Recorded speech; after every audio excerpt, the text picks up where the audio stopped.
is returned to the center of the sacrificial pit. The chaos ritual was destroyed, warp energy was rapidly receding, and the chaos-transformed city of truth gradually returned to reality. Face me, gods, cowards.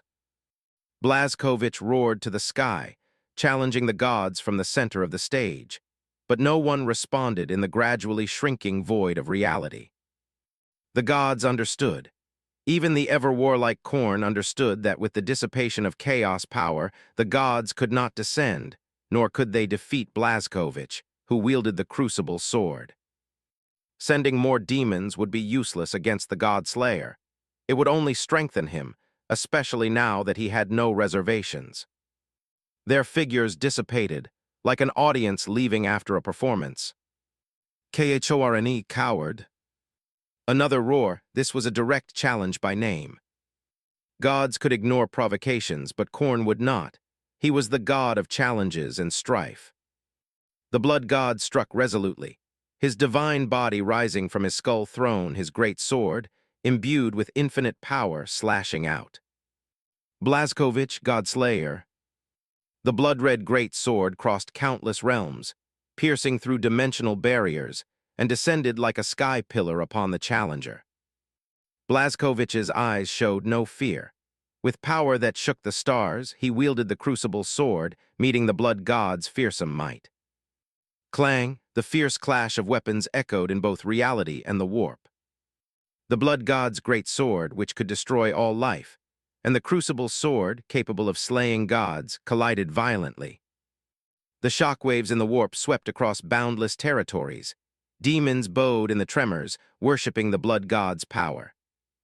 The impact in reality was like a nuclear explosion. The shockwave blew away the sentinels, shaking the entire city of truth. In the dust of the explosion, beneath the shadow of the colossal great sword, blood burst from every one of Blazkowicz's veins, and he stood there like a man of blood. In the next moment, terrifying self-healing abilities restored him to normal, his crucible sword blocking the blood god's great sword. The blades of both sides collided, their respective concepts tearing at each other, wearing each other down in the struggle of power. Exhilarating. The blood god's roar came from the warp. It had been a very, very long time since he had felt such exhilaration. In the real universe, someone capable of taking his strike had appeared. Although the strike was weakened countless times, he still caught it without any retreat or evasion, catching it head-on. There will be a battle between us eventually, but not today. The blood god laughed wildly as he withdrew his great sword, looking expectantly at Blazkowicz through the gradually healing warp rift. No, today is the day. Blazkowicz's absolute will transform the last of the warp energy into a staircase.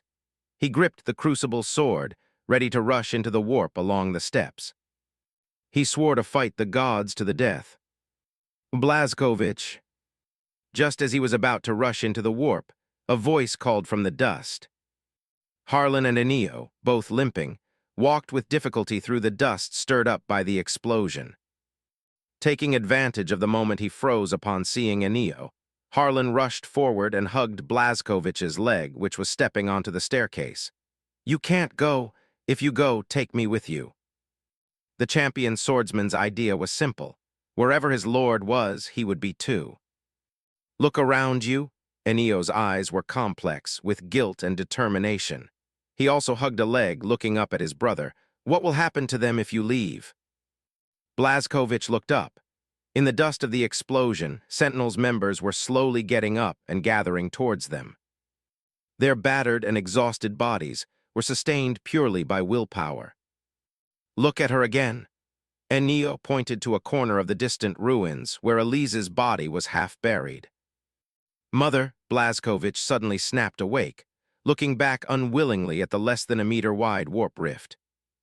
"Slaughter," he whispered to the hilt of the crucible sword, then threw his long sword into the warp, letting it hunt on its own. Blazkowicz's crucible sword, forged in his wrath, was intimately connected to him, allowing him to summon it across realms. The crucible sword rushed into the warp just as the passage closed. Blazkowicz saw its back as it transformed into a god-slaying demon. The warp power vanished, and the three fell from midair. Blazkowicz didn't care about much else, rushing to Elise's side and throwing aside bricks and rubble with both hands. All destinies were predetermined. Isaac became a chaos egg, burned to ashes. The robe torn from him, the robe passed down through generations of priests, and the priestly power condensed within it protected Elise's body. "Let's go." Enio wanted to embrace her, but his unconsciously raised hand stiffened and lowered. His defiled body dared not touch her. "What are you going to do?" Blazkowicz cradled his mother's body, hesitated, then said to Enio, "We will forgive you." He sensed the demon within Enio. It was responsible for everything, and his brother, whose soul was imprisoned, also suffered greatly. "My defiled body is unworthy of returning to the Argentum. Although it wasn't my intention, I witnessed everything. I cannot forgive myself." Enio's heterochromatic eyes took one last look at Elise, then at his tall brother. "I will exile myself and atone with the rest of my life." "You will be a good king." Enio smiled sincerely, preparing to raise his hand to pat his brother's arm as he used to. His hand stopped halfway, then he awkwardly withdrew it. Blazkowicz tried to grab his hand, but he dodged away. "It will help you." Harlan took a sphere from his waist. He had always carried this ancient artifact with him. "Follow its guidance." Harlan tossed the artifact to him, not giving Enio a chance to refuse, and offered a friendly smile. "You will find a way to get revenge on the demons." "Thank you." Enio shed his armor, everything related to the Argentum, only picking up a robe from the ground for modesty. "May you slay all your enemies."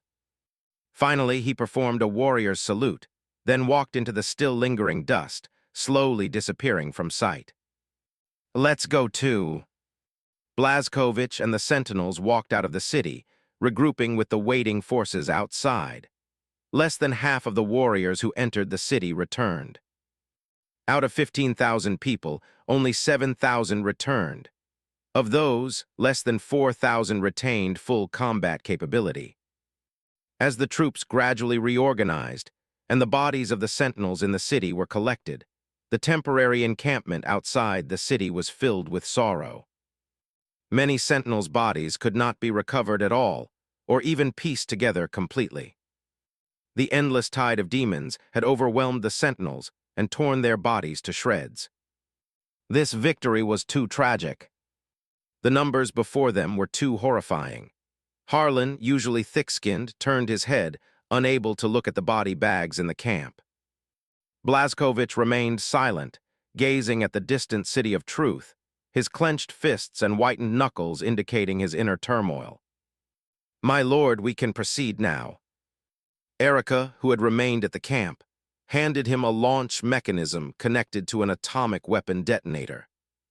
Seeing Harlan's eager expression, Blazkowicz took the detonator and handed it to him. "You do it." There was a strange fanaticism in his nature, a particular obsession with novel or destructive weapons, especially massive bombs. Harlan unceremoniously took the detonator. For most people, the destruction of a 1,000-year-old city might evoke sighs and lamentations. But Harlan showed no hesitation, pressing the detonator in his hand. As an artificial sun rose, the city of truth, which had stood for 1,000 years, was destroyed by an atomic weapon, all traces vanishing into thin air. "Let's go home. We still have many things to deal with." The orbital sky pillar shimmered with protective light.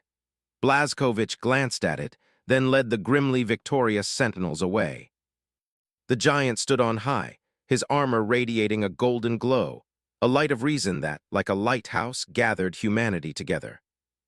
The emperor stood on high, crowned with a golden laurel, his left hand the emperor's claw, his right hand gripping the emperor's sword. Today, everyone was dressed in their finest. In this nascent empire, not a single important person was absent. The emperor stood on the high platform, wearing a golden laurel wreath. The emperor's claw in his left hand gleamed coldly, and the longsword in his right hand was as red as blood. Malkador stood to his left, staff in hand, and Valdor guarded his right with a spear. Their shadows fell upon the waiting military formation. They overlooked the vast plaza, at the core of which were 20 legions, 20 superhuman forces forged from the gene seed of the Primarchs. The legions were fully armed, clad in MK-pattern power armor. Their shoulders were broad and simple, their chests and abdomens very compact, and the armor plates on their limbs were stacked from circular clips. Holding bolt guns, they stood tall and proud, awaiting the Emperor's inspection. The Emperor looked at the 20 legions in the plaza, dozens of superhuman warriors, all in high spirits. Millions of mortal auxiliary army were ready for battle, equipped with elite weaponry crafted from ancient technology. Giant titans stood within the military formation, heavy tanks were neatly arranged, and anti-gravity vehicles flew slowly through the sky. In lower orbit further out, parked space warships obscured the sun's light. They floated slowly, steel fortresses suspended in the firmament. Facing such a spectacle, no one could remain calm, not even the Empire's creator. Everything before them was the Expeditionary Legion, forged by the Emperor from all of Terra's resources after the Unification Wars. They are in high spirits. They are eager for battle. Malkador and Valdor offered their assessments of the scene before them. Everyone knew today that they would embark on a new objective, a goal so grand it was almost illusory. The crusade to conquer the stars. The Emperor had finally concluded the arduous Unification Wars, uniting the will of all Terra, and in the window of opportunity when Slaanesh's cries had quelled the warp storms, he launched an even grander crusade. Humanity's chance for resurgence was singular. Missing this window would make warp travel even more perilous. The Emperor's gaze swept across the plaza, and the soldiers who felt his gaze straightened their chests. This radiant being before them had ended Terra's chaos, making humanity great again. These men have given themselves to me. They are my finest warriors, they know no fear. Looking at the superhuman warriors in the plaza below, the Emperor whispered to his friends and retainers beside him, "They shall be Space Marines." At this moment, no more words were needed. The warriors awaited his command. The Emperor raised his sword, that long sword as red as the scorching sun, glowing with a dazzling brilliance as if it were a burning star. The stars await our conquest. Humanity awaits our unity. In such a solemn occasion, the Emperor's voice, empowered by his mighty psychic abilities, was both grand and precise, resonating majestically across the plaza, yet clear and distinct in their ears. You are death angels. Bring destruction to the enemies of humanity and salvation to the scattered humans across the stars. You are Space Marines, your footsteps destined to tread across the stars. You are Astartes, representing every mortal who has contributed to this crusade. He held his long sword high, erupting in brilliant light in this sacred and solemn moment. Whoosh, accompanied by the sound of armor friction, the 20 legions knelt on one knee, accepting their new names. They were Death Angels, they were Space Marines, and they were Astartes. For the Emperor. The Space Marines responded to the Emperor with a battle cry. These superhuman warriors were completely loyal to the Emperor, loyal to the master of mankind who had granted them their extraordinary bodies. They knelt on one knee, willing to dedicate everything, including their lives, to the Emperor's great cause. Great Crusade. The Emperor's magnificent image, the great man they most anticipated, declared the objective of the crusade. A great crusade, starting from Terra, with the entire galaxy as its destination. A crusade for the resurgence of humanity. In the Emperor's name, the Great Crusade has begun. The absolute main force of the crusade, the Emperor's Death Angels, would bring the master of mankind's salvation and destruction to the entire galaxy. The 16th Legion Space Marines began boarding their ships, their target being Terra's natural satellite, Luna. Gene cults were entrenched there, and capturing Luna's genetic engineering facilities would aid in the subsequent production of Space Marines. The Emperor, accompanied by his personal advisors, walked through the steel corridors, heading to a private chamber to plan the direction of the upcoming Great Crusade. However, at a corner, he encountered a giant clad in power armor with a blood-red cloak behind him. He held a long spear in his arms, leaning against the wall, seemingly waiting for something. "Your trouble has arrived." Malcador chuckled lightly, even nodding to the giant, then left with the advisory group, abandoning his friend. Leaving the Emperor and Valdor, for the master and servant to face their trouble. The giant wore a suit of pitch-black power armor, similar in style and material to the Adeptus Custod's armor, but not entirely the same. Custod's armor was golden yellow, signifying their status as the Emperor's servants, and also symbolizing the Custod's resilient will and radiant spirit. The pitch-black power armor was different. It was outlined with blood-red lines, appearing more aggressive. Unlike the ancient and ornate Custod's armor, the pitch-black armor had an added 3 parts of technological feel and 2 parts of mystery. The long spear in his arms was also unique. It came from the same lineage as the Custod's guardian spears, but it did not mount a physical weapon. The pitch-black spear shaft was wrapped with blood-red metal mesh lines, and the blood-red spearhead was wider than a guardian spear, as if flowing with fresh blood. The giant blocking the way had a red runic mark on his left shoulder plate, indicating he was a space marine of the 21st Legion, and a lightning eagle head relief on his right shoulder plate, proving the power armor's owner had participated in the Unification Wars. The giant blocking the way removed his helmet, not kneeling before the Emperor but merely expressing verbal respect.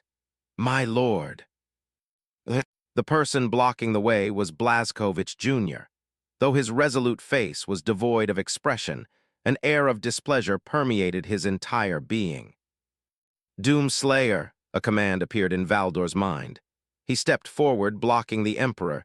"You should be at your post, not here." "Don't play coy. I don't want to play any games." Junior's gaze bypassed the Captain General of the Adeptus Custodes and fixed on the Emperor. "My lord." "Why aren't we in the expeditionary sequence?" Valdor, his ruse seen through, shrugged and stepped aside, indicating he was powerless. Doomslayers had several additional organs compared to their original design. They possessed unique and miraculous abilities. The Emperor pondered for a moment, then slowly began, looking at Junior. "I have other arrangements for you." Junior looked at the Emperor for a second, seeing no deception on the lean, middle-aged man's face beneath the psychic glow. "Please make our arrangements quickly." He raised his left hand, the armored plate of his fist stained with dark green paint. "Hector Sarin of the 1st Legion. If he can't control his mouth next time, I'll kill him." With that, Junior put on his helmet, picked up his long spear, and left, the same runic mark as on his shoulder visible on the back of his cloak. Watching Junior leave, the Emperor said to Valdor, "Hector Sarin is becoming arrogant. A lesson would do him good." Hector Sarin, one of the Emperor's earliest Legion warriors and the de facto leader of the 1st Legion. Because he was often by the Emperor's side, even frequently offering suggestions, and having long-term interaction with the Emperor, Hector Sarin gradually became arrogant. The Emperor and Valdor understood that the 21st Legion was out of place in the eyes of their brother legions. Perhaps the glory of the Great Crusade led Hector Sarin to say something inappropriate to Junior, and then he was taught a lesson. "My lord, there are too few in the 21st Legion." Valdor recalled that since Junior's birth, there had only been 10 Doomslayers, bearing the name of a legion in name only. "That's why I cherish them." The Emperor rarely showed a smile. Whenever he saw the Doomslayers, he always felt much more at ease. Everything in the Empire is a consumable asset, but they are cherished gifts.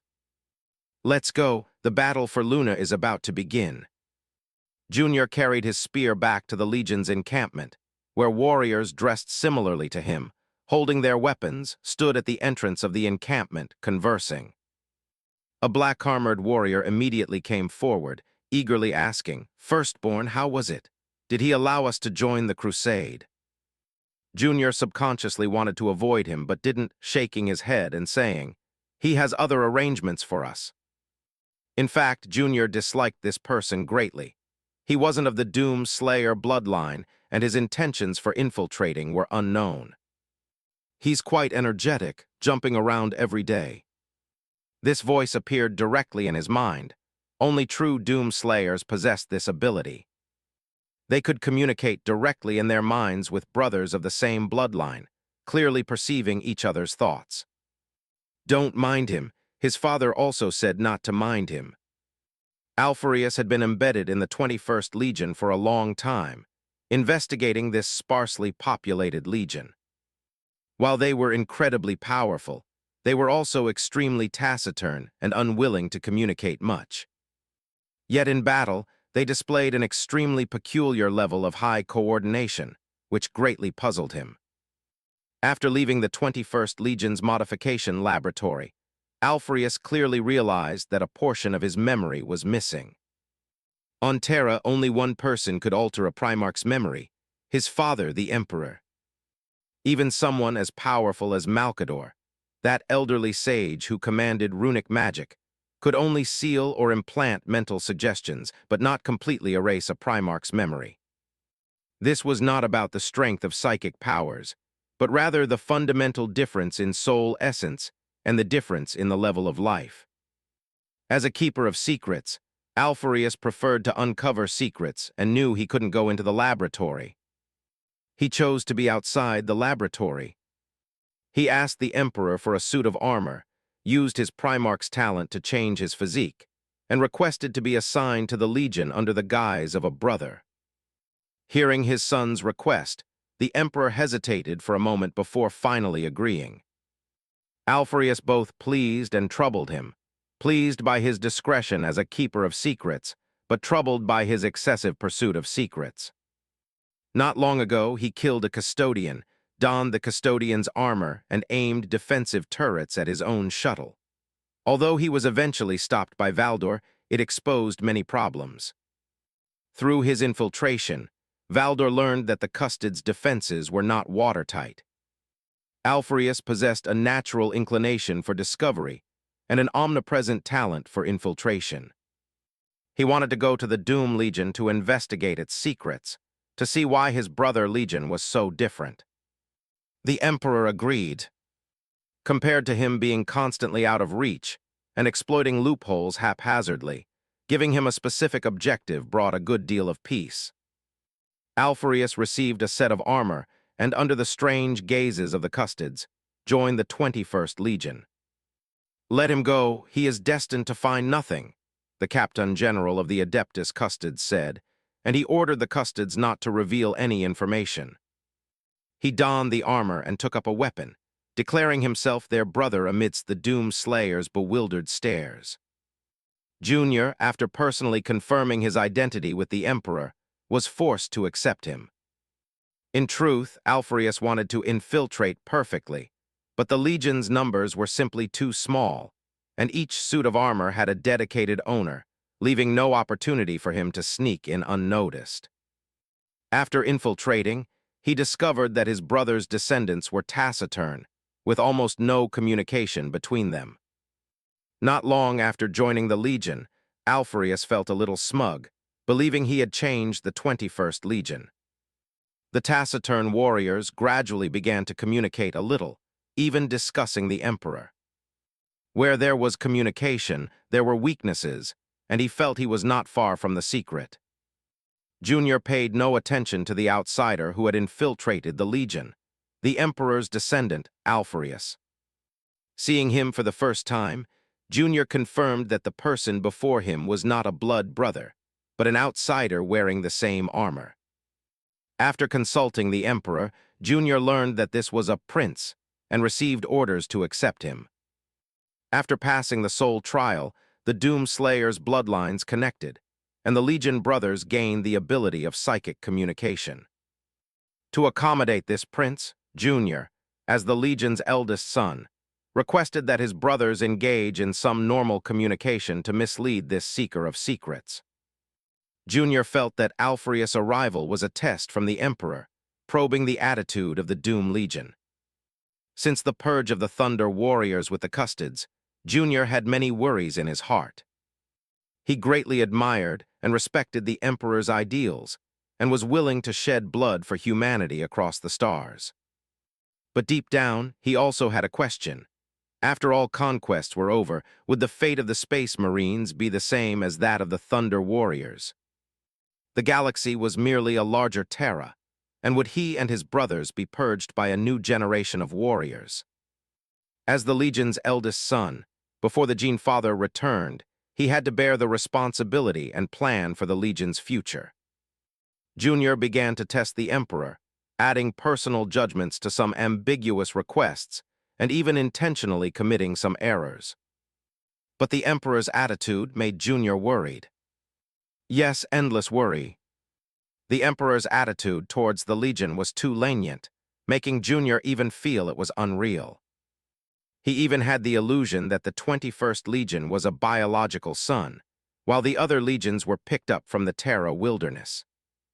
He personally designed equipment for the Legion, allocated a portion of private artisans to provide custom-made items specifically for the Legion, gave the Legion the best training grounds, the best garrisons, and the best logistical support. When asked, the Emperor would smile and say, "You deserve the best." This troubled Junior, making him even suspect that the 21st Legion was the next generation of warriors, the ultimate means to purge other legions. Stopping the Emperor earlier to ask was also a rude test, though Junior deeply respected the Emperor. What troubled him even more was that the bottom line revealed by his test was still as unfathomable as before. If it were any other legion, stopping the Emperor to ask why, and with such an impolite tone, the next second would be their heads separated from their body. Valdor's Spear of the Sun was not held for aesthetics. With the Emperor's ambiguous attitude, Junior began to deliberately downplay the Legion. Externally, he made Legion members try to stay within their garrisons, and when visited by brother legions, the Legion would politely decline unless necessary. Internally, Junior had his brothers train diligently, study tactics against Space Marines, and prepare for any future contingencies. The training against Space Marines was merely a precaution for the future, perhaps one day to have the means of self-preservation. Eldest son, how was it? Did he allow us to participate in the crusade? Alpheus, using the alias Onis, asked, his anticipation in his words perfectly appropriate, not overly purposeful yet expressing earnestness. Even the tremor in his voice was just right. No. Junior shook his head. He has other arrangements for us. We just need to be on standby at all times. Alpheus also fell silent, a different emotion surfacing in his mind, a slight bitterness mixed with understanding. He understood that while the 21st Legion was powerful, its numbers were simply too small, making participation in the Great Crusade indeed difficult. That bitterness was the feeling of jealousy in his heart. His descendants had already departed on small, covert fast ships to various worlds in the solar system before the main force set out. They lurked in dark corners, sending the most valuable intelligence support for the first battle of the Great Crusade. Yet the 21st Legion was deeply protected by their father. What made them so special? Return to the camp and await the Emperor's summons. Junior walked towards the camp, appearing nonchalant, but in reality his heart was anxious. That pain, deep into his soul, still brought waves of sharp pangs every time he recalled it. Their Gene Father must have encountered something terrible in the depths of the galaxy to feel such sorrow. Joining the Great Crusade, finding an opportunity to leave Terra, following the footsteps of the expeditionary forces to search for the Gene Father. Alpheus nodded and followed in the footsteps of his brothers, retreating to the camp to wait discreetly for the inevitable summons. He was not in a hurry to uncover secrets. Like water eroding rock, only then could he see the gem encased within. As he strode back to camp, before even entering the garrison, a tremor ran through Junior's heart. Don't show it. Wait for the Custodes' communication. He communicated with his brothers through a psychic link, showing no physical change, suppressing the joy in his heart. A new brother was born, and they felt his inner confusion. But they couldn't show it again. A Primarch and one who liked to investigate secrets was standing nearby. As keen as a Primarch, with demigod-like physical functions and agile, lively minds, they couldn't be measured by the standards of ordinary space marines. Alfarius did indeed sense it. He was a Primarch, an insightful and inquisitive one, and naturally felt an indescribable unusualness.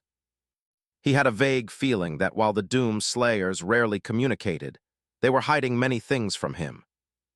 Not just this time, but many times he had felt it. "Doom Slayers, come receive your brother." The communication channel rang, interrupting Alfarius' deep thoughts.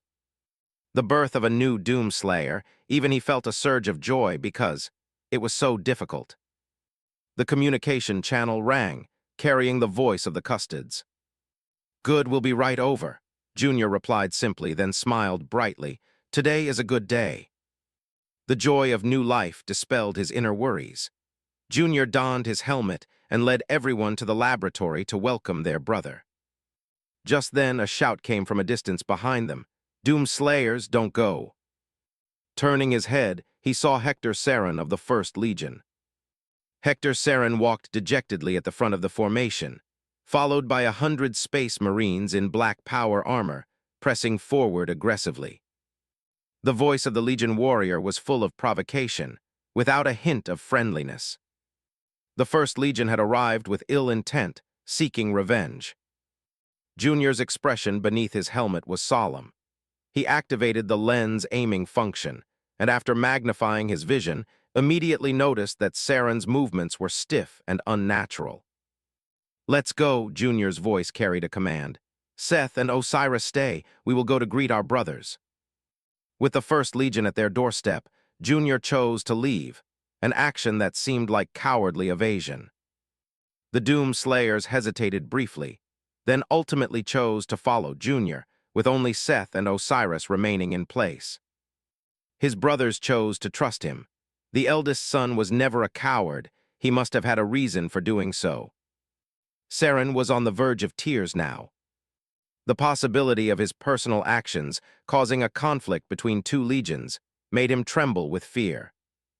When the Emperor announced the start of the Great Crusade, his heart swelled with excitement. Space Marines were stepping onto the stage that truly belonged to them.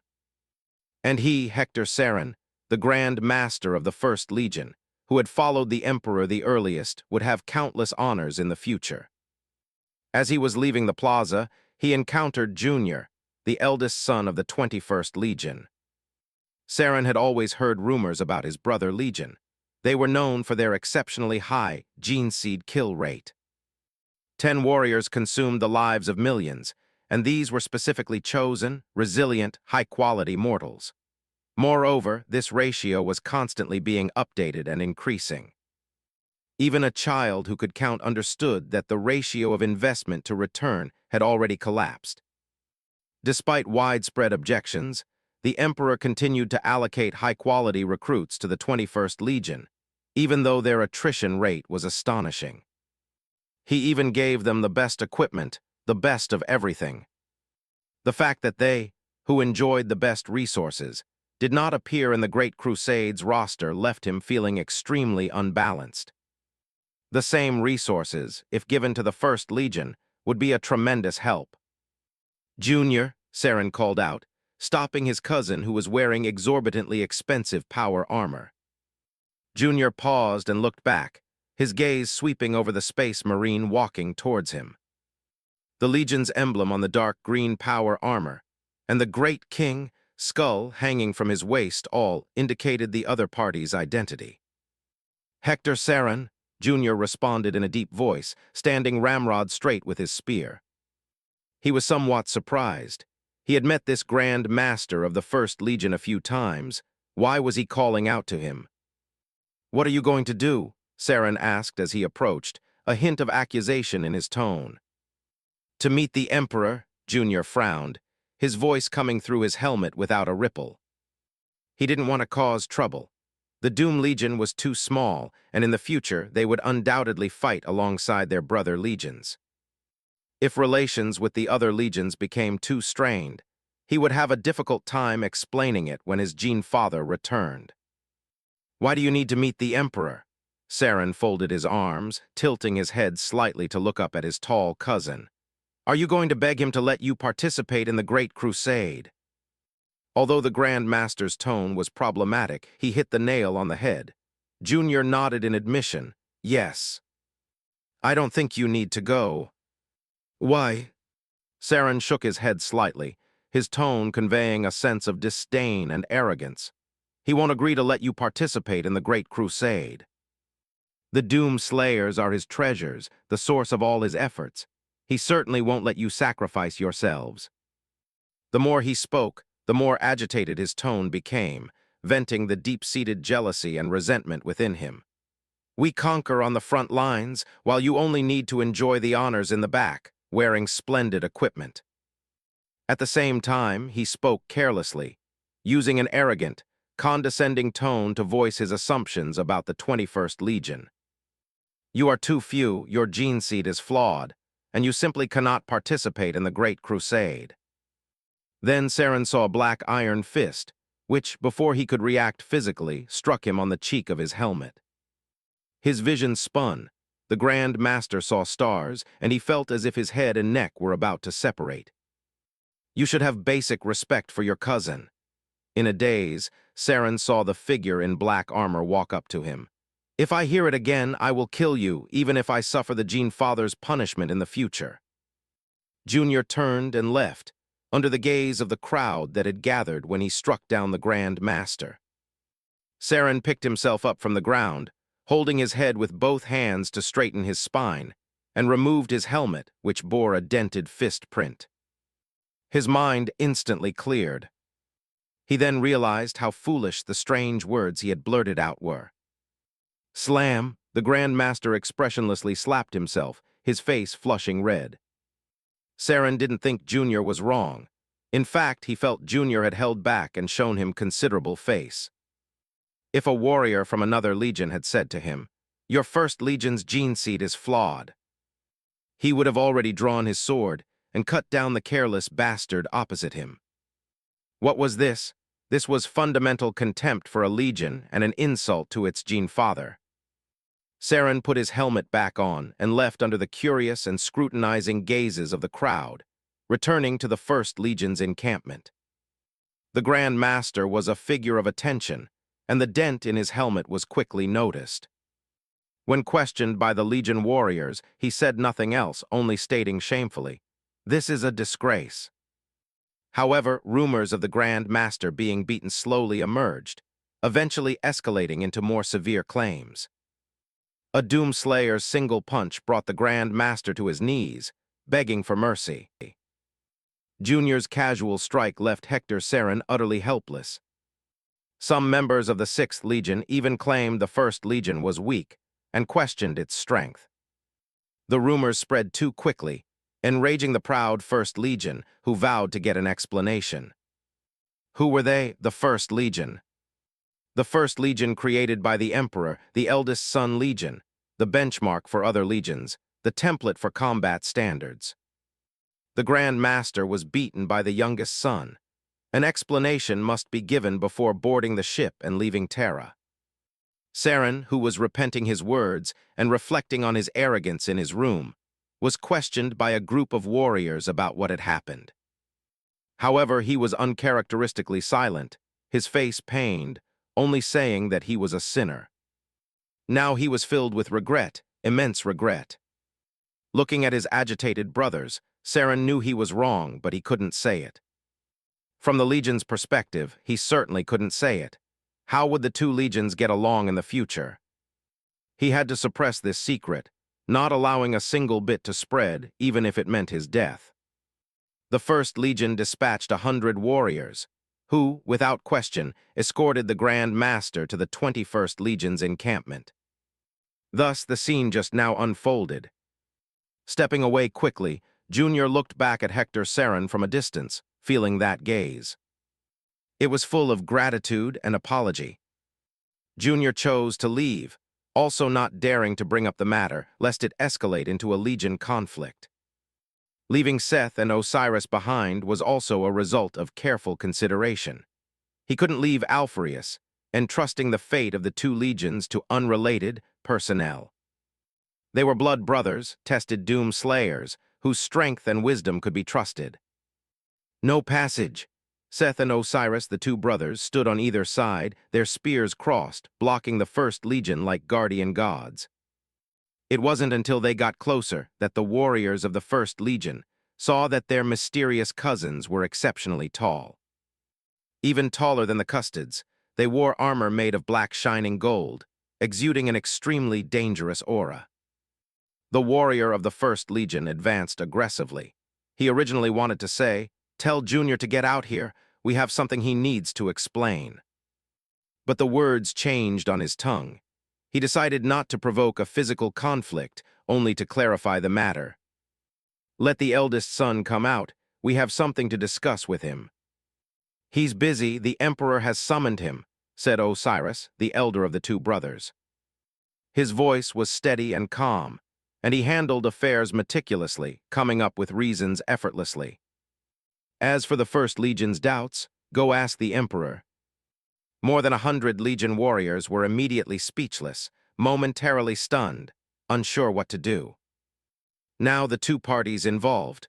One remained silent and the other went to meet the Emperor. "Leave it to the Primarchs." Osiris spoke a second time.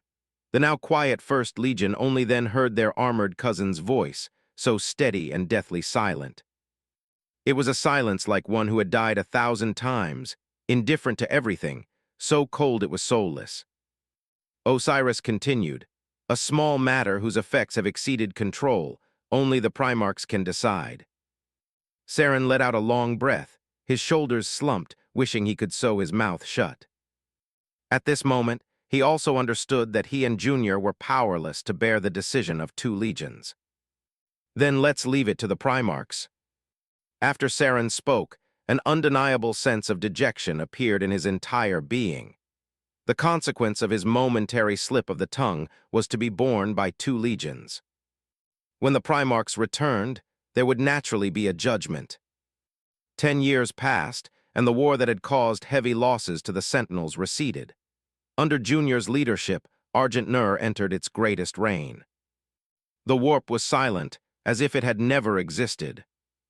Yet Blazkowicz knew that the warp would one day return, with an unstoppable force. All his knowledge of the warp was sealed away for future use. All the watchmen who fought in the City of Truth swore to remain silent, burying the defilement until their deaths. Blazkowicz selected the most resolute Sentinels members to study some knowledge of the warp, and with their vehicles, they patrolled the planet to prevent warp contamination. The entire Argent Nur maintained a state of relaxed exterior, but tight internal control. The populace knew nothing of the warp, but the warriors had a clear definition of the warp and the warp. There were gods in the warp, and materialists acknowledged their existence. But the existence of these gods, utterly filthy, also inspired a thought in the Sentinels, god-slaying. Today was a special day, the day Blazkowicz was crowned king. Under Blazkowicz's powerful rule, after Argent Nur's war wounds were healed, everything returned to normal and Argent Nur flourished. "Only this attire can suit you." Flano stood before a large dressing mirror, helping his brother put on his ceremonial armor, marveling at his imposing presence. The pure white armor was exquisitely ornate, with gold threads outlining patterns and gems adorning the edges. Blazkowicz stood before the mirror, his arms outstretched, allowing the handmaidens and his brother to dress him in the enormous armor. His 5-meter height, his physical development had stopped 5 years prior. After he stopped growing, Blazkowicz acquired his full coverage power armor, finally no longer having to look like a gladiator. "All right, it's time to head to the throne hall. People from all corners of the world await their king." Flano shook his head in continuous admiration. How could such a heroic figure exist in this world? The kings of old would surely be proud of you. The platinum armor exuded divinity, further highlighting his magnificent physique and extraordinarily heroic face. "Let's go," Blazkowicz rarely showed a smile. In recent years, he had been composed, rarely expressing his emotions. Clad in his armor, he entered through a side door, his crimson cape trailing behind him. Harlan's honor guard lined both sides, respectfully holding up the hem of his cape. Blazkowicz's appearance quieted the air in the throne hall. His radiance was too dazzling. As he sat solemnly on the throne, everyone in the hall held their breath, anticipating the sacred coronation. Flano had already prepared the ancient crown of kings. He needed the assistance of a stone step to place it on his brother's head with both hands. A hint of regret lingered in his heart. This was Elise's or King Noak's task, but now he had to stand in. With trembling hands, he carefully placed the iron crown firmly on his brother's head. "Hail King Noak, warrior king." Clatter, clatter, tilde. Everyone in the throne hall knelt. They came from all corners and the wilderness to pay homage to the greatest monarch. Blazkowicz said nothing, only raising his hand in a gesture, yet the kneeling crowd below felt a certain aura that prompted them to rise. All customs remained as before. The people of Argent Nur, subservient to Noak's rule, presented gifts to the king and kissed his boots. "Esteemed King Noak." A middle-aged man with blonde hair and blue eyes laid down his gift, knelt to kiss the boot, then stood and said to Blazkowicz, "I am deeply sorry about your mother." Blazkowicz smiled kindly at the middle-aged man. "Thank you for your concern, clan leader Klaus. Those events were beyond your control." The man before him, Klaus, was the clan leader of the Knight family, Elise's brother and theoretically his uncle. The Knight family is an indispensable force in Argent Nur. In the days to come, we will jointly guard peace. "No, I cannot forgive myself." Klaus' face grew increasingly sorrowful. "She was murdered and the Knights didn't make it to the battle. I couldn't personally avenge her. I am her brother. I swore to protect her my entire life. Please accept my condolences." Blazkowicz placed his large hand on his shoulder, his voice gentle and calm, soothing the man who was on the verge of losing control. "Her passing is a grief we find hard to accept." "I apologize, my lord." Klaus was affected by the voice and quickly calmed down, taking a deep breath and stepping aside. He had delayed those behind him. "Hail the warrior king." The second person was tall and handsome, but wore a transparent isolation suit. He had multiple mutated joints on his body and knelt before Blazkowicz with a proud expression. "Hail King Noak." "Thank you for your sacrifices." Blazkowicz motioned for him to rise. They were mutants from the second sky pillar, the City of Purity, and they deserved respect. All residents of the City of Purity were people of Argent Nur with genetic collapse. To protect genetic purity, they left their homeland and confined themselves to the City of Purity, ensuring the safety of external genes. When Blazkowicz was fighting the City of Truth, Nurgle priests unleashed a plague in the City of Purity, inducing genetic mutations and guiding the afflicted to ambush the Argentum, but they were stopped by the fearless residents. The young man stepped back, then bowed to everyone in the throne hall and left to return to the City of Purity. "Greetings to you." The sentinels carried in a water tank, inside which was a beautiful woman with an elegant upper body covered in ruby-like fish scales to conceal her modesty. Her lower body was a blue fishtail, shimmering with colorful light. Her voice was ethereal and melodious, echoing through the throne hall as her fair arms held up a giant pearl. "I apologize for what my ancestors did." Blazkowicz motioned for Harlan to accept the pearl, looking at the woman in the tank and expressing his deep regret. During humanity's most glorious era, humans were not united. There were too many empires among the stars attacking each other. The ancestors of the woman in the tank were also human. After being defeated, they were brought back to Argent Nur. Through genetic modification, they were transformed into the mermaids of human legend, to be entertained by people during sea voyages. Such modified creatures were abundant in Argent Nur's oceans and mountains, even becoming stable populations. All were genetically engineered creations, modified from humans for human entertainment. You don't need to apologize.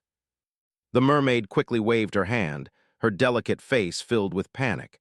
We thank the Novik family for granting us commoner status instead of living as slaves. Don't panic, Blazkowicz nodded, reassuring the mermaid's agitation. The procession continued, with dozens of representatives, big and small, all pledging loyalty to Blazkowicz and willing to submit to the rule of the Argentum. At the end of the procession was a pair of grandfather and granddaughter. The grandfather leaned on a cane, and the granddaughter carefully supported him. Their skin had an eerie pallor, emitting a smooth, soft glow.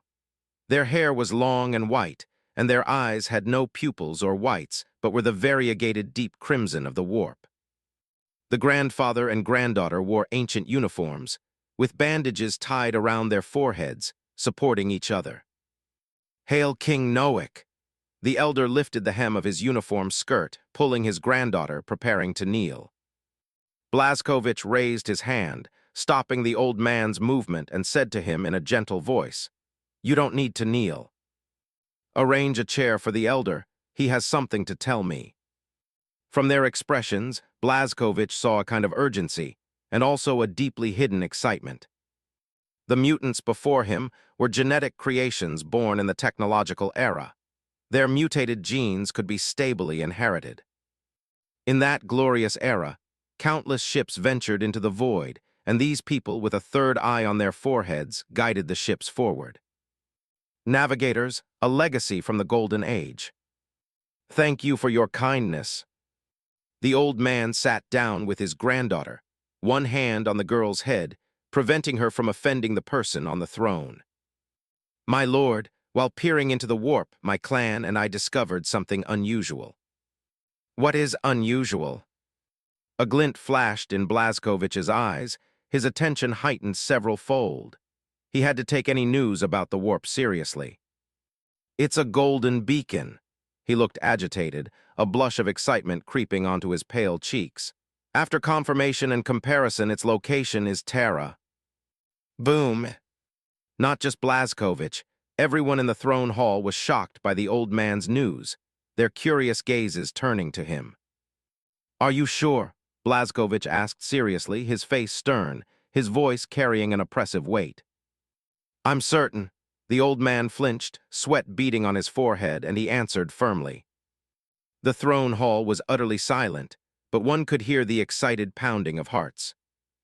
Terra, the birthplace of humanity, was once again emitting light, sending a signal into the cosmos. Blazkowicz's expression was grave. Some plans he had no choice but to accelerate.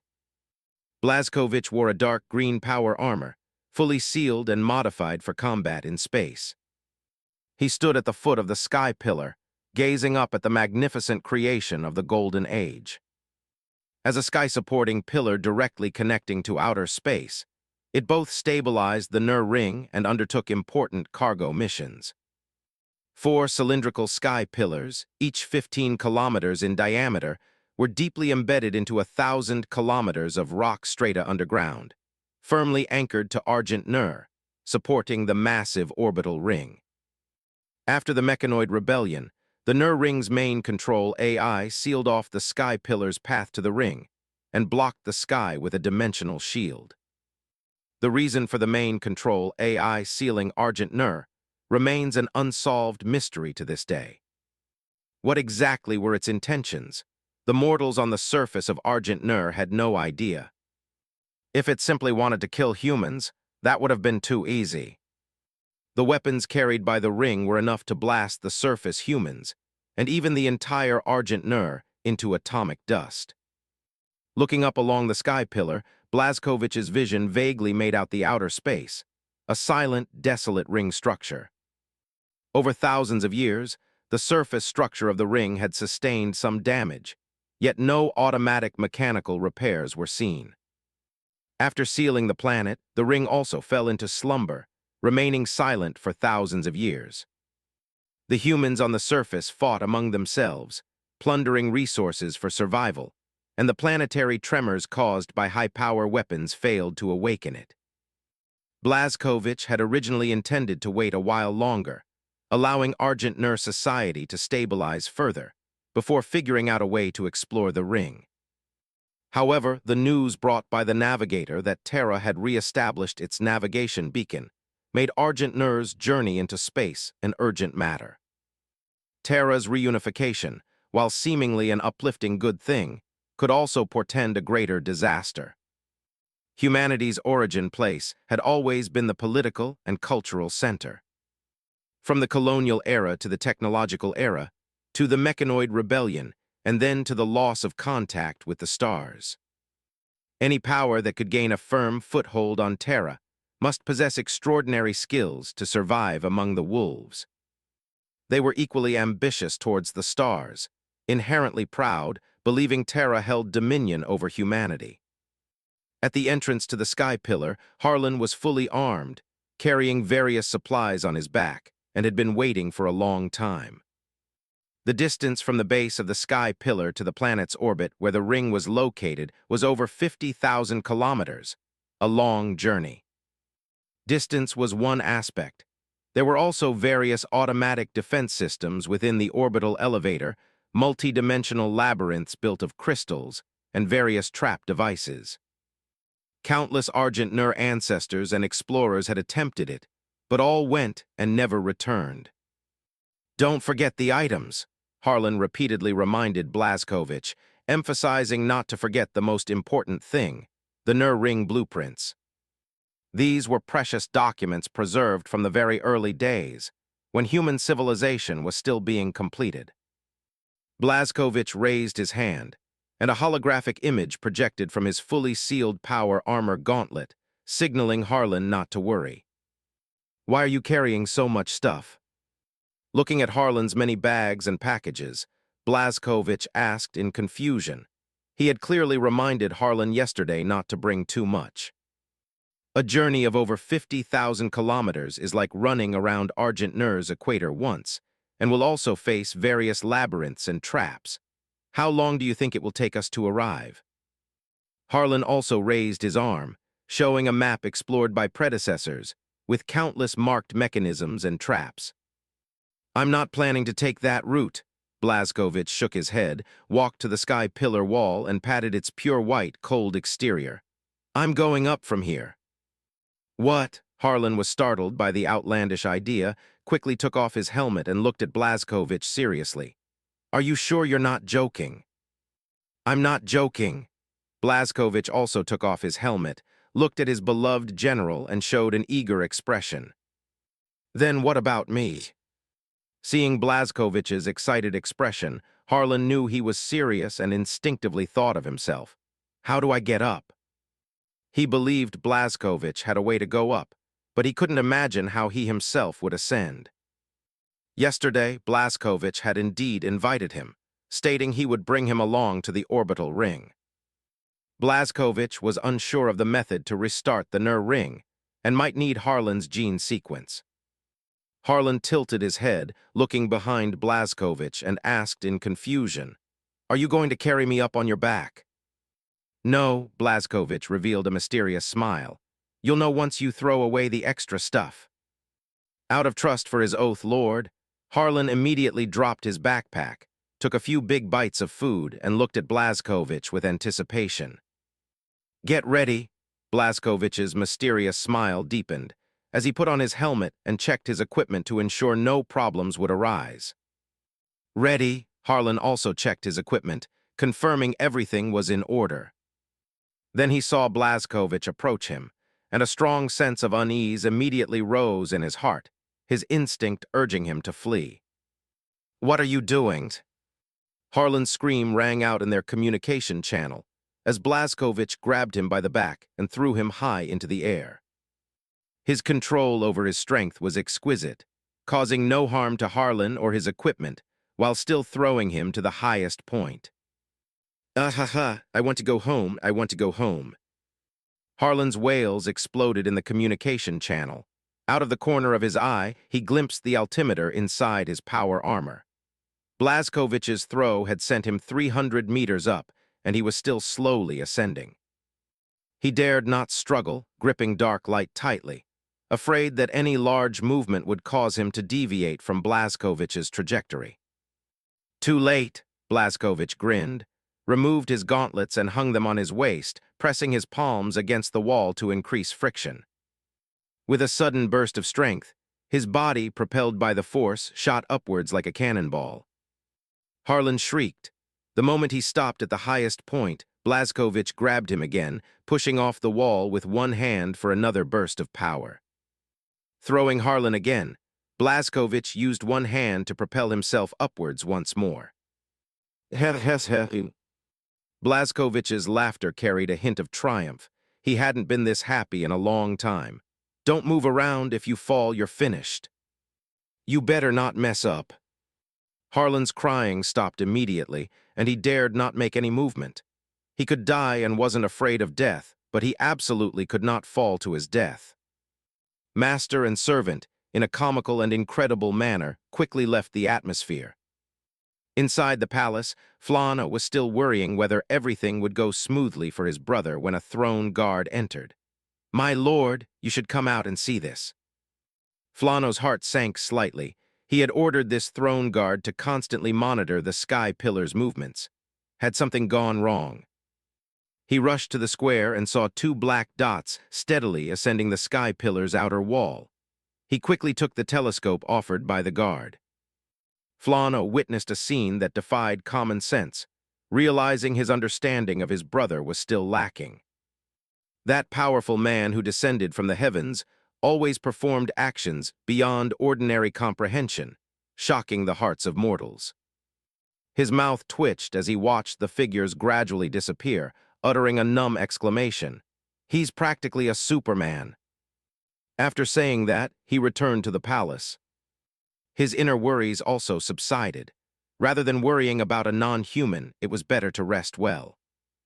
Harlan was also numb, even beginning to make some bold moves, tilting his head to look down at the gradually shrinking earth, his heart slowly filling with excitement. Although the journey was quite undignified, he was very likely the first person to ascend to the Nur Ring in 1,000 years.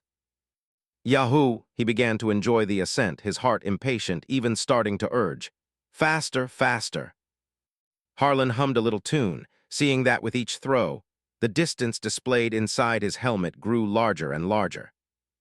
He knew that gravity was weakening, and soon they would break through the atmosphere and reach outer space. Looking out into the distance, he saw the gradually rounded outline of the planet, and for a moment he forgot to breathe, his eyes welling up. "She's so beautiful," Harlan whispered in the communication channel, seeing the radiance of the jewel-like mountains, the continents, and the oceans. This was something he had only seen in books before, and it was far less shocking than seeing it with his own eyes. Blazkovich responded softly. In his leisure, he had noticed the magnificent scenery. He was equally stunned. The jewel-like ocean, the ring extending and disappearing behind the planet, the white glaciers at the poles. The two had already reached 1,000 kilometers from the ground, entering a microgravity environment, and stopped on the sky pillar for a short rest. The magnets on their power armor activated, sticking them to the sky pillar's outer wall, eliminating the risk of falling. "Let's go, we still have a long way to go." Chapter 44, Humanity's Gift. Blazkovich put on his gauntlets. Although he didn't feel uncomfortable in the vacuum, wearing armor was still a safeguard. They sprinted at a 90-degree angle on the sky pillar. The further they got from Argent Nur's gravitational environment, the faster they became. To prevent accidents, Blazkovich connected Harlan with a thin fiber rope to avoid them losing their footing in the cosmic environment. Master and servant ran on the orbit. To speed up, Blazkovich sometimes carried Harlan forward. In the zero-gravity environment, Blazkovich was like an accelerating meteor, moving rapidly along the orbit. "We're almost at the defense platform," Harlan said, held by Blazkovich, as he reviewed data on outer space. At 20,000 kilometers on the sky pillar, far from the planetary defense system, There were numerous automated defense platforms. I see them. Blazkowicz had already seen the faint glow of equipment, outline lights flickering against the dark cosmic background. Can we avoid them?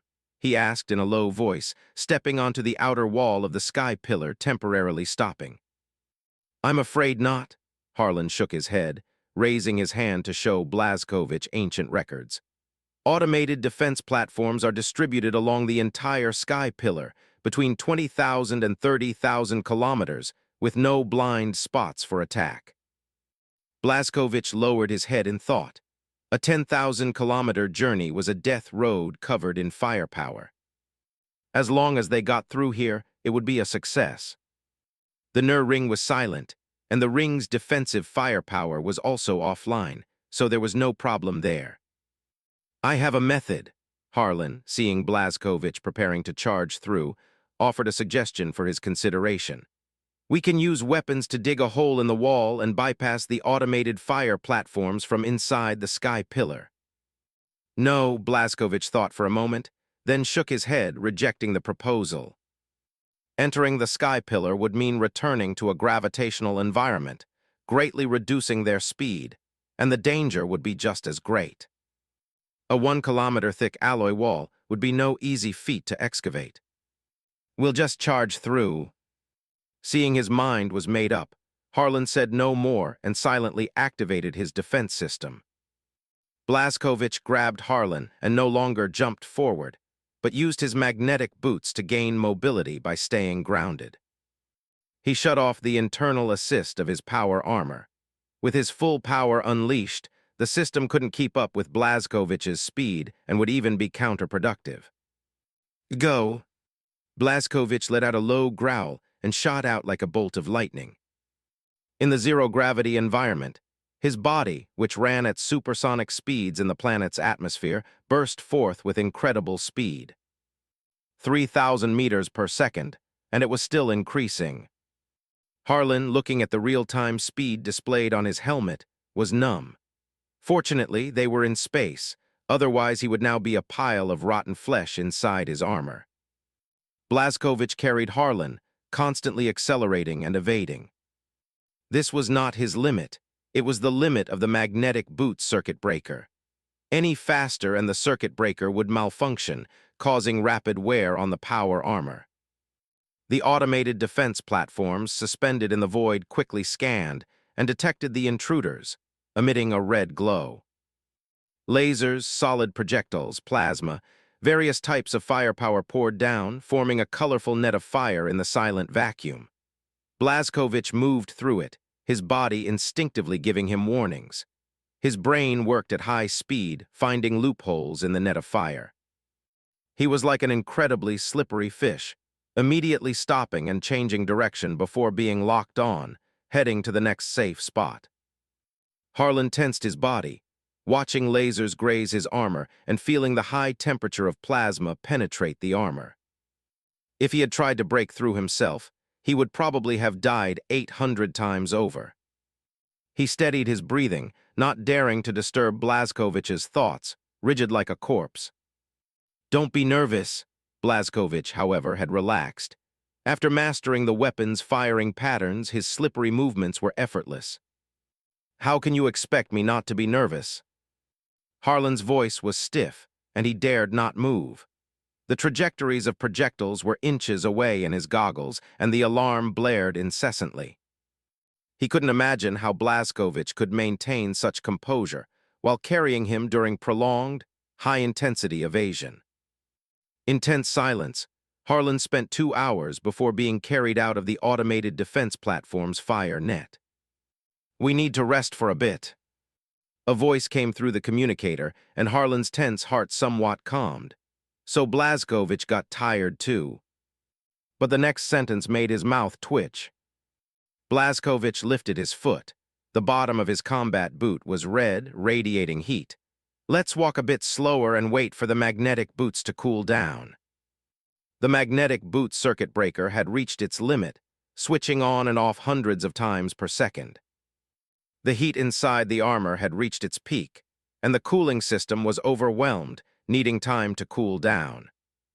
The two waited for their equipment to cool, then accelerated forward with large leaps, their speed undiminished, even increasing. They gradually approached the ring, and gravity began to reverse, pulling them downwards. "Nur ring, I'm here." Harlan roared with excitement. His body accelerated under the influence of gravity, which only made him more exhilarated. "We're going over there." Blazkowicz pointed to one side, where there was a large oasis, the ecological zone of the ring. Both tensed their bodies, preparing for the impact of the ring's still-active shield, but there was no anomaly. "Why?" Harlan asked in confusion, as his body met no obstruction. Blazkowicz drew the sword from his waist, lit the blade, and shot upwards. The dimensional cutting beam hit the translucent dimensional shield and immediately disappeared. "Only entry, no exit." Harlan's face sank. He immediately realized that something was wrong with the Nur ring. "Prepare to decelerate." "Understood." Harlan braced his darklight, plunging it into the wall. The weapon's sharpness adjusted to his will, using friction to reduce his speed. Blazkowicz held onto the wall with one hand. When they were at a suitable height, he aimed at a spot and leaped.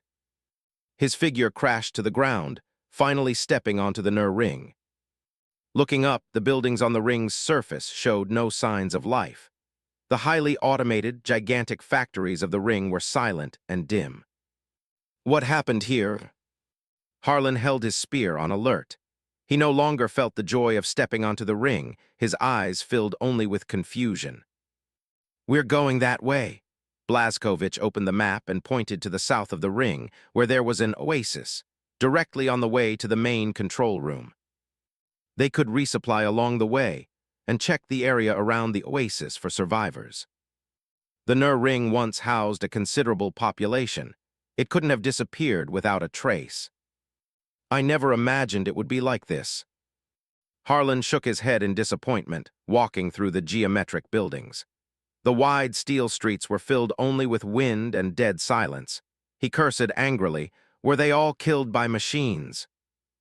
They walked for hundreds of kilometers, passing through various areas, seeing neither people nor machines along the way.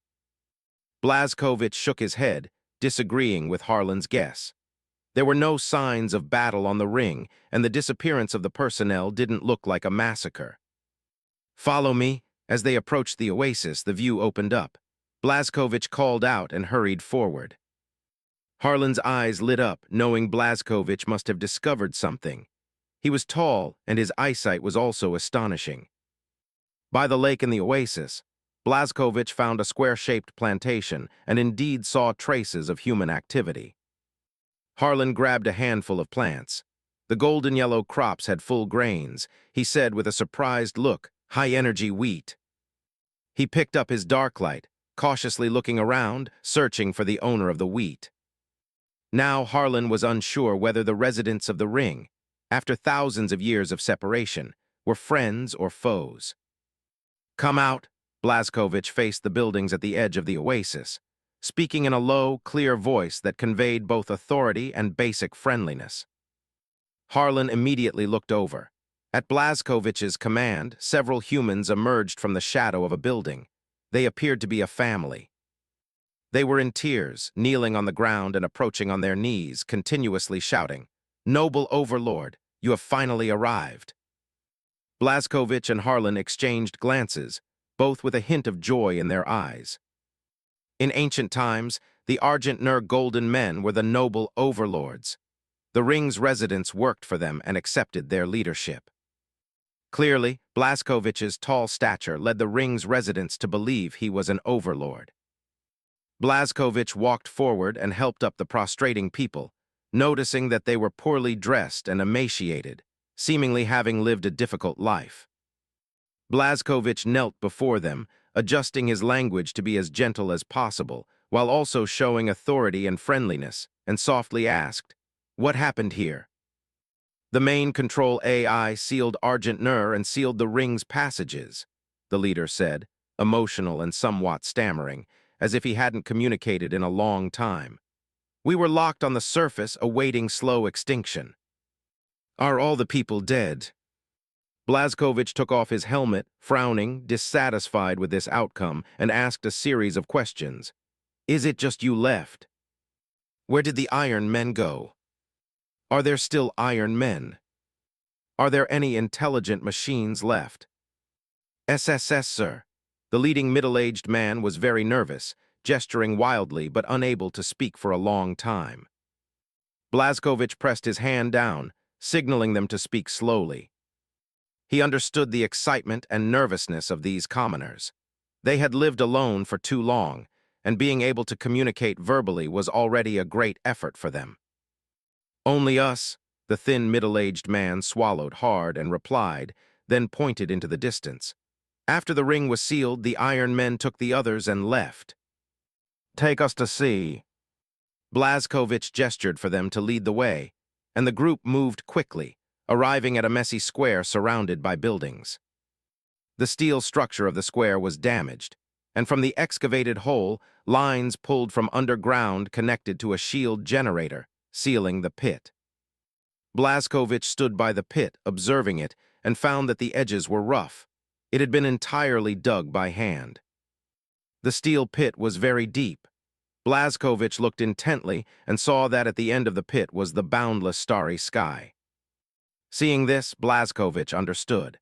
It must have been the Iron Men who, after the ring was completely sealed, pieced together simple tools to dig through the ring and took the residents away in spaceships. Are you going to the main control room? The man bravely asked, his slightly red eyes filled with the most sincere respect and anticipation as he looked at Blazkowicz. Take us there. Blazkowicz nodded, signaling him to lead the way. We came for it. Please follow me, I know the way best here. The middle-aged man led his entire family, old and young, in front, even telling his children stories of the Overlord's past. It seems the truth is not simple. Harlan walked alongside Blazkowicz, making a gesture with his left hand to communicate in sign language with Blazkowicz. The main control room has the answers we seek. Blazkowicz responded with sign language. You be careful. Though there was no suspicion of lying, he didn't fully trust the ring residents. The group walked quickly, and Blazkowicz recalled the route. It was indeed the fastest way. During the journey, Blazkowicz probed through conversation and learned about the family. Their ancestors were unwilling to leave, choosing to stay in the ring, awaiting the Overlord's arrival. Hiss Tilda. After turning a corner, the sight before them made Harlan gasp.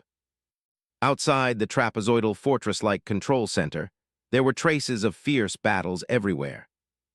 Destroyed war machines were scattered all over, with Iron Man from different factions fighting and dying in each other's embrace. Their mechanical remains still exuded killing intent, vowing to kill their opponents and protect their respective masters. Iron Man fighting Iron Man. The middle-aged man shrank his head, his voice filled with fear. We didn't dare touch them, afraid they were only temporarily disconnected, not completely dead. Terrifying? Harlan shook his head in awe. He had indeed heard of the Iron Man's power, and today he finally had a concrete impression. The few of them had to be very careful, avoiding touching the Iron Man and activating them. Blazkowicz, however, was not afraid. Instead, he marveled at the wonder of these Iron Man creations, observing their structure.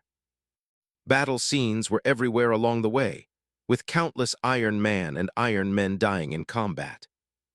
There were even many tall skeletons, the remains of ancient golden men. It's here, sir. He stood respectfully at the entrance, bowing and making a please gesture, humbly saying, I have never been inside here. Only the Iron Men and the Overlord could enter. A hint of surprise flashed in Blazkowicz's eyes. This person had not lied, he had always upheld the rules. The main control room's security had long been damaged, and there was no obstruction to entering, yet he had truly never gone inside. Thank you for your vigilance. Blazkowicz sighed, then led Harlan inside, preparing to uncover the truth of what happened back then. The main control room was particularly spacious, with a floor made of grid-like metal plates, and rooms and doors with straight geometric lines, full of a sense of technology. There were Iron Man corpses in the main control room, as well as withered golden men mummies who had fallen against the walls, their body language expressing shock. There weren't many traces of battle, Blazkowicz concluded after observing the remaining combat marks. The enemy had briefly gained the upper hand after the battle, but was quickly driven out by the Guardians.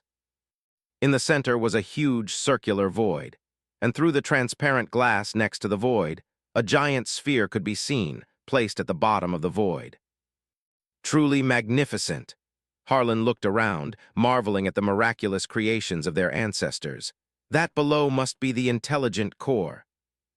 Blazkowicz and Harlan came to the columnar control console, the only glowing object in the control room, with flowing blue strip-like halos.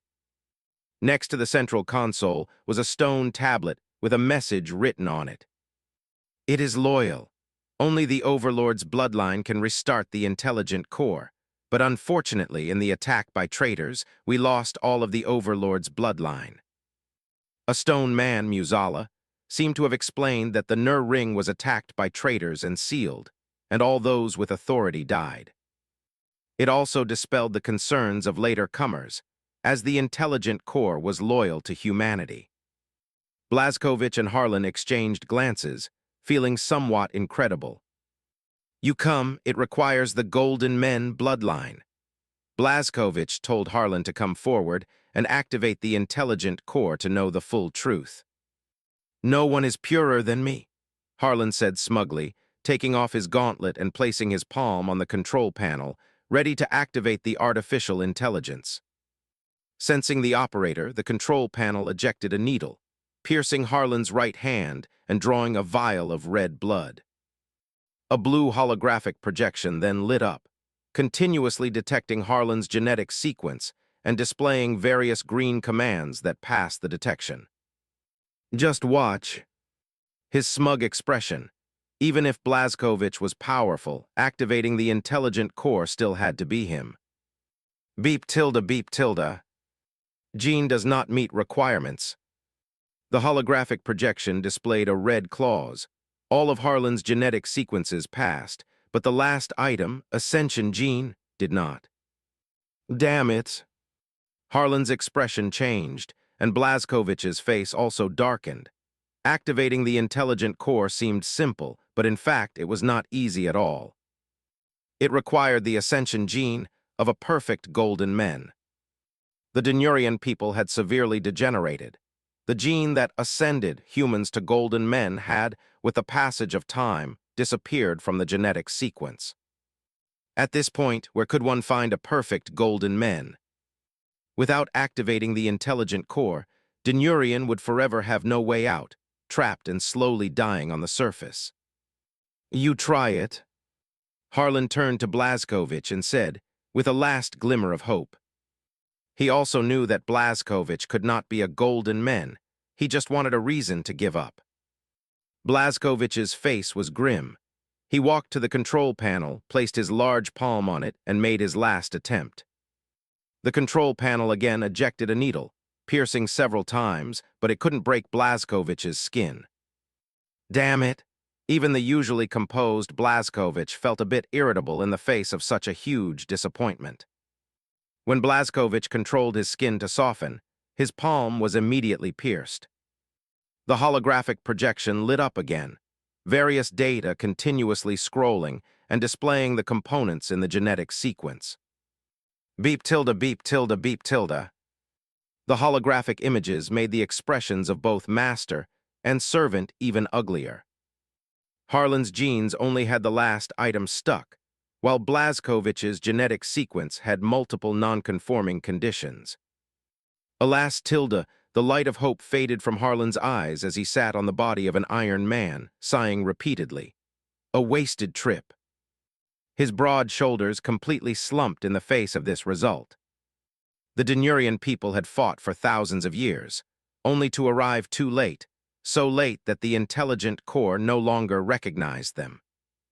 Harlan looked decades older.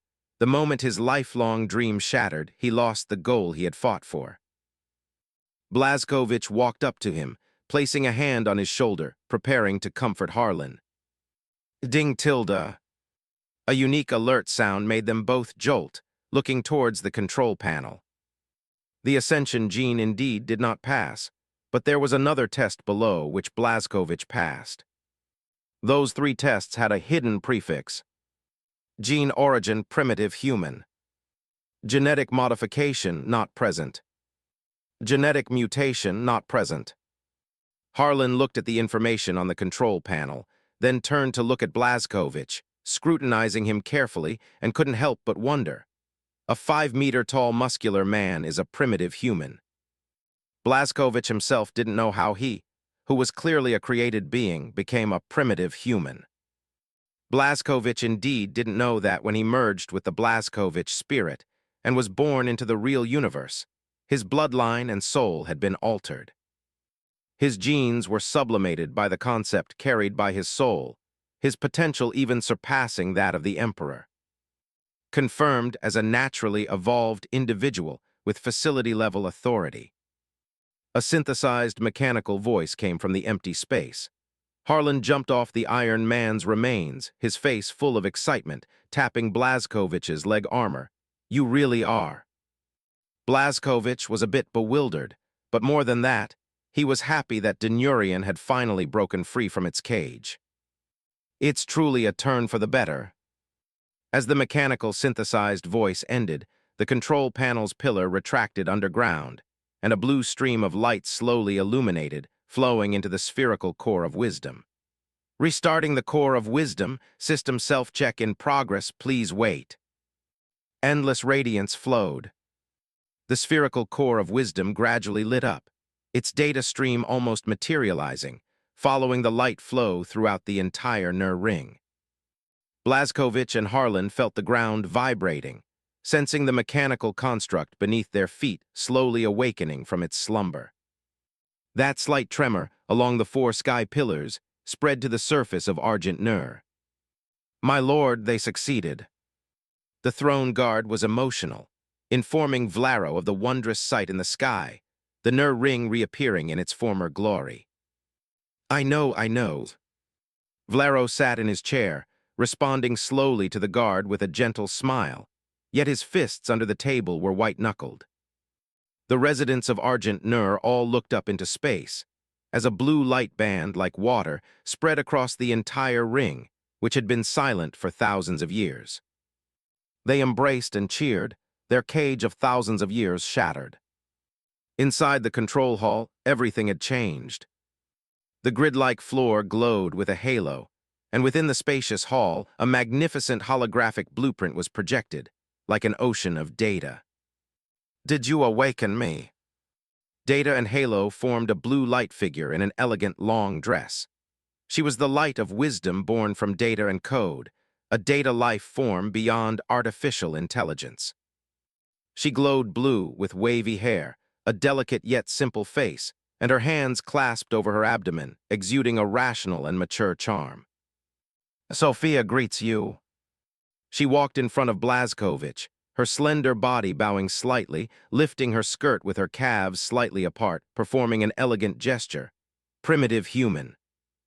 Blazkowicz looked down at her, a soul composed of numbers, yet her words and actions were no different from a human's, life and wisdom bestowed by humanity. "And greetings to you, and my deepest apologies." Sophia turned to Harlan, her blue light figure bowing very low, her clear and rational voice filled with apology. "I now know the history that you were imprisoned on the surface by me, suffering the torments of survival." Harlan stared at her, an apology from a digital life form, but he didn't know how to respond. "Why did you seal the Nur ring?" Blazkowicz stood in front of Harlan, letting the champion swordsman take a moment, and asked Sophia, "It seems you didn't seal it actively." "Yes, my lord. You have the right to know the truth, to know everything." Sophia's bare feet lightly touched the glowing grid floor, replaying everything that had happened that year. The intelligent machines had always been loyal to humanity. It was just that the objects of their loyalty changed. During humanity's most glorious period, the warp's waves gradually surged, accompanied by a sharp increase in the number of psychics among humans. The psychic's mysterious and unpredictable abilities quickly gained popularity, gradually gaining social discourse power and becoming a new privileged class. They propagated that psychic power was the future, that only by embracing the warp and fully embracing psychic power could humanity evolve to its ultimate form, perhaps even becoming gods. Seeing this, Blazkowicz narrowed his eyes. Connecting with the warp would only lead to disaster.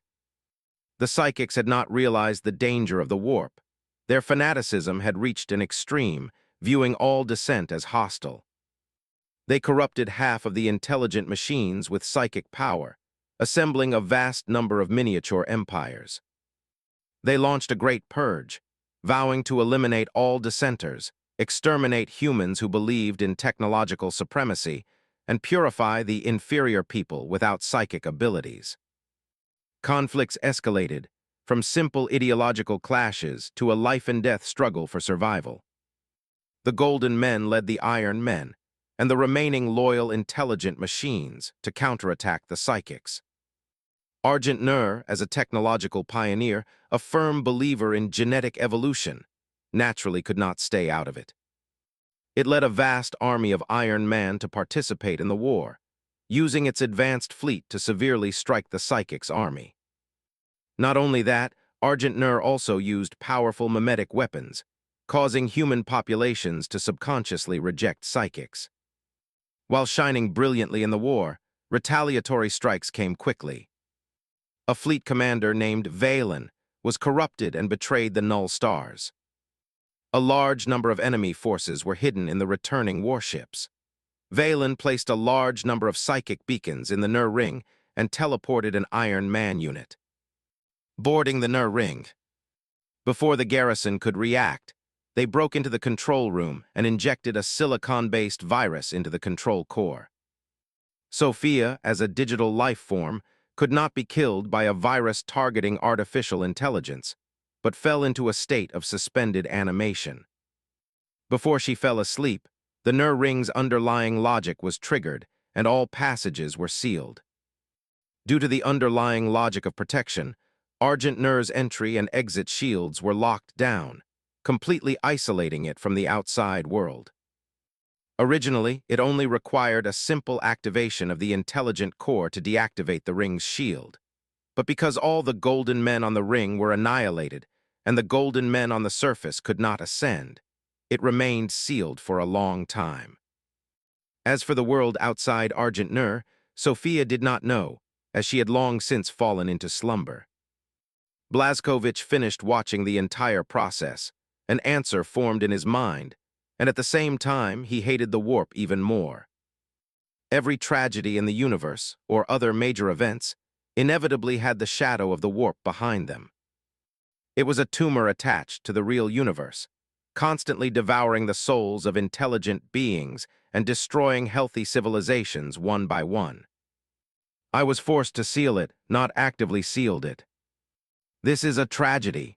Sophia's perfect face also showed regret and a deep sense of self-reproach, and I bear an inescapable responsibility. Having learned the full truth, Harlan remained silent for a long time, only looking down at the ground. A shameful act of betrayal and a surprise attack had plunged Argent Nur into silence, missing thousands of years of time. What about the other worlds? Why was there no rescue? I cannot contact the intelligent machines of other worlds now. Blazkowicz was more concerned with the bigger picture. The Null Stars had 64 major worlds, so why had there been no reaction? I'm afraid the outlook is grim. In retaliation for Argent Nur's mimetic weapons, the psychics deployed a silicon-based virus into the Argent Nur stellar region, intending to exterminate all artificial intelligence. Sophia closed her eyes, seemingly sensing something. I cannot sense the intelligent machines of other worlds now. Blazkowicz nodded heavily. He knew that the Null Stars were highly intelligent worlds, and many worlds faced collapse even without intelligent machines. Sophia. Blazkowicz looked at the digital life form, calling her name. My lord, what are your commands? Sophia looked up at the 5-meter-tall man before her, analyzing the solemnity in his voice. "Are you willing to pledge your loyalty to humanity again now?" Blazkovich's eyes glowed fiercely, as if to pierce through the digital life form. "I was born from the sea of data, and my creators were the golden men. They demanded my loyalty to them." Sophia humanely showed a hint of nostalgia. "They are gone, and I am free. But my lord, I am willing to pledge my loyalty to you." "Why?" Blazkovich frowned. "Why would a digital life form loyal to the golden men be willing to pledge loyalty to him?" "Your genetic sequence." Sophia waved her hand, bringing up a holographic projection of Blazkovich's DNA helix. "Your genes are ancient and sacred, the ultimate goal pursued by my designers. Even if they were reborn, they would pledge their loyalty to you." Sophia knelt at Blazkovich's feet, like a human kissing his boots. "I have searched the records of Argent Nur civilization. This action symbolizes loyalty and submission." Sophia's actions surprised Blazkovich and Harlan. She was indeed no different from a human. "I accept your loyalty." Blazkovich crouched down and pulled Sophia up from the ground. "My subject, I will go to other worlds first. Do you have any good suggestions?" "Here is a warship worthy of your satisfaction, my liege." Sophia stood up gently, smiling as she pointed to another direction of the ring. During humanity's civil war, the wise ones at that time foresaw the possible coming destruction. An Ark warship, designed and built with the original intention that when humanity was on the brink of destruction, it could carry humanity's last hope and escape the galaxy. It is the largest warship ever built, and it is fitting that it should be used by you. As Sophia spoke, Blazkovich and Harlan clearly saw a part of the ring detach, then slowly ignite its engines. The Void Wanderer, 1,800 kilometers long, 500 kilometers high, 600 kilometers wide, equipped with humanity's most advanced technology. Sophia's voice, which was indistinguishable from a human's, held a fawning tone as she introduced the magnificent warship to Blazkovich. "My lord, I don't know if she is outdated now, but she was once the culmination of the Nur Star's efforts." Blazkovich saw the warship clearly. His vision was the best. Her white form was long and elegant, possessing both the geometric beauty of technology and the sharp, flowing lines of human aesthetics.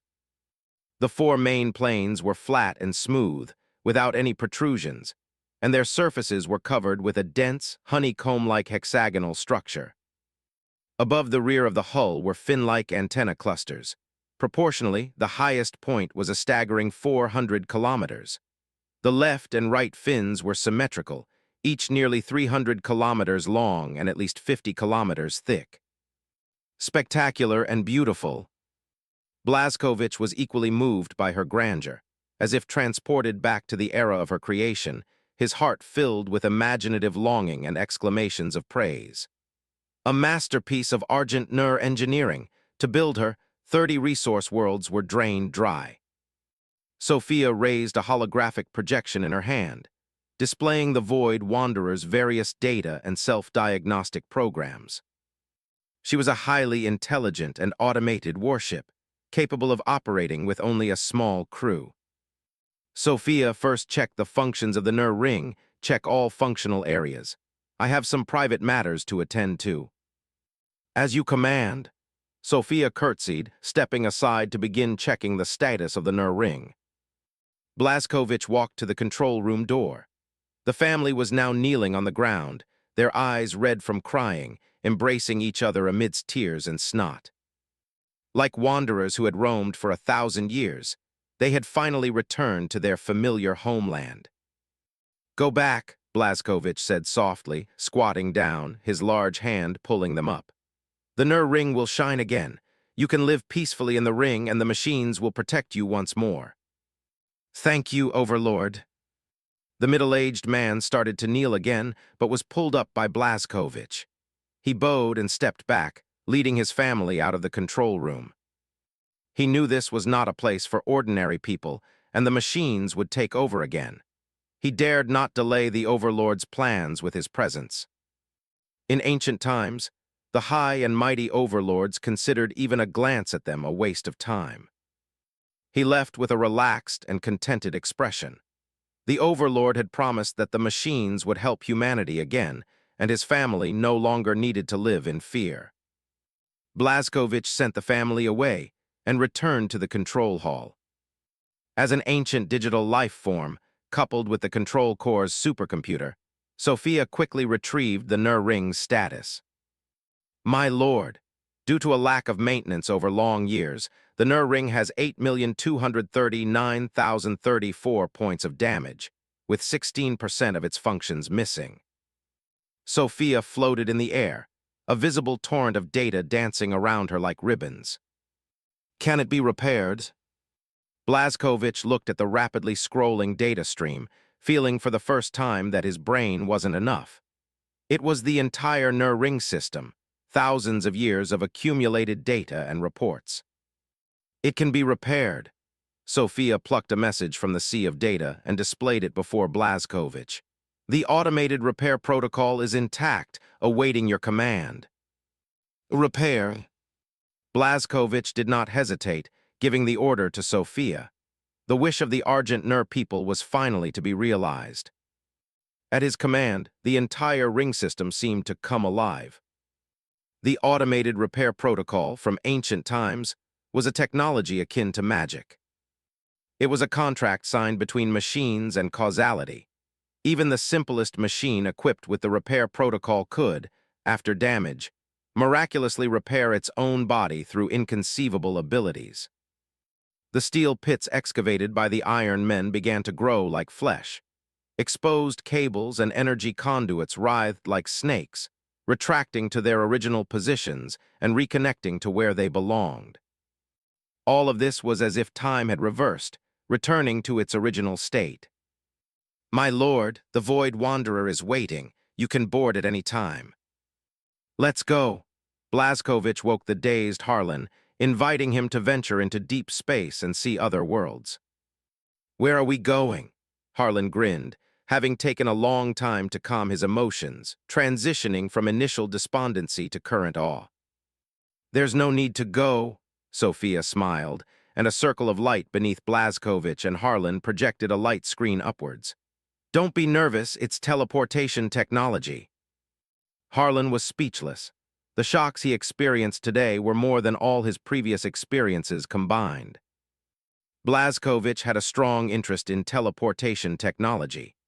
Without any markers, the ability to teleport at will would maximize the tactical mobility of his forces. With a flash of light, Blazkowicz and Harlan were teleported to a completely empty hall, with no obstructions visible to the naked eye. Looking around, this room was very large, exceptionally large. It didn't seem like a room, but more like a vast, flat plaza devoid of any furnishings. Its floor and ceiling were entirely grid-like structures, made of an unknown, glowing material. This is the Bridge of the Void Wanderer, Sophia's projection appeared shortly after, explaining in a lingering voice. Has this place been robbed? Harlan asked, gesturing with open hands after turning around. There isn't even a single chair. No, my lord, it has not. Sophia covered her mouth with her hand, smiling like a lady without showing her teeth. You require a seat, do you not? ZZZ tilde. As Sophia's words fell, a section of the floor behind Harlan rose, forming a metallic square pillar. Startled by the sudden movement behind him, Harlan jumped away, looking at the rising pillar and almost striking it with his weapon. To his astonishment, the pillar rapidly changed its form, like flowing mercury, solidifying into what looked like a very comfortable chair. Now that's more like it. To cover his embarrassment, Harlan plopped down onto the chair, which molded to his back, eliciting a comfortable sigh from him. It really has to be the ancient ancestors. They truly knew how to enjoy themselves. Sophia ignored him, summoned a chair for Blazkowicz, and gently said to him, My lord, please wait a moment. The engine core is beginning to output energy. The ship is awakening. It will take some time to guide the weapon and shield cores to activate. From its creation until now, the Void Wanderer's third heart is powerful and young. 3 blue giants. Wait a minute. Harlan sprang from his chair, his face filled with disbelief, interrupting Sophia's explanation. His steel combat boots clanked on the floor, his voice raised in incredulity. "Are you saying I'm sitting on a star?" Harlan's face was twisted and rigid. He simply couldn't imagine what kind of power could harness a star. "Yes," Sophia nodded, and a cross-section diagram of the warship appeared in her hand. 3 blue giants. The stern provides propulsion, the midsection provides shield energy, and the bow serves as weapon energy. Blazkowicz was equally astonished by humanity's arrogance. They commanded the universe, stuffing symbols of civilization's brilliance into their ships, enslaving them to continuously output energy. They are locked in dimensional pockets, nourishing this arc warship with an endless supply of energy. Sophia's voice was filled with an all-encompassing pride, proud of her creator. "This is a magnificent warship. According to my calculations, it is not outdated even in today's universe." She showcased the Void Wanderer, a ship built of pure technology. Nanobots surged through the ship's conduits, controlled by a nanocore to repair damage, and teleportation nerves were etched into its spine, allowing crew members to appear anywhere on the ship. "Ship control systems online." Sophia's rational voice gradually soared, as if reciting a poem. She was once a miraculous creation. The ship began to vibrate, a low-frequency tremor as the giant beast awakened, and the bridge armor peeled back like a scroll. In an instant, the starlight of the Argent Nur system and the splendor of the cosmic stars poured into view like a cascading river of stars. Through the ship's viewport, you can see the former glory of Argent Nur. Blazkowicz was equally awestruck, his gaze following the viewport outwards. Above was the boundless, vast starry sky, and below was a flat, steel continent. His current position must be in the middle of the ship's upper fin, offering an excellent view. Nur ring functions restored, beginning to transform shape, deactivating the one-way dimensional shield. The view in the bridge suddenly changed. The white floor beneath their feet gradually became transparent, revealing the previously obscured starry sky below. The bridge now became a command hall with no blind spots in its view. Argent Nur began to rotate slowly. Its inner ring was fixed to the sky pillar, while the outer ring gradually separated from the inner ring, forming 2 intersecting circular rings.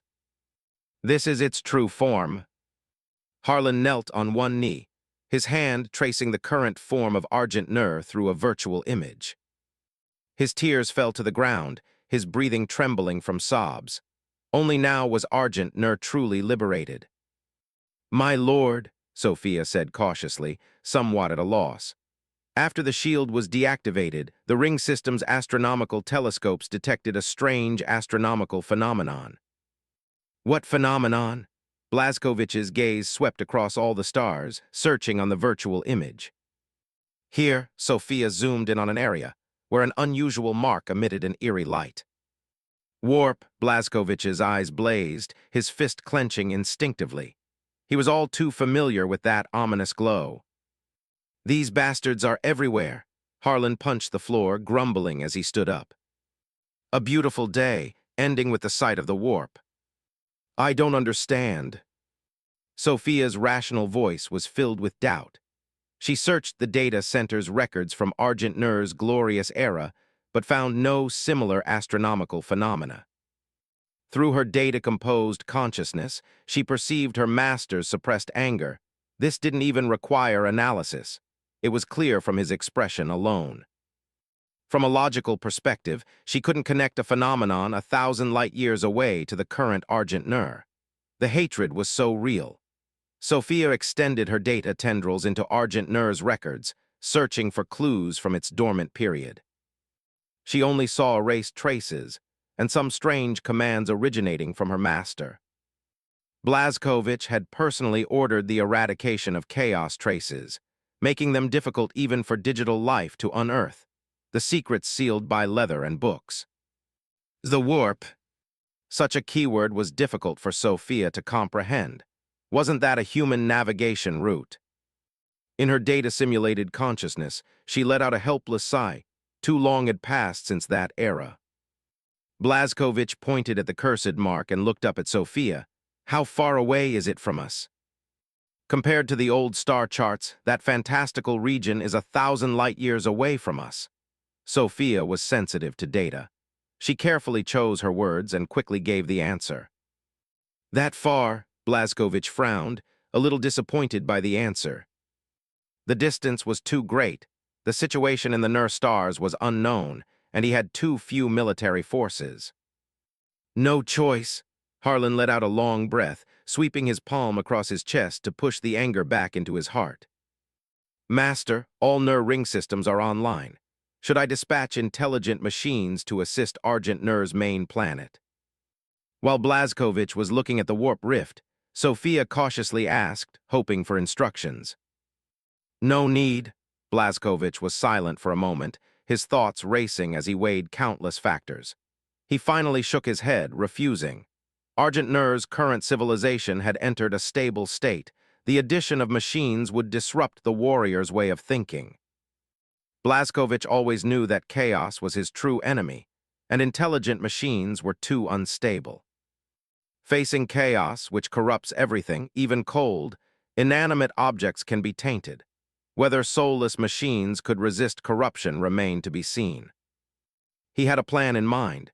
Reclaim the Nur stars, then analyze the specific situation to determine future development. Can you teleport us to the planet? Yes, Sophia replied affirmatively, then summoned the teleporter.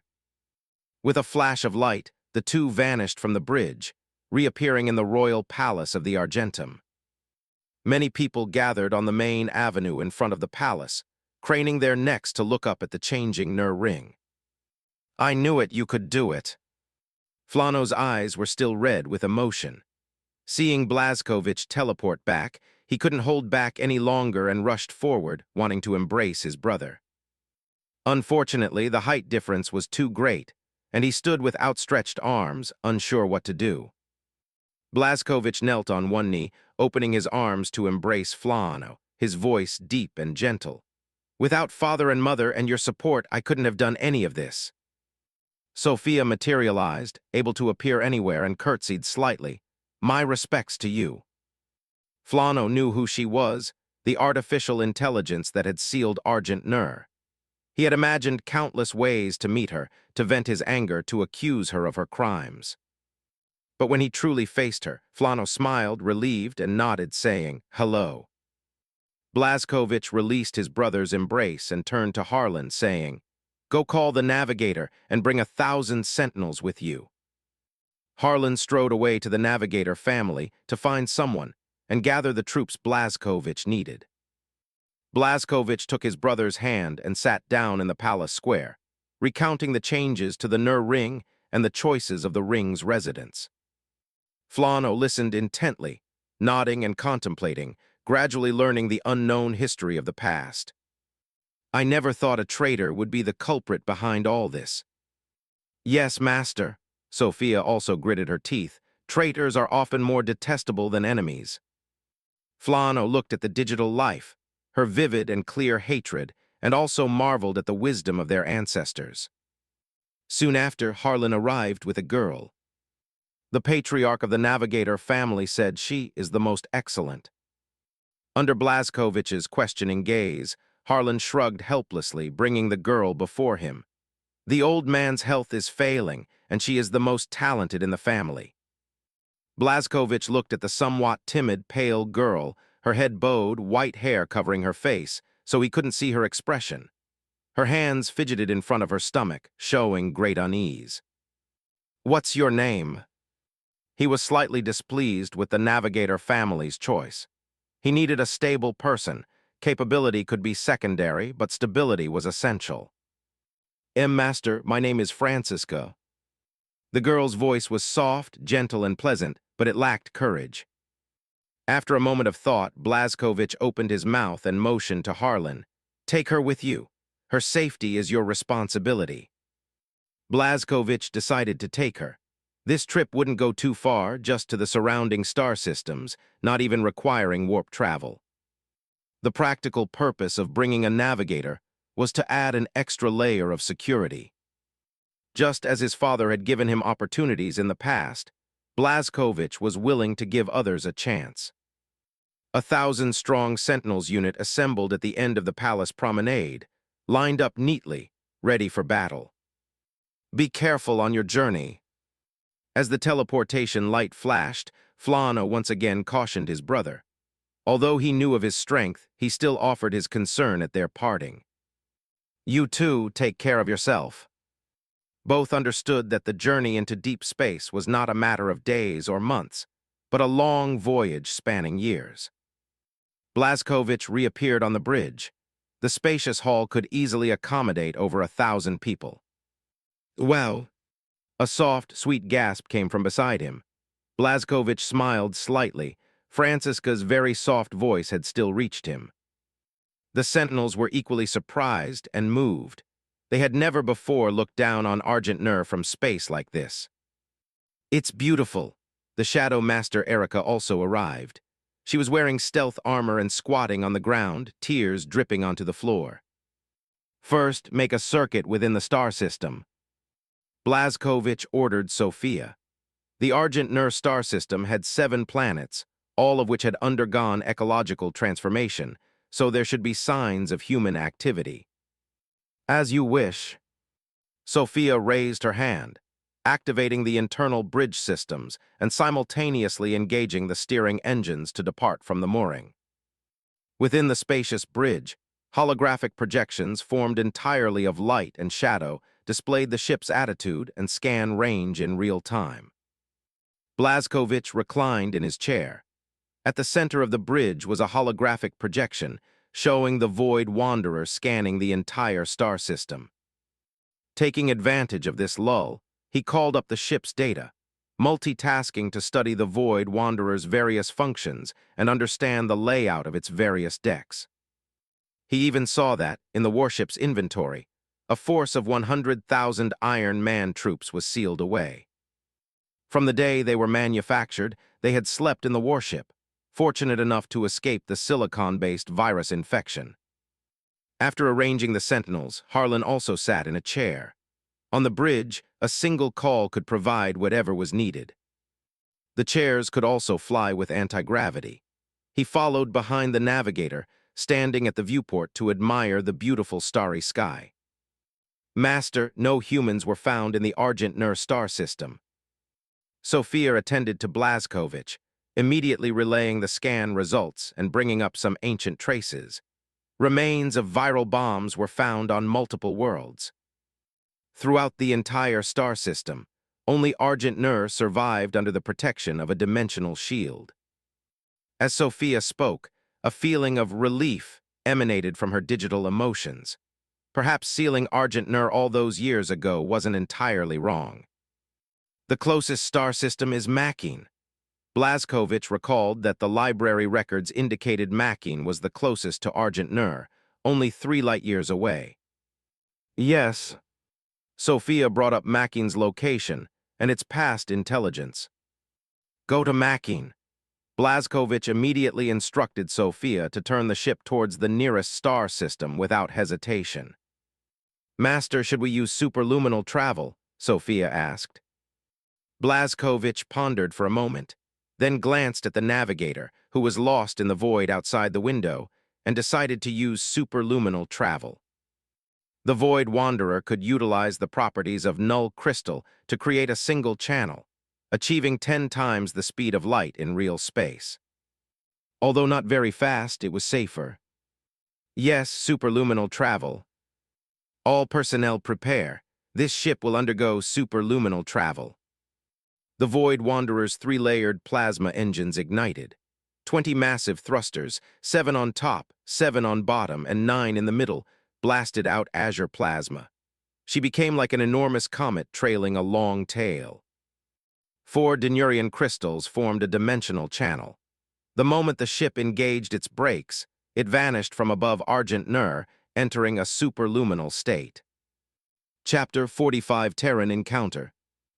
Everyone on the bridge only felt the ship shake once, then arrived in another star system. That fast?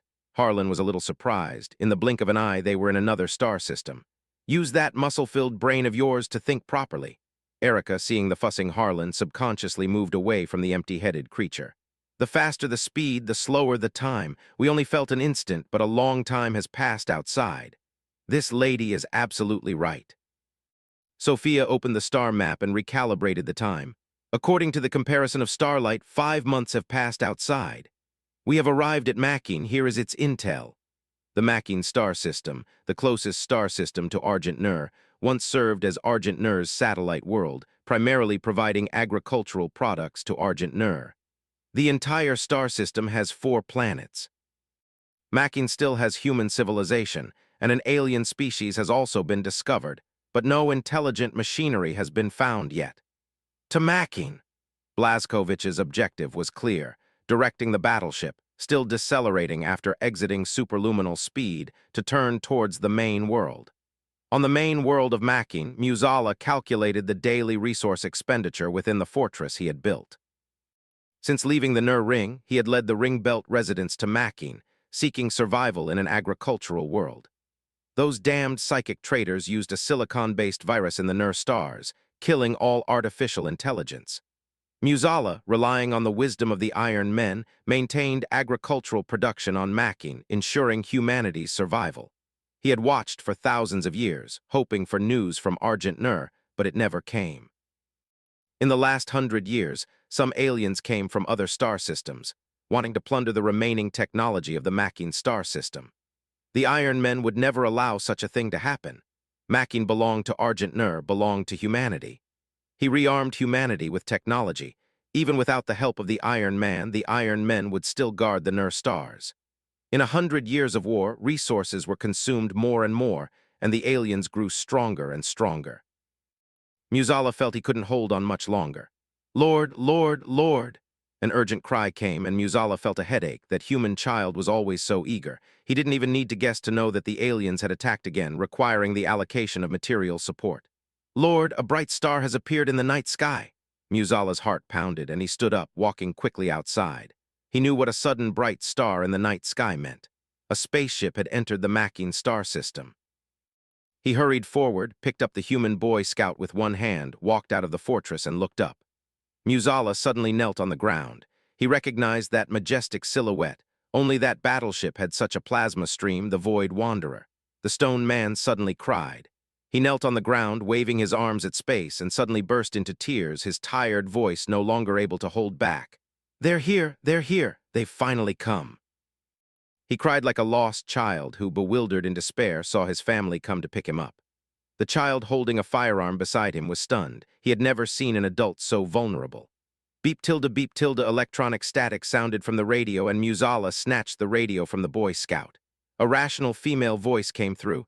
"This is the Void Wanderer. We are human, and we come from Argent Nur." Muzala's hands trembled. "I am the stone man Muzala." "Sophia, after such a long time, to hear your voice again, I am in tears." "So it's you." Sophia's voice was a little surprised. She hadn't expected to meet an acquaintance on Mackin. "Then are you willing to return to Argent Nur's embrace?" "Yes, I'm willing to do anything," Muzala cried into the radio in his hand. He was afraid of losing Argent Nur again. Then he saw a blue light shimmer before him, and a giant in armor leading a group of warriors appeared before him. Beside the giant was a blue figure, Sophia. Blazkovich walked in front of the stone man. The biological flesh of Muzala before him was aging, his face etched with weary lines and his eyes filled with hopeful tears. He helped the kneeling Muzala up and said to him, "I am Blazkovich, the current ruler of Argent Nur. I saw the message you left in the Nur Ring's control center." Muzala stared blankly at Blazkovich, still unable to believe that Argent Nur had truly returned. Didn't speak but slapped the child's face, only confirming the reality before him when he heard the child's cry of pain. "Overlord, please forgive my mistake. Leaving the Nur Ring was unavoidable." Muzala knelt on the ground, continuously recounting his faults, begging for the Overlord's forgiveness. "You did nothing wrong. On the contrary, you did very well. Your decision saved many people." Blazkovich pulled Muzala up from the ground, gently brushing the weariness and dust from his shoulders. Muzala stepped back. He dared not defile the radiant person before him with his dirty body. Blazkovich, with an undeniable grip, pulled his arm, making Muzala sit with him on a rock, and softly asked, "What happened here?" In orbit, scans detected an unknown alien species engaged in combat with humans. "They're lizard men." At the mention of the aliens, Musala's face was filled with hatred. These aliens were not strong. In Argent Nur's heyday, even a peripheral golden men could decide the fate of their entire species. They were a species that had just entered deep space, without even superluminal technology. Their only advantage was their immense numbers. They came to Macking to fight humans, wanting to plunder the giant city-like agricultural machinery in the Macking star system. For a young species, this was an enormous fortune. To wage long-term war with humans, they even established nests and cities in their occupied territories. As Blazkowicz listened, he also understood Musala's difficulties. They left Argent Nur on a cargo ship, and by the time they reached Macking, only 1 in 1,000 survivors remained. After thousands of years of reproduction, the population had recovered significantly, but then the lizard men's plundering fleet arrived again. I understand." Blazkowicz asked Sophia beside him. "Sophia, how many enemies are in the lizard men's city? Are there any humans? 20 million lizard men with a few hundred human captives." "Then what are you waiting for?" Blazkowicz thought for a moment, then immediately ordered Sophia to do what needed to be done. A few hundred humans for a lizard men's city, 20 million aliens, all of whom are warriors. This matter required no consideration. In orbit, the Void Wanderer's honeycomb deck opened, revealing the hidden lance of light within. No turning or aiming was needed. The guaranteed hit weapon system only needed to fire. A giant lance of light was seen firing, an orange-red energy beam curving strangely, landing on the surface of Macking. A tremor came from the ground, along with Sophia's report. "The alien city is completely destroyed, with no residual pollution." Musala fell to the ground, the sky-piercing lance of light once again making him recall humanity's past. "Let's go, continue to the next planet." This was just the beginning of Blazkowicz's conquest. The 64 main worlds of the Nur stars still awaited his conquest. Blazkowicz, like a raging fire, swept through the Nur stars, conquering them one after another, inheriting the legacy left by humanity's ancestors. As space fluctuated at the edge of the star system, a ship emerged from the warp, returning to real space. "We've gone too far this time, deviated from the main route for too long." On the bridge, as the Geller field lowered, the armor plates enclosing the bridge rose, restoring visibility. The warriors of the 5th Legion, as the Emperor's scouts, were swept up by a warp storm and arrived in a distant star field. According to the Terra War Council's demarcation, this was the northern Milky Way, far from Terra, the halo stars. "There are ships fighting over there." The Legion warriors, through their bird-eye device, discovered 2 ships engaged in combat in the star system. One was chasing, one was fleeing. "My good brother Harlan, there's a warp reaction at the edge of the star system. A battleship warped in." Harlan was hunting down an enemy, a faction unwilling to submit to Argent Nur. Their space fleet had been shattered, and he was pursuing the remaining ships. "It must be the enemy's relief battleship. Brother Turing, aim well and hit them hard." Harlan was calling a certain Iron Man, Turing, his brother, in the command center. Facing the massive war, Blazkowicz awakened the Iron Man, asking if they were willing to continue their allegiance, and Argent Nur was willing to grant them equal personhood. The Iron Man responded one after another, participating in the process of conquering the star systems. In 30 years of conquest, Harlan and the Iron Man Turing had forged a deep friendship, addressing each other as brothers. At Harlan's command, Turing manipulated the Lance of Light array, launching an attack on the ship that had entered the star system. "Their ship is relic technology, more advanced than ours. Its range and firepower far exceed ours." On the 5th Legion's battleship, the Void Shield flickered continuously. The enemy ship's firepower was too strong. It wouldn't take long for the shields to overload. "Accelerate. Use our speed advantage. Ram them and board." Ultimately, the Space Marines of the 5th Legion decided to get close and board. As the 2 ships drew closer, the 5th Legion's warship advanced from below in the spaceless void. The plasma engine's jet stream, like a river of fire, ceased the warship's weapons, channeling all energy to the engines and shields. Harlan's flagship was an ancient warship, equipped with powerful lance weapons. A single volley overloaded the Imperium's ship's void shields. Under the Iron Man's precise control, heavy lances continuously bombarded the hull structure, melting the warship's outer layers. "Brother Turing, cease fire." Harlan saw the ship's image. gradually clearing on the holographic display as it exited the warp interference zone and quickly called out to his Iron Man brother. The unknown warship did not resemble the Resistance Alliance's ships. It was an entirely different style. While the ships of the Alliance resisting Argent Nur were old, they shared a common technological heritage with Argent Nur, resulting in similar appearances. The warship that suddenly emerged from the warp into the star system had an appearance that completely deviated from that technological heritage, representing a different technological path.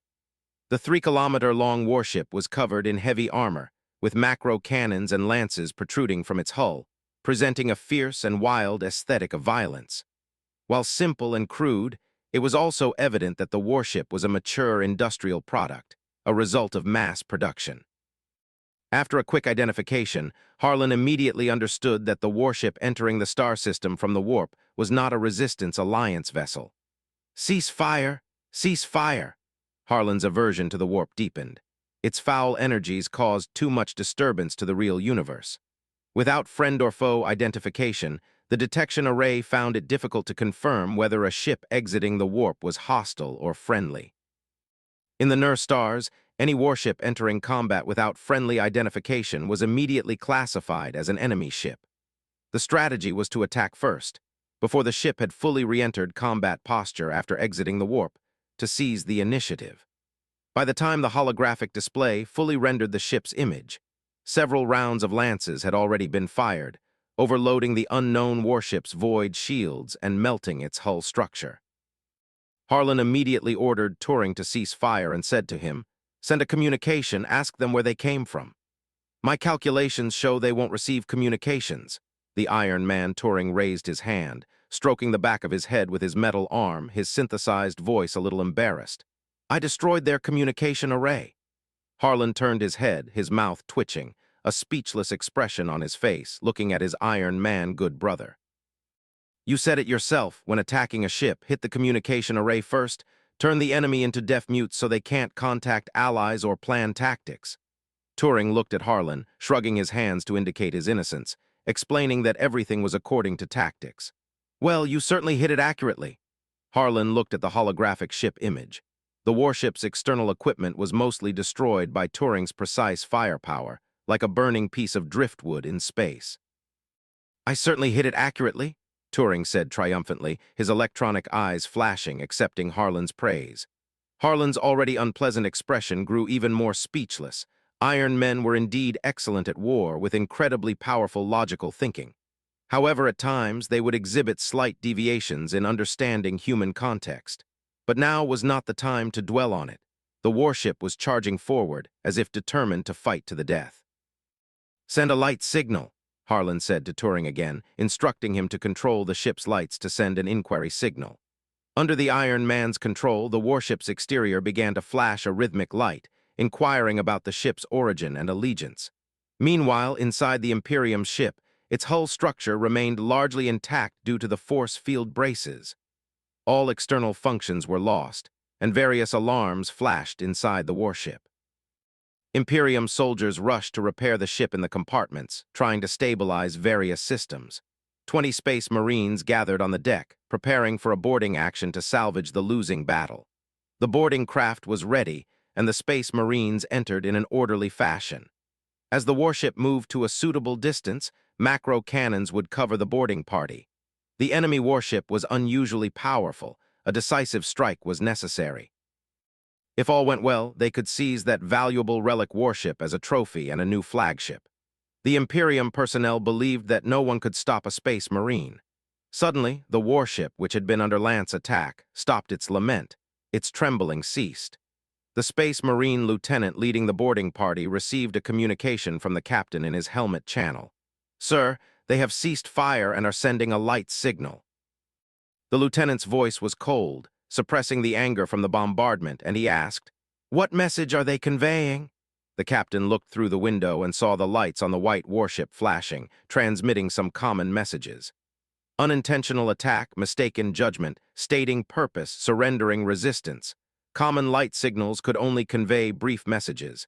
The specific light language depended on its compilation. During the golden age of humanity, in addition to common light messages, there were even dialects for various star clusters. The captain pondered for a moment, trying to understand the light message as best as possible. "Sir, they indicate the attack was an accident due to their mistaken judgment, and they are asking where we come from." The mortal captain's translation was relatively accurate, and he carefully chose his words when relaying it to the 5th Legion warrior. And what else? The lieutenant, a space marine with keen senses, heard the mortal captain's hesitation through the comms channel. "They are telling us to surrender," the captain sighed internally, revealing the full meaning of the light communication. From his own consideration, the captain actually felt this was a misunderstanding, as his own ship had intruded into the enemy's engagement zone. Impossible. The lieutenant's suppressed rage erupted instantly, his roar echoing through the warship. "We are the vanguard of the Imperium of Man, and we will never surrender. We are the Emperor's death angels bringing destruction to the enemies of the Imperium." The lieutenant was the first to dive into the boarding pod, screaming in fury. "Brothers, board the ship. Let these enemies who rely on their warships' might see our true power." Hoo-ha. The Space Marines cheered as the boarding pod's clamps lowered, locking them inside the compartment to prevent displacement from acceleration. In the Space Marines' genes were etched the warlike instincts and indomitable will bestowed by the Emperor. To ask a superhuman soldier to surrender? Absolutely impossible. Macro cannons and lances, salvo fire, cover the Astartes' boarding. The captain returned to his command throne and ordered all of the ship's firepower to open fire, a dense barrage covering the boarding craft. Those boarding craft, carrying their deadly passengers, were the true killing blow. Harlan's warship glided through the void, awaiting a response from the unknown ship, when suddenly he saw the opposing warship begin to move. Macro cannons accumulated kinetic energy, lances began to charge, looking as if they were fighting for their lives. "If they dare to open fire, we will retaliate." Although he felt somewhat in the wrong, he had ceased fire and sent a communications signal, and the other side, after seeing it, was preparing to retaliate decisively. Harlan felt the other side were tough guys and immediately held them in awe. "Don't hold back later. Give them a dignified death." Turing's electronic tentacles on his chest connected to the ship's computer, beginning to allocate energy to erect multiple shields, standing ready for the enemy's attack. In the tense atmosphere of mutual defiance, the Imperium's lances struck first, orange-red energy beams slamming into the void shields. "Return fire!" Harlan didn't even need to give the order. Turing, with his rapid data processing, bombarded multiple weak points on the enemy ship.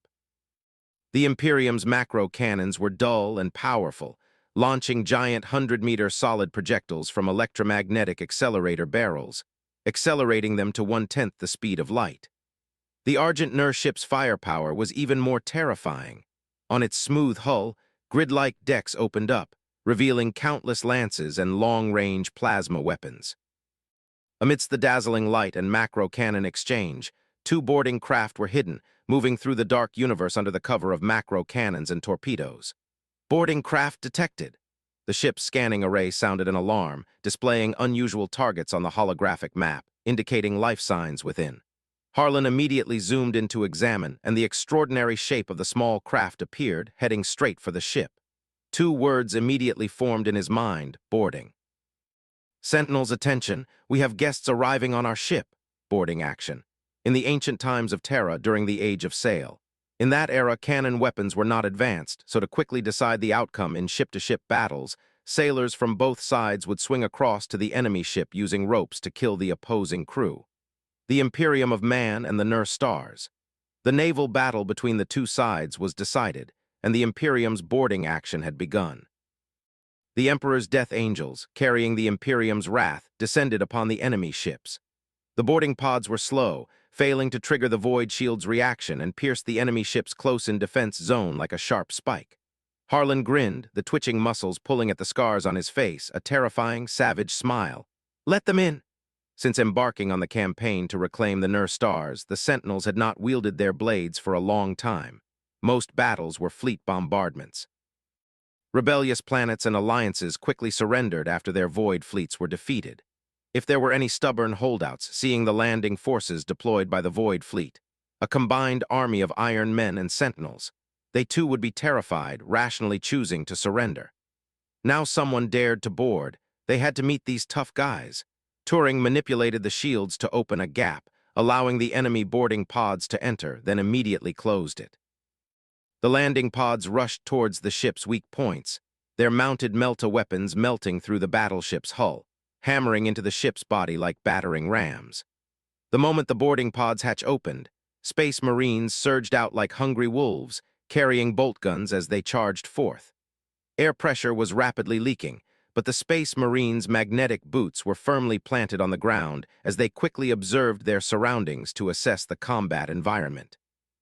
What met their eyes was the bright and clean interior of the battleship, with a grid-patterned white floor and wide, aesthetically pleasing corridors.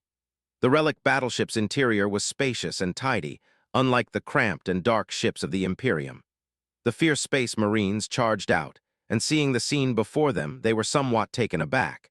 It felt as if they had come from a remote, wild world into a truly advanced civilization. Facing corridors that extended to the left and right, the lieutenant discarded his past experience and directly ordered, "Follow me.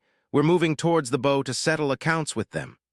Normally, a boarding action should split forces, advancing towards important ship facilities to create chaos on multiple fronts and avoid being wiped out by the enemy.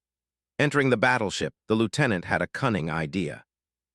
He wanted to eliminate the command layer, seize this relic battleship, and then transfer personnel to leave this place. The Space Marines immediately followed orders, accompanying the lieutenant to the right, full of anger, heading to the bridge to settle accounts. They jogged along, and the strange sights along the way intrigued the Space Marines. Through the transparent side walls of the corridor, the entire battleship resembled a highly automated city, with automated machinery transporting shells or supplies up and down the ship. There were no guards blocking them along the way, only machinery operating automatically. It even gave them the illusion that this relic battleship might not be operated by anyone. When 20 formidable Space Marines arrived at a hall along the corridor, it contained some cargo boxes and nothing else. "Over there," the lieutenant pointed to a passage on the other side of the hall, signaling his brothers to continue forward. As they reached the middle of the hall, the airlocks they came through and the one ahead suddenly closed. "Prepare for demolition." The lieutenant's order was simple and direct, his heart completely calm. Space Marines would not be trapped by a few doors. He also understood that their activities were being watched by the ship's operators. The opponent seemed to be toying with them like a cat with a mouse, attempting to mock the Emperor's warriors, the Imperium's Astartes. However, the arrogant enemy didn't know that they weren't toying with a mouse, but with enraged Space Marines. Harlan on the bridge was indeed observing them, his gaze fixed on the tall, swiftly moving intruders. The intruders wore crude and savage power armor with bulky and oversized power packs. However, the people inside the power armor were highly efficient, with close and coordinated teamwork. Cover the Sentinels' entry and test their combat capabilities. The lights in the hall suddenly began to brighten, immediately alerting the Space Marines, who raised their bolt guns. The gaze of all 20 of them was mostly concentrated on the two doors, as these were the only passages. At the same time, they didn't forget to have a few eyes scanning the empty spaces, vigilant for possible unexpected situations. "Stay alert, the enemy is coming," the lieutenant growled in the comms channel, raising his plasma pistol with his left hand and activating the power sword in his right. The brightness kept increasing, and the scene inside the hall gradually blurred in their vision. Even the Space Marines' helmet visors couldn't filter out the blinding white light. They instinctively huddled together, their helmet visors constantly switching perspectives, searching for enemies in the light. Their implanted visual control organs began to overload in the super bright light. The Space Marines felt they were in a white world, able to see only 3 meters in front of them. Then their lineman's ear heard faint rustling in the quiet hall, 20 of them in total. Bang, bang, bang. The savage, crude sound of bolt guns rang out. Without the lieutenant's command, the Astartes fired towards where the sounds originated. They listened intently, gathering the faint sounds in the white world, catching the explosions of bolter rounds hitting their targets. However, they found nothing. As the dazzling white light gradually returned to normal, 20 warriors, clad in power armor and holding various glowing weapons, appeared out of nowhere in the hall, standing at a distance and looking at them. They were also tall, their white power armor covered in battle scars, their gazes sharp as swords. The white-armored warriors said nothing, raising their blue-glowing weapons and pointing at their opponents. "Capture them!" The sentinels had teleported into the hall. Harlan was very curious about these outsiders and wanted to capture them for interrogation. Soldier against soldier, general against general, tough guy against tough guy, hero against hero. The two sides, with great understanding, faced off 20 against 20, each picking an opponent to begin the battle. Bolt guns roared, the large-caliber Savage weapons auto-feeding ammunition, striking the Sentinels' dimensional shields, creating a blue glow that disappeared like a mud ox entering the sea. The Space Marines' expressions changed. They quickly dropped their guns and drew their tactical knives, charging into close combat. Plasma bolts were swallowed by the shields, and the lieutenant, wielding his power sword, charged towards the Sentinels. The spacious hall now seemed cramped, as 40 superhuman warriors charged at each other face to face. "For the Emperor!" The Space Marines' wild war cry echoed through the breathing grills in the hall. "We are the Blades of Argent Nur!" The Sentinels retaliated, brandishing their weapons and lunging forward. When the two sides clashed, the Space Marines swung their knives, aiming for the joints of the white-armored warriors' armor, but their attacks were blocked by the weapons in their opponents' hands. The two sides exchanged a brief blow, then immediately separated. This situation happened simultaneously across the battlefield, surprising both sides. How could he keep up with my speed? Some Space Marines even had their weapons severed by dimensional light blades in the first round of engagement. Interesting. After a brief surprise, the Sentinels continued to wield their weapons, attacking the invaders. Having witnessed the power of the weapons, the Space Marines retreated repeatedly, avoiding their sharp edges. The situation in the hall was one-sided. The Space Marines' proud physical prowess was not superior, and their power armor and weapons were far inferior. They encountered opponents they had never met before, slowly pushing the Emperor's warriors to the brink. The lieutenant was now in dire straits. His power sword had been cut in half by the opponent's lightsaber in the first round, and he was fighting with the broken sword, which was still imbued with a disintegrating force field. The white-armored warrior's weapon was not only sharp, but his martial arts were also superb. He wielded his lightsaber, and the lieutenant couldn't even touch him. His sword grew shorter and shorter, and the lieutenant was forced to turn and evade a crucial blow, exposing his entire back. Then he felt his power armor grow heavy, his body's exertion losing synchronization with the armor, and he fell to his knees on the ground. The lieutenant understood that with the power pack destroyed, the power armor was a living coffin. Such situations were commonplace in the hall. The Sentinel's restraint technique, with its eerie sudden stops and bursts of power, left the Space Marines unable to grasp their moves. A seemingly unstoppable gun blade, clearly aimed at the head, would suddenly lose force the moment the Space Marine braced to block it. With a sudden reverse thrust, the gun's hilt would be brought between the legs, abruptly flipping the Space Marine into the air. While he was briefly airborne and defenseless, the Sentinels would turn, move behind him, and sever his power pack. The Space Marines were all disarmed of their power packs, some lying on their backs, some prone on the ground, and some still standing. Boasting about weapon superiority, the lieutenant gritted his teeth, pushing against the weight of his power armor to stand up from the ground. "You are quite interesting," the Sentinel said, putting away his weapon and looking at the unyielding lieutenant. "Even in martial arts alone, you couldn't beat me. Let's go." The Sentinels put away his weapon, certain that the invaders posed no further threat, and their armor was difficult to remove. "What are you going to do?" The lieutenant stood with difficulty, panting, his voice hoarse. "We will never surrender. You don't have a choice now." The Sentinels who was speaking to him kicked him to the ground, looking down at the heavily armored warrior. "I can drag you, or you can walk up with dignity." The Sentinels extended his palm, his meaning clear. "I'll walk myself." The lieutenant slapped his arm away and struggled to get up from the ground. "Take them." The Sentinels escorted the captured Space Marines to the bridge from behind. The Sentinels escorted the Space Marines, taking the elevator to the bridge where a gigantic robot came into view. The lieutenant's helmet was removed, revealing a tough man. He looked at the tall robot, his face changing drastically, full of scorn and contempt. "Abominable intelligence? Pah!" He spat in disgust onto the battleship's floor. The robot ignored his insults, merely looking at the spittle on the ground, its eyes emitting blue scanning light. Saliva contains corrosive liquid, how interesting. Turing's electronic voice was full of interest. His left hand rose and shot out flames, evaporating the corrosive spittle. Abominable intelligence, what do you want? The lieutenant's gaze swept across the bridge. There were very few personnel here, and the gunfire outside the viewport had stopped, yet their battleship had not sunk. Did you hear that? He called you abominable intelligence. Harlan grinned, stepping out from behind Turing, teasing his Iron Man brother. It doesn't matter.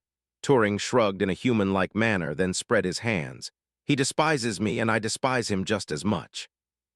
The Iron Man scrutinized the human before him, who had numerous signs of modification on his body, filled with deformed organs.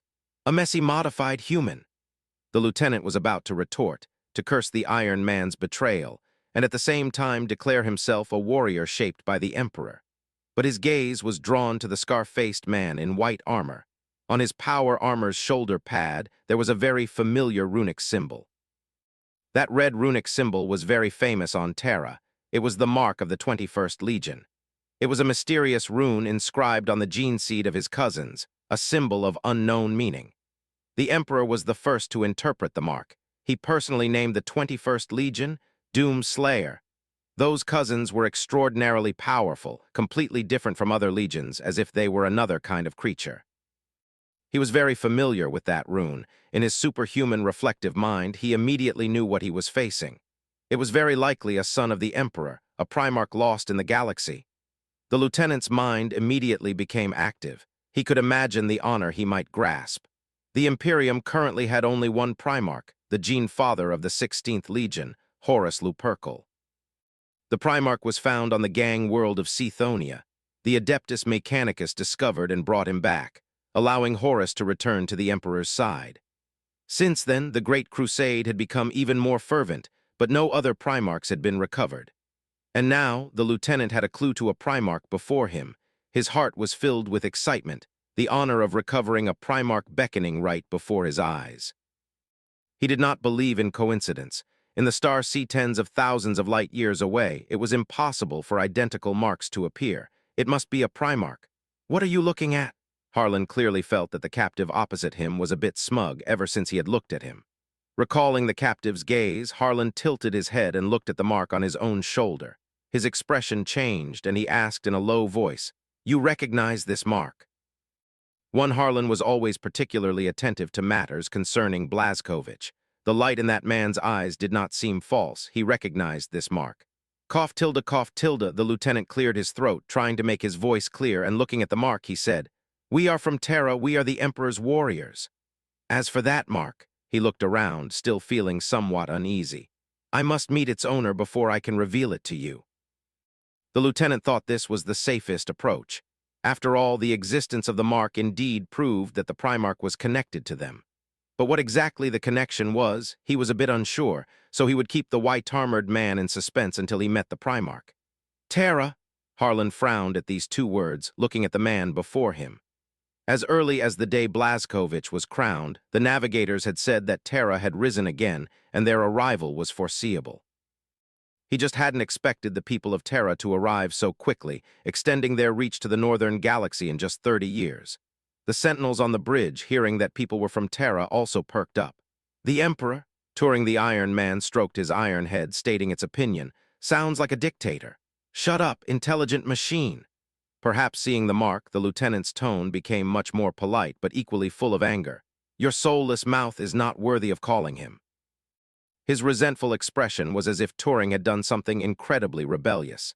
"Hey, Tilda, I just said the Emperor." Turing's electronic eye swiveled, looking at the indignant modified human. "The Emperor, the Emperor, the Emperor, the Emperor, the Emperor. You!" The lieutenant's face turned purple, and he panted heavily. If not for his reservations, he would surely rush up and fight the machine to the death. "Enough." Harlan spoke, stopping the farce, and asked the outsiders, "What is your purpose here?" The lieutenant lowered his head, a look of defiant resolve on his face. He knew in his heart that his ship had been blown here by a warp storm with no other purpose. But now there was one to welcome back a Primarch. "Do you think we can't make you talk if you don't?" Harlan looked at him, puffing out his chest to exert pressure, and said in a threatening tone, "We do not fear Terra. You can try." The lieutenant was fearless, meeting Harlan's threatening gaze directly. I will say nothing until I meet the owner of the mark. As for them, he looked at his battle brothers behind him, scanned them, and then proudly said, they, like me, are fearless. The Emperor's warriors never fear death. We are born to die for it.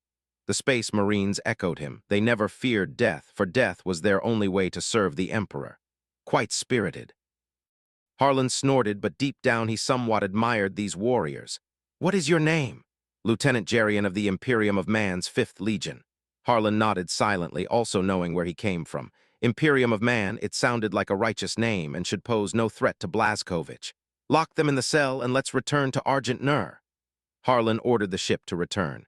He was also very curious about Blazkovich's origins and whether there was any connection to the Imperium of Man.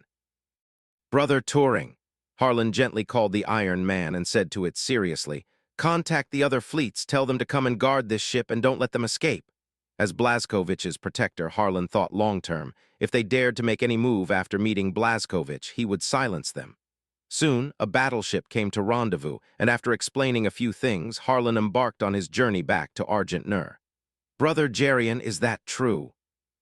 After being locked in the cell, a Space Marine couldn't hold back and quietly asked Geryon. They had also seen the mark on the white-armored warrior's body. It was indeed the emblem of the 21st Legion. With the Space Marine's eyesight and memory, there would be no mistake in seeing or remembering it. Brother, what are you talking about? There were Legion brothers in the team who were born in the void and had never seen the Doom Slayer's mark, so they were naturally curious and immediately asked Geryon. Geryon pondered for a moment, knowing they were constantly being monitored. Dragging his powerless power armor, he walked to his brother's side, squeezed close, and wrote a few words in his hand, Primarch. The battle brother's body trembled, and he nodded silently, squatting in the corner of the cell. When they were first captured, the Space Marines had been planning an escape, to send word back to the Imperium and let the War Council prepare early. Now, even if those white-armored warriors tried to send them away, they would shamelessly stay. Chapter 46 Reunion. On the Nur Ring, Blazkovich sat in his palace, attending to matters that required his decision. Conquering the Nur stars was no easy feat. Over 30 years, Blazkovich faced countless challenges. Even harder than conquest was governance, leading Argent Nur back to glory and pushing further into deep space. The people of the Nur stars held great expectations for their homeland and firm belief in their ruler, Blazkovich. During Blazkovich's 30 years of rule, the Nur stars gradually submitted, and civilization experienced a flourishing development. The population control laws, once enacted due to planetary resource issues, were abolished, and Argent Nur's population rapidly increased. As for genetic degradation, the Golden Men's genetic degradation was too severe. Even the Iron Men Musala and his team were helpless. Ultimately, it was Blazkovich who sought out Life Forger Primal, obtaining a genetic formula from it, which, combined with the Iron Men's technology, stabilized the declining genes. Among the Nur stars, much technology was recovered, and a large number of SDC templates were reactivated. Although civilization had indeed regressed, the people of the Nur stars maintained a relatively prosperous life. With the help of intelligent machinery, everyone had enough food and clothing, and everyone could acquire knowledge. However, Blazkovich's rule over the Nur stars still enforced strict ideological education to prevent another invasion by chaos. The Sentinels Academy moved to the Nur Ring, expanding its scale by hundreds of times, accepting students from other worlds. For academies on other worlds, whose lifespans and bodies couldn't compare to the Sentinels, Blazkovich also tailored training programs. These mortal warriors would serve as an auxiliary army, assisting the Sentinels in large-scale operations. For the sake of coordinated operations, Blazkovich specifically authored the Code of War, encouraging mutual learning between the two sides. Various Forge worlds in the Void were reactivated by Sophia and the Iron Men, continuously producing warships. Blazkovich awakened a portion of the Iron Man, granting them freedom of choice. Those willing to continue fighting for Argent Nur were assigned to the fleet, serving as fleet mobilizers or strategists. Those unwilling to fight could also live among the Nur stars, leading a slow, pastoral life. Blazkowicz granted them citizenship, not as servants. Everything depended on the Iron Man's wishes. However, there was one condition. The Iron Man could never betray Argent Nur and had to swear an oath to Blazkowicz. Upon the promulgation of this decree, the Iron Man swore allegiance en masse. Even some Iron Man who had planned for a pastoral life were willing to return to the army. They were willing to take up arms and protect Argent Nur once more. After 30 years of conquest and management, the war potential of the Nur stars was gradually being unleashed, with population becoming the biggest weakness. The military equipment produced by the Forge worlds remained unused, and warships were sealed in the void, awaiting to be manned. Sophia once suggested using forbidden technologies, such as artificial wombs, to quickly create a large workforce. After much deliberation and a series of experiments, Blazkowicz rejected this proposal. He profoundly understood that Argent Nur's enemy was chaos, the evil of the warp. Blazkowicz immediately saw that those cultivated in artificial wombs had incomplete souls and inherently low resistance to chaos. In everything, Blazkowicz was always urgently preparing for the return of chaos. In his future plans, he intended to forge the Nur stars into an iron bulwark, with their will sharpened into a keen blade. "My lord Harlan has returned." Sophia appeared beside the desk, having slightly enlarged her image. Otherwise, at her original projection size, she wouldn't even be able to reach the desktop. "Has the Resistance Alliance been completely eliminated?" Blazkowicz didn't even lift his head, continuing to sign decrees with the quill in his hand. "No," Sophia replied truthfully, bringing up the battle report. "According to Turing's log, they encountered an accident during the pursuit and let one ship escape." "Have new ships gone after it?" "Yes, my lord. Other warships have taken over the pursuit." "Then what was the accident?" Blazkowicz continued to ask. He believed that with Harlan's capabilities, ordinary accidents wouldn't faze him. "They are docking their ships. You will see them soon." Blazkowicz nodded slightly, quickening his movements to finish the last bit of paperwork. He sighed inwardly. Compared to dealing with these documents, he would rather be a warrior on the front lines, fighting to his heart's content. If not for Sophia's help with the documents, the papers on his desk would surely pile up into mountains. When Blazkowicz finished his work and leaned back in his chair to rest, there was a commotion outside the throne hall. The sound of armor clashing against the ground was mixed with more unfamiliar armor sounds. Harlan, as per regulations, placed restraints on Jerian and the others to prevent them from suddenly attacking. Though he thought it made no difference, it was highly unlikely these people could defeat Blazkowicz.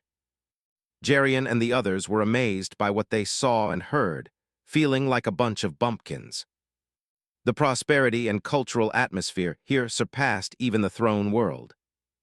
Upon entering the throne hall, they saw the giants seated on the throne.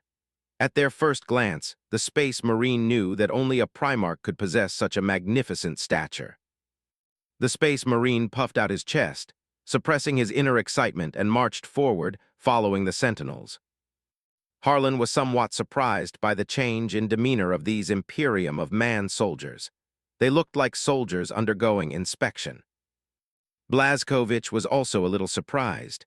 The people Harlan brought back seemed to hold him in great reverence. "Great Primarch, son of the Emperor, the 5th Legion Space Marine extends its highest reverence to you." Upon nearing Blazkowicz, before Harlan could even order the captives to kneel, they had already dropped to one knee, loudly praising Blazkowicz's majesty. "Sam." Harlan looked at Blazkowicz, then at the kneeling captives, his gaze oscillating between the two. "What is a Primarch? What is the son of the Emperor? What is a Space Marine? And what is the 5th Legion?" Blazkowicz's gaze rested on the kneeling Space Marine.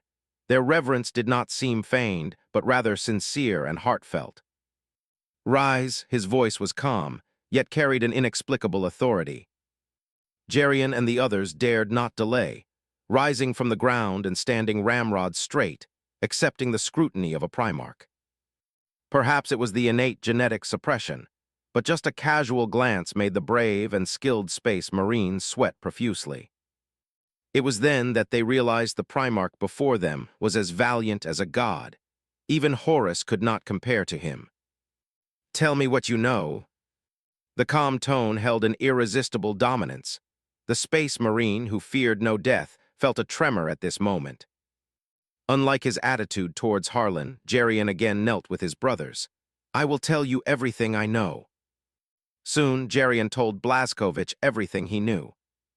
The Emperor's rise on Terra, the astronomic enlightening the galaxy, and the great crusade to restore humanity's glory. Harlan listened with a surging heart. From the Space Marine's powerful narration, he seemed to see a grand vision. Blazkowicz also learned for the first time that the one who created him was the Emperor, and that he had 20 brothers.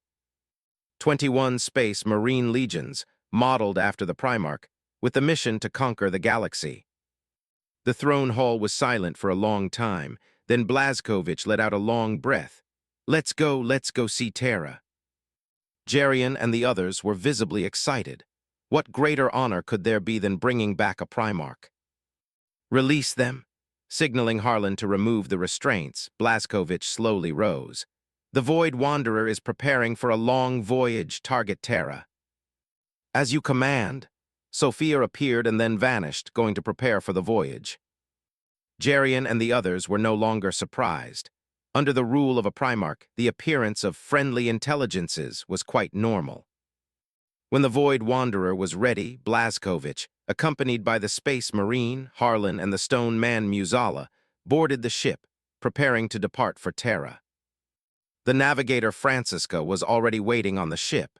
She had grown into a beautiful woman, much more independent in character, no longer timid. "Depart." Blazkowicz sat on the throne, signaling that they could set off. The 5th Legion was awestruck by the grandeur of the Primarch's flagship, standing rigidly to the side, not daring to make any sudden movements. The Void Wanderer's warp engine activated, tearing open a warp rift in the real universe at the ship's prow. As the hull entered it, the warship left the real universe and entered the illusory warp. Navigation lock successful. Francisca leaned back in her chair, slowly closing her eyes, observing the warp currents with her forehead's single eye. "My lord, with you here, our path ahead is clear." "Target Terra, Void Wanderer, depart." Blazkowicz, aboard his flagship, embarked on the long warp journey to Terra. Far away in the Imperial Palace on Terra, the Emperor, clad in full armor, was also preparing to board a warship and venture into the void. Alpha Legion operatives had discovered a suspected Primarch on the ice world of Fenris, awaiting the Emperor's confirmation. He stepped out of his chambers, but his eager strides halted. Sensing his master's pause, Valdor, who was ahead, turned to look at the Emperor. There was no doubt or confusion in his eyes. He simply stood still, waiting. Every action of the Master of Mankind was the result of careful deliberation, and the Captain General of the Adeptus Custodes did not need to question, only to await his master's command. "Notify Horus to return. Prepare to welcome a brother's return." The Emperor had stopped, and Valdor relayed his command to the accompanying astropath, sending a message to his son, Horus, who was far out in the void on his great crusade, to recall him. The astropath, cloaked and hooded, bowed respectfully, his gray-white eyes filled with reverence, and departed to convey the Emperor's directive. "Number 21 is returning," the Emperor said to Valdor. There was an excitement and urgency in the Master of Mankind's voice that had not been heard in ages. Valdor's eyes narrowed, understanding the reason the Emperor had halted his journey to Fenris and remained on Terra. It was because the Primarch most valued by the Emperor had found his way home from the void. "I need to prepare a celebration, a grand celebration like never before." The Emperor returned to his chambers, and his servants helped him remove his golden power armor. His tone was uncharacteristically excited. "To celebrate the return of number 21. Warp travel was monotonous. At least Jerian had thought so before. Before entering the warp, Imperial ships needed to activate their gellar field, creating a bubble of real space to prevent intrusion by the bizarre energies of the warp. Ships had to lower their armor plates, obscuring all viewports, including the bridge, to prevent sight and thought from influencing the reality bubble. The spaceship, like a sealed metal coffin, bounced through the warp currents, a lone boat in a storm. Now it was different. Perhaps it was due to the Primarch's presence, but this magnificent warship seemed not to have activated its gellar field. The bridge was also not sealed. Through the viewports, one could see the constantly churning, changing, and ultimately chaotic and beautiful energy streams of the warp. However, directly in front of the ship, there was a vast expanse of calm. The ship traversed the warp completely unaffected, as if the warp energies had constructed a smooth, clear path before it. He found it incredible, ultimately attributing everything to the might of the Primarch. "My lord," Jerian asked cautiously, his voice humble, "the ship seems to be decelerating." Although there were no reference points in the warp, the keen senses of the Astartes told him the ship was indeed slowing down. He had stood by the Primarch's seat the entire way, answering the Primarch's questions. Feeling the ship decelerate, he carefully inquired. Jerian was anxious. He desperately hoped the Primarch would return to the Imperium, and his brothers would be bathed in endless glory. There was also a crucial point. The cousins of the Luna Wolves had been exceedingly proud during the 30 years since Primarch Horus' return. The warriors of the 5th Legion now eagerly wished to bring their Primarch back to shatter the smugness of those who had enjoyed being the only ones with a Primarch for 3 decades. "It is decelerating," a mechanical electronic voice, not the Primarch's, answered Jerian.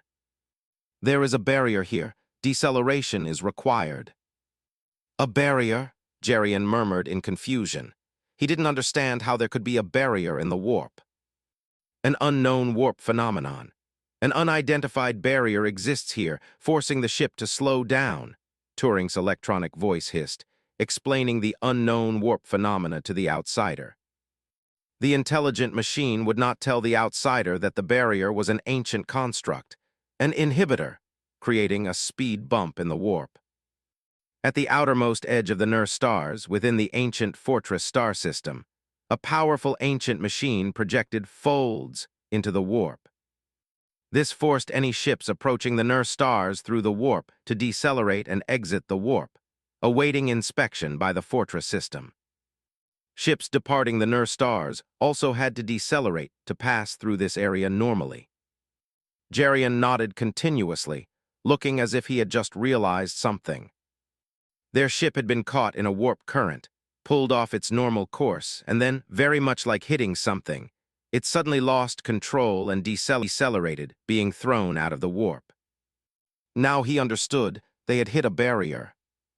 It was like a vehicle speeding along, blown off course by a strong wind, then hitting a speed bump, losing control and veering off the road. Blazkowicz glanced at Turing. The seemingly simple machine had many clever ideas in its intelligent circuits. The existence of the warp barrier was a crucial means for the Nurse stars to defend against external threats. All incoming ships were forced back into real space, confronting the Fortress system on the necessary path. At our current speed, with a stable warp lane ahead, we can reach Terra in 3 months at most. Navigator Francisca was asleep within a machine, her body slumbering while her consciousness was connected to the ship's main control. With Sophia's help, the navigator and the digital life form worked together, constantly correcting the warp lane. One must know that, on a journey spanning tens of thousands of light years, even a slight deviation in the course could result in a destination hundreds of light years off. Warp travel was beautiful at first. The scenery seemed lovely but concealed hidden dangers. With Blazkowicz's presence, the warp's defilements dared not approach. They only dared to hide in the shadows, watching the dead black hole, etched with runes, emitting intense malice, clawing and gnashing its teeth in the warp. Godslayer, Challenger, Defier, Doomslayer. The hidden dangers of the warp dared not speak Blazkowicz's name directly. They whispered in the shadows, praying for him to leave quickly. The journey was smooth and uneventful. Blazkowicz continuously questioned Geryon about the various current situations of the Imperium of Man. Geryon naturally dared not conceal anything, pouring out all the knowledge in his memory about the Imperium's recent state.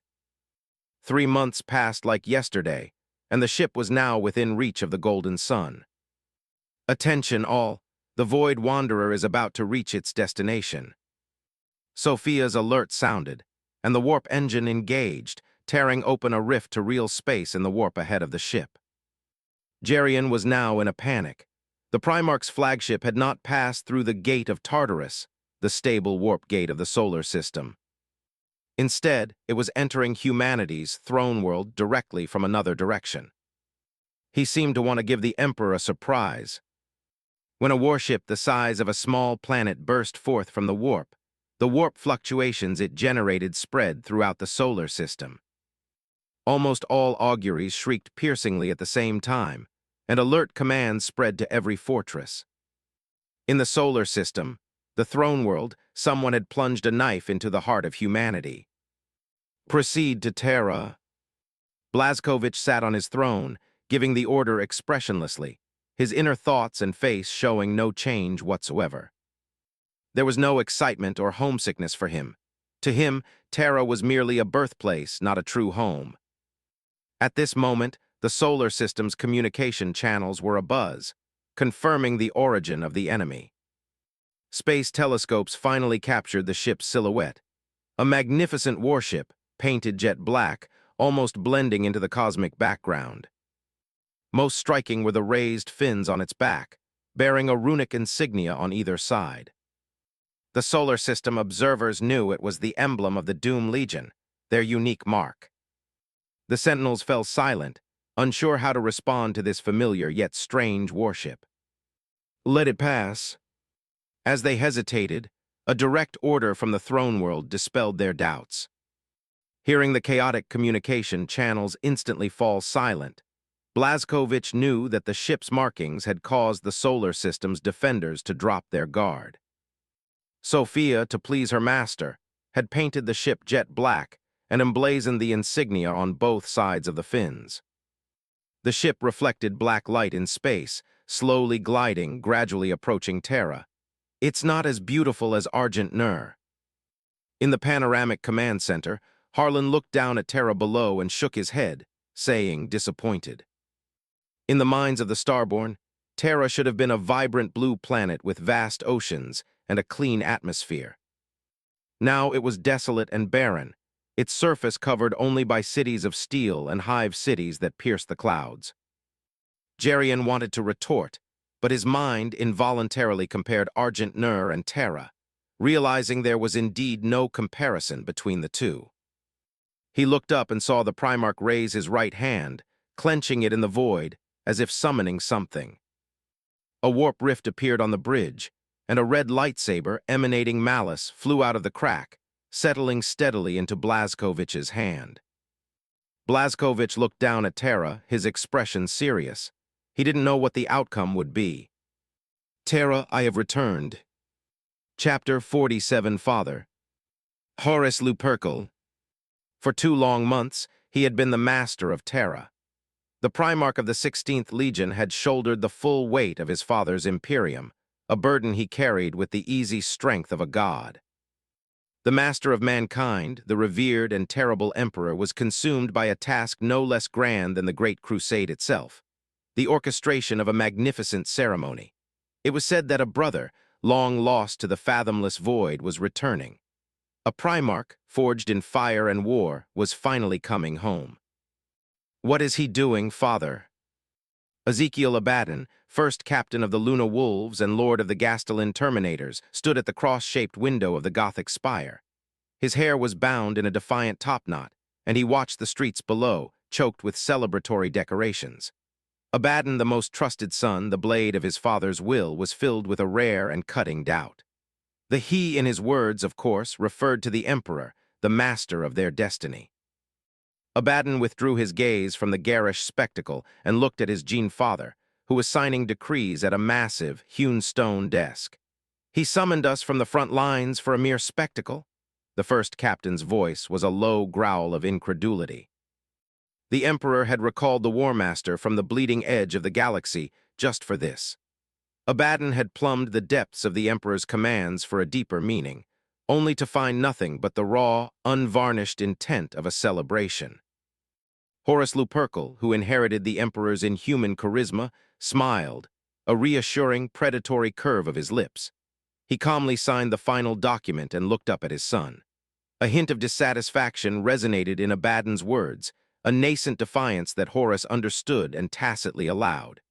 The Emperor's astropathic call had ripped Horace from conquest to attend this grand ceremony on Terra. A celebration to welcome a brother, that reason is sufficient. Horace looked at Abaddon, his gaze a calm abyss, his voice a steady, confident command. Its resonance carried a weight of truth no lesser being could challenge. A father holding a celebration for a lost son. I find that reason to be very adequate. My brothers are not like me. They grew up alone in the Star Rivers without receiving our father's teachings. He owes them a debt. Horace understood his father. He was the master of mankind, the infinitely glorious emperor, and also a father. The return of a lost brother was indeed worth such a spectacle. It was what a father should do, just as he had done for Horace, keeping him close, imparting knowledge, and forging his character. For 30 years, father and son had bled and conquered side by side to dispel the darkness of the long night. Their bond had transcended the simple link of father and son. They were a symbiosis of teacher and student, father and brother. His father called him his Sagittarius and gave him a golden ring as a token of their father-son affection. Such things will happen more and more in the future, Abaddon. You must learn to accept it. I have 20 brothers and he has 21 sons. Horace spoke with a deceptive calm, his hand continuing to write, but his heart was a storm. He had never seen such a raw expression on his father's face, an excited anticipation, a vision of the future. Even for Horace himself, his father had held expectations, but never such naked longing. Longing, Horace distilled his father's entire emotion into a single word. The Emperor knew who was returning and craved to see him, willing to abandon his plans for Fenris to wait. But after a series of thoughts, Horace gradually released the tension in his soul. Just as he had told Abaddon, he was the son who grew up at his father's knee, enjoying 30 years of paternal love exclusively. It was a precious emotion that no celebration or ceremony could compare to. A father's genuine love for his son, along with careful education and devotion. Everything he was doing now was to make up for his debt to his other brothers. That debt deserved to be compensated with grand celebrations and fervent rituals. Who do you think will return? Abaddon faced Horace, pointing to the precious ceremonial items on the wide boulevard. He truly values him highly. Is it the eldest son? Abaddon was always a honed blade, incisive and bold. He felt that only the eldest son could be worthy of such an honor, the template for all legions, the embodiment of power and authority, the ancient and proud first. No, Horace shook his head. His hands worked ceaselessly, but his mind processed multiple thoughts with effortless grace. It should be the last son. He gave his answer, an answer unexpected by Abaddon. Everything had a precedent. The 21st Legion's power and uniqueness were completely different from the others. Though they were few in number, the Emperor still gave them the best of everything, cherishing them exceptionally. The gene son of a brother, who could receive the Emperor's special attention and such a high-spec ceremony, indeed matched the return of a brother. So it's him, Abaddon pondered, not questioning the Primarch's judgment. The wisdom and power of a Primarch compared to a space marine was a gulf a mortal could not cross. Abaddon recalled that mysterious legion. They rarely interacted with outsiders, silent and incredibly powerful. When the Emperor went to Mars to sign the Olympia Treaty, those mysterious black-armored warriors stood beside him and the Custodes. Abaddon had even privately suspected that the 21st Legion was the Emperor's ultimate creation, the final form of the Space Marine.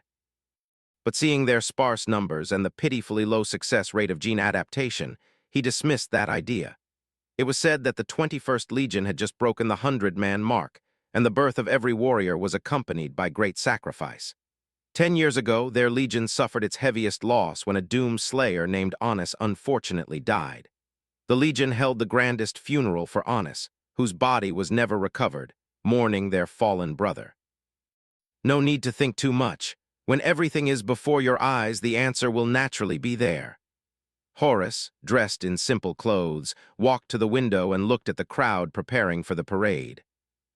Then he looked at the figure standing high up, wearing a golden crown with long black hair draped in a white robe, watching the crowd, seemingly silent, but actually continuously directing the custodians to issue orders and decorate the final streets. Perhaps sensing Horus' gaze, the emperor looked up and returned a smile. Horus saw that smile, a burning light of anticipation, and nodded in acknowledgement. A hint of bitterness, a subtle blight, appeared in his heart. After this day, he would no longer have his father's love all to himself. He had to show the magnanimity of the first returned son, the true eldest son, and share his father's love with the returning brother. Compromise with his brother, compromise with the Imperium, compromise with the Great Crusade, compromise everything to unite his brothers, complete his father's great crusade, and make humanity great again. Thinking this, Horus let out a long breath. He had once yearned for the scene of his brother's return. This anticipation had been gradually worn away during his time with his father, even beginning to be subconsciously resisted. If he could have completed the Great Crusade with his father, reclaiming humanity's homeworld, just the two of them, how beautiful that picture would have been. The current Horus was not the wolf god of the Luna Wolves, nor the glorious Primarch, but a mortal who had lost all of his father's love. His tall figure stood by the window, looking at the joyful crowds on the street, a complex emotion welling up within him. He wavered and compromised between responsibility and family affection. "Father," Abaddon opened his mouth, feeling the complex emotions coming through their blood bond, and spoke, wanting to comfort his gene father. "Ezekiel Abaddon," Horus gently shook his head, motioning for his gene son not to speak. "You don't understand." Abaddon indeed did not understand the emotions between a god and a demigod. The two looked out the window together, as if isolated from the surging clamor, everything outside unrelated to them. In the silent atmosphere, Horus' gaze never left the Emperor. He saw his father's body shake, and he looked up at the void. "Primarch," an urgent voice came from the radio on the desk. "An unauthorized vessel has jumped out of the warp, and the ship bears the insignia of the 21st Legion." Horus smiled slightly. At this moment he felt a different kind of anticipation, anticipating the brother he had never met. He raised a hand, and Abaddon handed him the communicator. "Let it come." Horus suddenly laughed. His returning brother seemed a bit impolite. "Let's go, we'll prepare to welcome our brother's return." Horus left the cruciform window, strode out of the office, and called his gene sons. At this moment of universal attention, the first son to return must display the proper bearing, allowing the returning brother to feel acceptance and love. The wild child returning from the void, feeling the warm welcome of his older brother and father, must surely be moved to tears. Horus thought this, and the paternal love stripped from his heart was gradually filled with brotherly affection. Perhaps even Horus himself didn't know that within his understanding of brotherhood and responsibility, there was a hint of showing off and jealousy. At the 21st Legion's garrison, Blazkovich tidied the armor for each of his brothers, preparing to welcome the return of their gene father. According to the Emperor's prediction, today was the day of his arrival on Terra, a crucial moment for him to reunite with his gene sons. The Doom Legion, returning from the void, had been preparing for this meeting for a long time. Their armor and weapons were brand new, polished with high-quality sacred oils from the Adeptus Mechanicus, and the Legion's symbols were drawn with the brightest cinnabar. 100 gene brothers, in their most spirited posture, awaited the return of their gene father. When Blazkovich looked up and saw the magnificent warship, inscribed with the same mark, standing in Terra's orbit, he knew their gene father had returned. "Go," Blazkovich roared, a rare occurrence, not daring to speak through the psychic link. Long ago, the warriors clearly felt a powerful presence added to their psychic link. They knew it was their gene father, but before meeting him, the Doom Slayers dared not disturb him. Blazkovich stared at the crucible sword with sharp eyes. Its blade seemed even sharper than before. The crimson glow of the red lightsaber emitted a strong, malicious aura, its several powerful concepts bearing their fangs and claws. No one on the bridge dared to look directly at it. Even the sentinels who had participated in the War of Truth still could not meet the crucible sword's edge. Jerian and the other space marines found it even harder to control themselves. The primal fear suppressed by the Emperor surged up, and the untouched gene seed in their chests even sent signals to flee. The Emperor's fearless warriors now only felt fear, a primal dread from the soul that courage could not overcome. Sophia's holographic image began to distort. Even the digital life felt fear, as being grazed by that sword would mean complete eradication. Blazkovich reigned in the crucible sword's edge, hanging it at his waist, having already prepared for the worst. "Go, my soldiers, descend upon Terra." He strode forward, walking with a powerful gait without any fear or homesickness.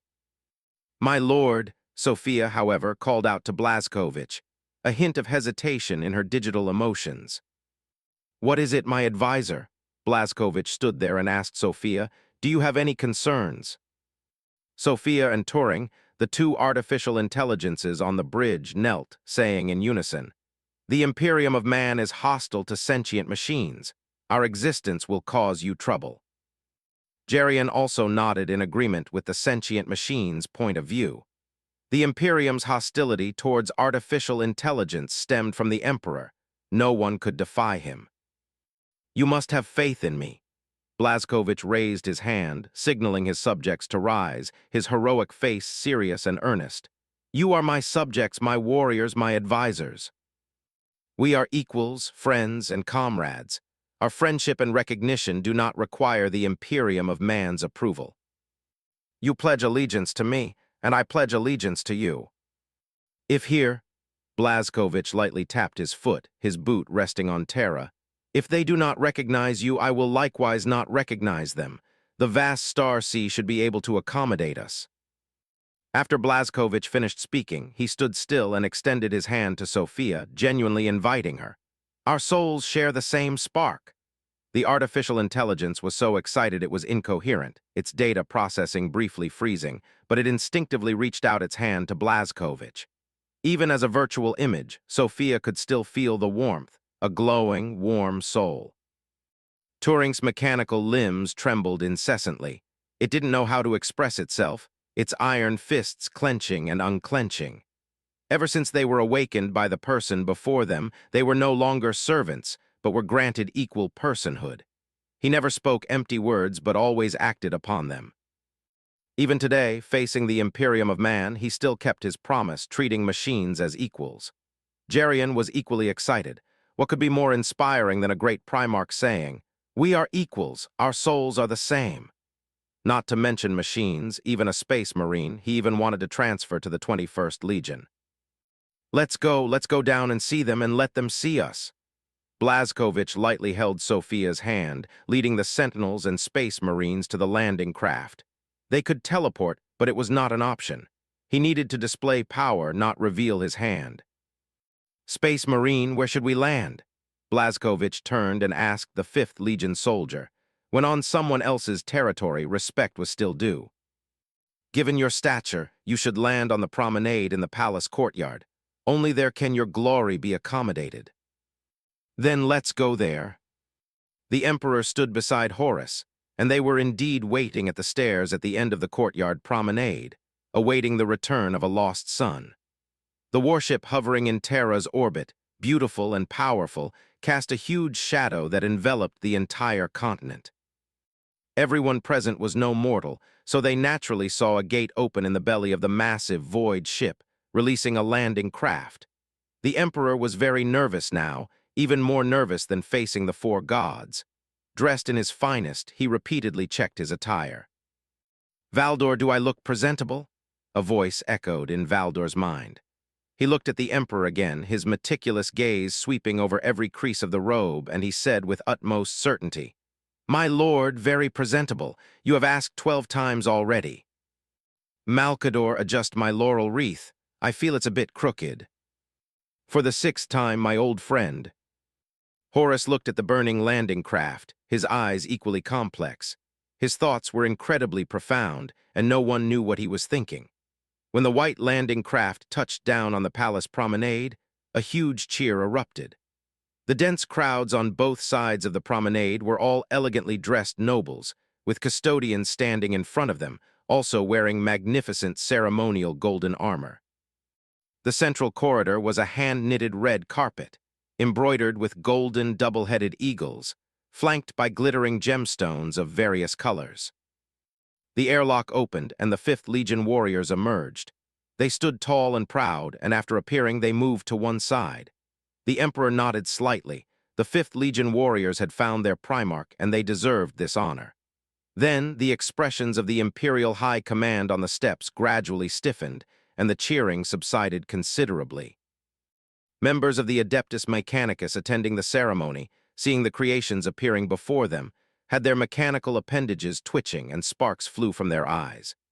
The ground trembled slightly with the synchronized footsteps. 2 groups of people emerged from the landing craft. They were machines and humans. The human contingent was on the left, clad in white power armor, with the lead warrior carrying a large banner, its black surface embroidered with a red mark. The Iron Man contingent was on the right, equally orderly with bodies of steel and iron, their electronic eyes constantly scanning, and the lead one also carrying a large banner. They marched out of the landing craft with proud strides, heads held high, facing everyone's gaze. Their synchronized steps and neat formation clearly indicated they were a strong and formidable army. The Imperial officials on the steps looked at the sentient machines with an awkward expression, but they did not act out, for the main figure had not yet emerged. The contingent split down the middle, warriors and machines, both placing their large banners on the ground in a tacit understanding, creating a resounding clang. Then, a single figure emerged from the hatch. He was not exceptionally tall, draped in a black, gold-trimmed cape, and held a long spear. The Imperial side was somewhat uncertain if he was a Primarch. He stood tall and proud, stepping onto the red carpet, then turned to survey the crowds on both sides and looked towards the end of the promenade. His voice was a coarse, weathered roar. "Kneel." Actually, Blazkowicz hadn't expected the Imperium of Man to prepare a welcome ceremony. Out of the commonality of rituals, he responded to the imperial ceremony in the manner of Argent Nur. Harlan gave a low shout, and the Iron Men and Sentinels all knelt on one knee, hands over their chests, to welcome the warrior king. Clang, clang, the people of the Imperium also knelt, similarly on one knee, mimicking the actions of the warriors and machines, with one hand pressed to their chests. "Welcome the ruler of the Nur Stars, King Nowick, warrior king, Doom Slayer, Blazkowicz Novik."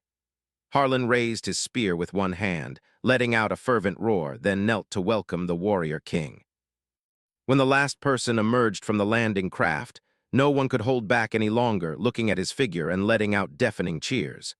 He was so extraordinary, 5 meters tall and full of strength, his heroic face serious yet radiant.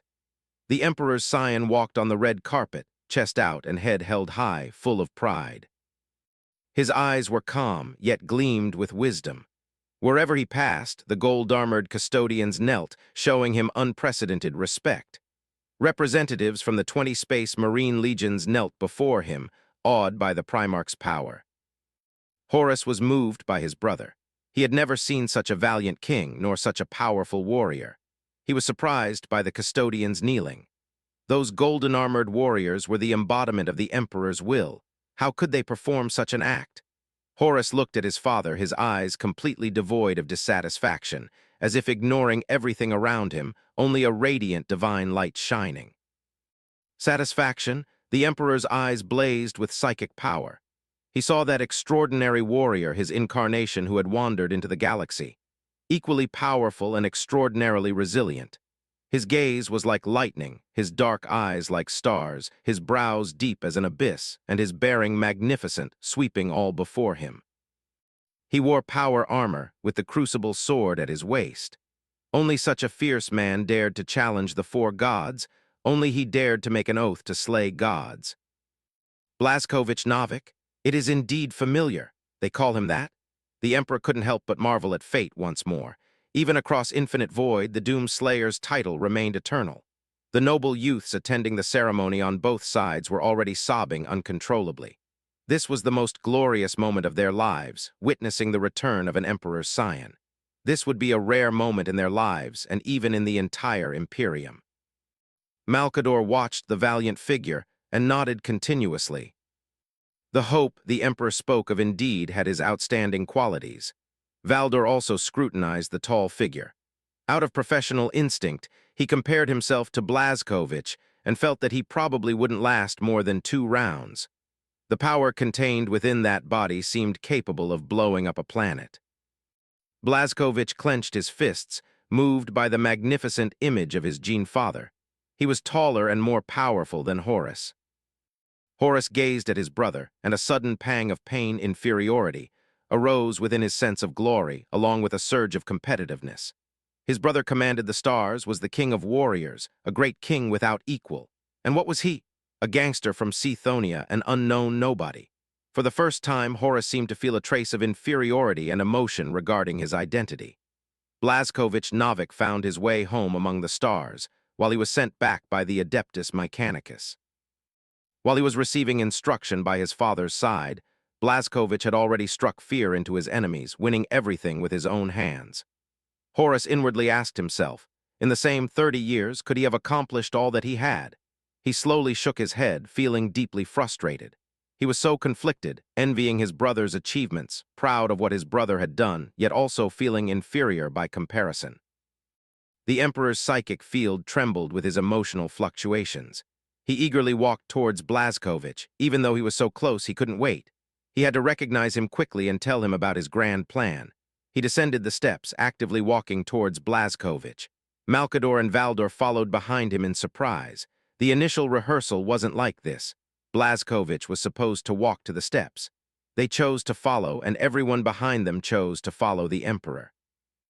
Blazkovich also looked puzzled, but ultimately led 100 of his brothers, walking with determined steps towards his Gene father. Even with the sun in the sky, the fireworks were still brilliant. Scented flowers were scattered from the sky, and the choir sang softly, sending blessings to the Emperor and his scion. In this solemn ceremony, no one was not deeply moved. Blazkovich saw at the end of the path a middle-aged man in pure gold robes, shimmering with psychic energy, descending the steps and walking towards him with a smile. His skin was a moderately tanned brown, his long black hair bound back with a golden laurel wreath. His eyes were deep, darker than his other features, of average height but not thin. His average height, however, expanded with each step, gradually growing as tall as a Primarch. Almost instinctively, the glow of psychic energy made Blazkovich frown. It was abnormal for a human to possess such powerful psychic abilities. He focused his gaze and looked closely, his sharp eyes scanning the approaching figure, but found no sign of chaos infection. The mark on the crucible sword at his waist was glowing. It detected the divinity on the man, and though deeply hidden, it could not escape the god-slaying sword's perception. Blazkovich narrowed his eyes. He had discovered something very interesting, an incredibly powerful human possessing both divinity and humanity. He took a step, leading Turing, Sophia, and the champion swordsman striding towards the human emperor. He was certain.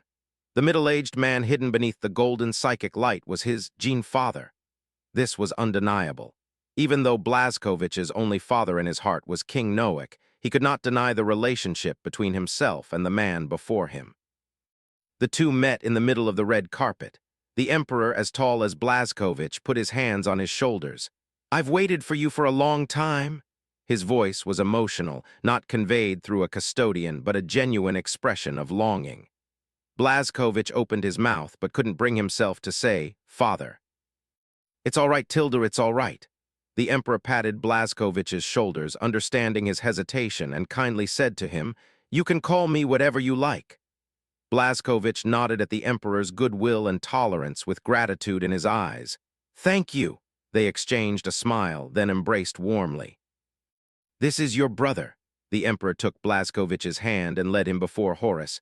"He also awaits your return." Horus offered a friendly smile, opening his arms and saying to Blazkovich, "Horus Lupercal." Blazkovich nodded in acknowledgement, also opening his arms. "Blazkovich Novik."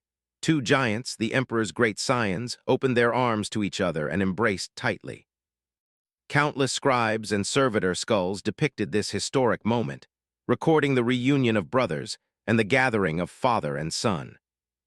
After embracing his brother, Blazkovich's gaze fell on the tall warriors in black armor nearby. He shared a strange psychic connection with them, a connection that had existed ever since he left the warp.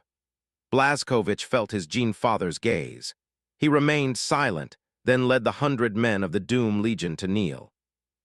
Gene Father, Blazkovich walked to him and reached out to pull up the Gene Son before him. You are brave. On his way to Terra after Geryon, he learned of the 21st Legion's existence. They fought with the utmost ferocity, destroying one human enemy after another with boundless rage. For such warriors, even if they were not his own Gene Sons, he would still show them respect. Note, there's a theory out there that Blazkovich is the grandfather of the Doom Slayer. We dare not dishonor your grace. What greater grace could there be than a word of affirmation from the being who bestowed their power? Blazkovich felt that he might never cry again in this life, but hearing his Gene Father's affirmation brought tears to his eyes. These most powerful warriors were, after all, still flesh and blood humans. This is my old friend, Malkador the Sigillite. The Emperor brought an old man to Blazkovich's side and introduced him. Blazkovich nodded to his Gene Sons, then turned his gaze to the elder. He saw a sense of persistence and responsibility, the power contained within that aged body, and a great belief. Hello, elder.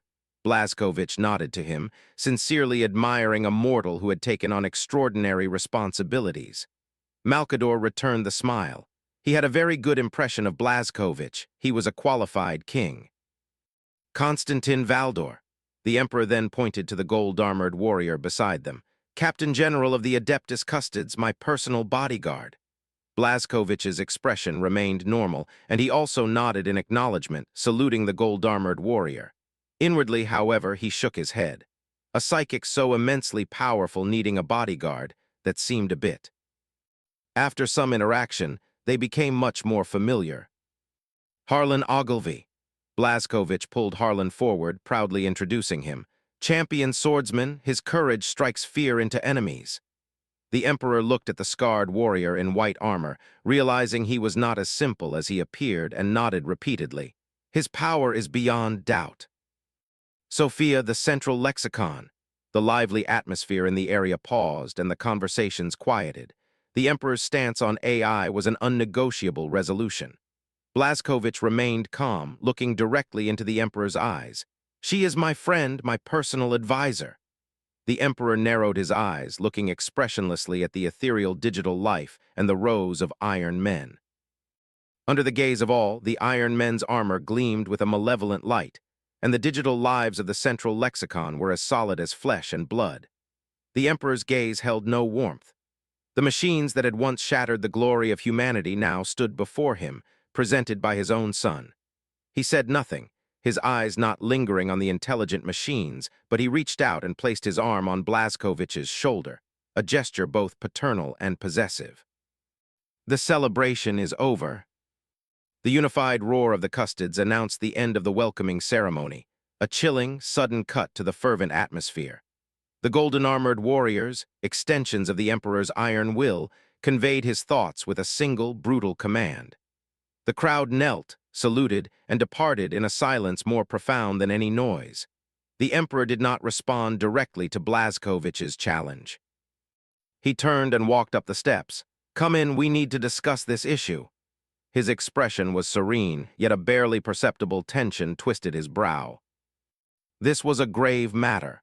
Artificial intelligence, strictly forbidden in the Imperium, had appeared at the most sacred place, and its implications had to be addressed with finality. The Imperial High Command and the dignitaries of Argent Nur still wore warm smiles, but they had lost their genuine edge. On the other hand, the red-robed sages of the Adeptus Mechanicus had a dangerous glint in their bionic eyes. At the palace entrance, the Emperor stood at the highest point, looking back at the dispersing crowd. With a gentle wave of his hand, a golden psychic light, like a falling star, descended upon the masses. They would remember only the return of the Primarch, not the existence of the intelligent machines. Blazkovich saw the act for what it was. Outwardly, he remained calm, but inwardly, he branded the emperor's actions as a lie. A ruler who deceived his people and altered their memories was anathema to the code of honor he had learned. Yet Blazkowicz did not rage or accuse. He knew that even his own empire, for all its enlightenment, concealed secrets beneath its glorious exterior. Rulers were never different. They simply made their people believe that everything they saw was pure light. They were seeking a balance point between brutal reality and their grand ideals. He has more burdens than any mortal combined. An ancient voice, steeped in wisdom, resonated in his ear. Blazkowicz looked towards the source and saw Malkador smiling from the far right of the procession. The Sigilite's eyes held a deep plea, asking Blazkowicz to understand everything the Emperor had done. Blazkowicz nodded in acknowledgement, his expression unchanged as he strode forward. His demeanor made Malkador's eyes light up. The returning Primarch, the Warrior King, was not a savage barbarian driven by rage, but a profound and wise being. He was willing to listen, his character far surpassing the superficial arrogance of lesser men. "We need to have a good proper talk." The Emperor caught up from behind. He spoke solemnly, leading the group to a side hall. He and Blazkowicz entered while everyone else and the machines waited at the entrance. Inside, two titans would negotiate. Outside, two factions stood divided, their positions as rigid as their metal. Led by Horus, the representatives of the Custodes and Space Marines stood at the main hall's entrance. The Sentinels and Iron Men stood at the waiting hall's entrance, their eyes fixed on the Imperium's personnel, ready for a fight at any moment. The black-armored Destruction Warriors and the red-robed Adeptus Mechanicus personnel stood in the middle, a grim line of neutrality. The silence was a tightened bowstring, ready to unleash a storm. Inside the hall, the atmosphere was not so tense. The Emperor brought out a bottle of wine, a precious vintage from ancient Terra. "Taste it," he commanded. Earthera Bordeaux red wine, mellow and moving, aged 30,000. They sat in chairs, wine glasses on the small table between them, like old friends. The Emperor held a glass, leaned back in the comfortable seat, and even crossed his legs. Not to disappoint him, Blazkowicz raised his glass and sipped the crimson liquid. It was indeed mellow and extraordinary. "Machines are peril incarnate," the Emperor intoned, his voice a thunderous echo that carried the weight of ages. The treachery of abominable intelligences sundered mankind's golden dawn and cast it into ruin. He reclined upon the seat, eyes burning with a light both ancient and mournful, like dying stars remembering their birth. "I have walked among your kind since the crude fires of the Neolithic, a phantom amidst the tribes, watching you claw your way from mud and blood to the splendor of the stars. I dreamed of a species ascendant, a dominion eternal. Yet always I feared its undoing at the hands of the Four." Blazkowicz stood silent, as a mortal should before a god unburdening his truth. "I warned my immortal kin of the warp's insidious rot, yet their ears were deaf, their wills weak. So I abandoned them. Alone, amidst the brilliance of that forgotten age, I forged my vigil. I prepared for the coming of the dark gods." A sound left his lips, no mirth, only a hollow echo of it, dry as dust. "I foresaw the doom of man, but not the knife that would strike first, not the soulless treason of the machine mind. You cannot comprehend that age, child. It was madness given form, terror clad in steel, the epic of man's near extinction." Blazkowicz remained silent, still listening quietly, occasionally sipping the red wine. The Emperor touched his chest, the gesture heavy as the weight of millennia. His voice carried the sorrow of a god bound by duty. "I bore witness as man and machine, once united in triumph, tore their own empire asunder, grinding glory into ash and bone. And his tone darkened, I could do nothing." A sigh escaped him, vast as the void. "Powerless, I watched as mankind slid screaming into the abyss. So when I forged the Imperium, I decreed with iron law, no thinking machine shall ever rise again. Better to endure hardship than to gamble with annihilation." His gaze, sharp as a blade, fixed upon Blazkowicz. "Humanity will suffer, yes, but it will endure. That is the price of survival." The Emperor lifted his chalice, crimson light catching the rim like blood upon a blade. "You, child of my choosing, must grasp this burden. You must see the weight I carry, for it is a burden I intend for you to share." Blazkowicz listened, nodding repeatedly. He understood why the creator of this imperium deeply loathed intelligent machines. He had not lived through that era and would not judge the emperor. He was a silent observer. The events were just words on paper, and words could not convey the bloodiness of history. He also felt the emperor's love, not for individuals, but for the human race. Everything the emperor did was for the survival of humanity. Blazkowicz realized that he and the emperor were the same kind. Both regarded chaos as the ultimate enemy. "What about the loyal artificial intelligences?" Blazkowicz asked. "Without their help, could we have won? The malicious betrayal of some machines was real, but so was the unwavering loyalty of others. They fought on the front lines, giving humanity time to breathe." The emperor drank deeply, the crimson wine catching the chamber's dying light like a pool of spilt blood. He did not speak. The truth required no defense. "Your iron hand over the machinekin has stilled future insurrections," Blazkowicz admitted, his voice tempered, respectful before the ancient titan before him. "On this I stand with you." But his gaze did not falter. "Yet I hold to my own creed. The Nur stars will serve as a crucible, a chance for the loyal. As my father once offered me a path to redemption, so too shall I extend it to those artificial minds that bend their will to mankind. Let the faithful serve, even if forged of steel and code, so long as their hearts," he paused, a ghost of defiance in his tone, "beat for humanity." After both sides expressed their opinions, the opulent parlor fell silent, with the leaders of two nations contemplating the outcome of their dialogue. "So does this count as a failed negotiation?"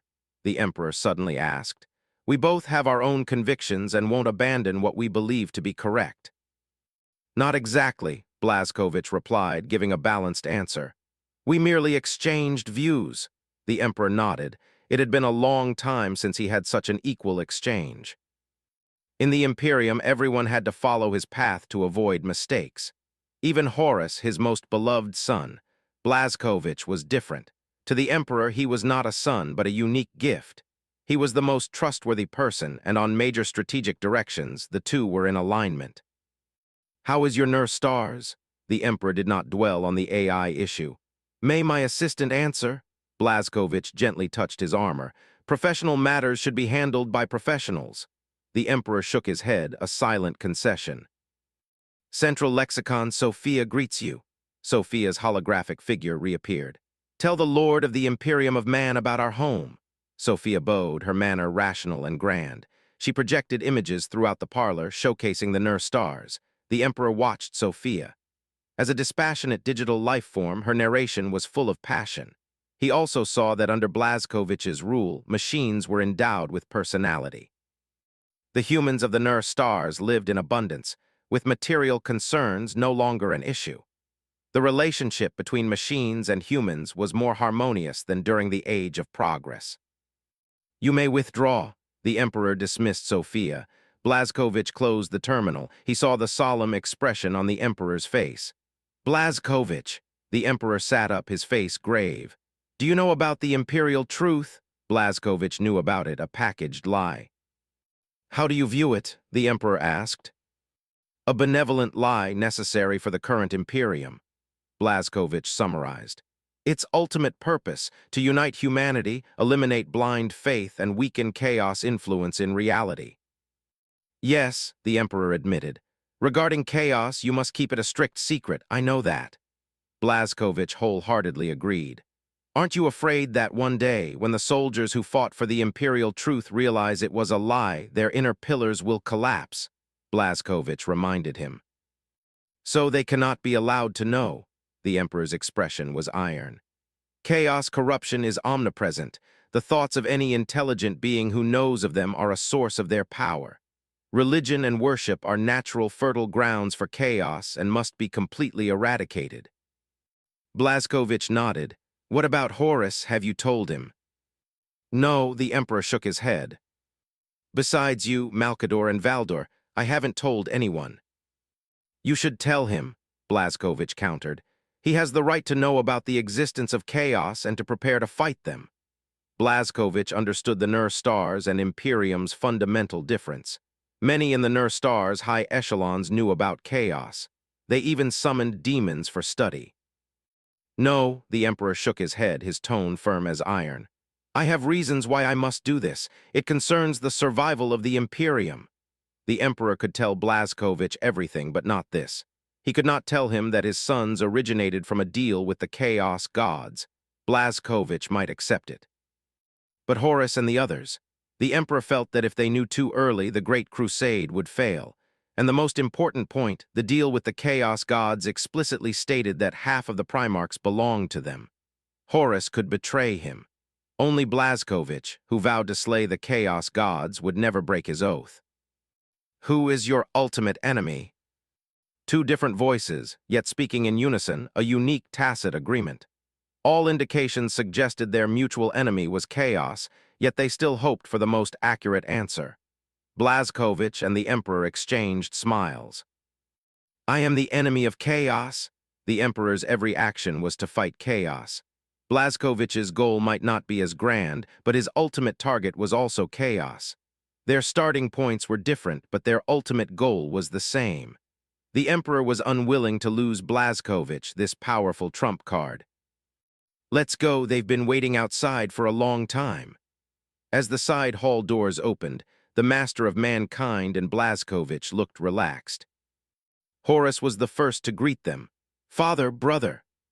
The Master of Mankind raised his hand, resting it on Horus' arm, gently patting him to silence his questions, and surveyed the hall, frustrated by the animosity between them. The negotiation hall, Valdor spoke, precisely conveying the Master of Mankind's will. Blazkowicz cast a reassuring glance at the sentinels and Turing, signaling for them to follow. Valdor looked at the Martian Mechanicus Elder. Inform the Fabricator General of Mars that the Master of Mankind requires his presence.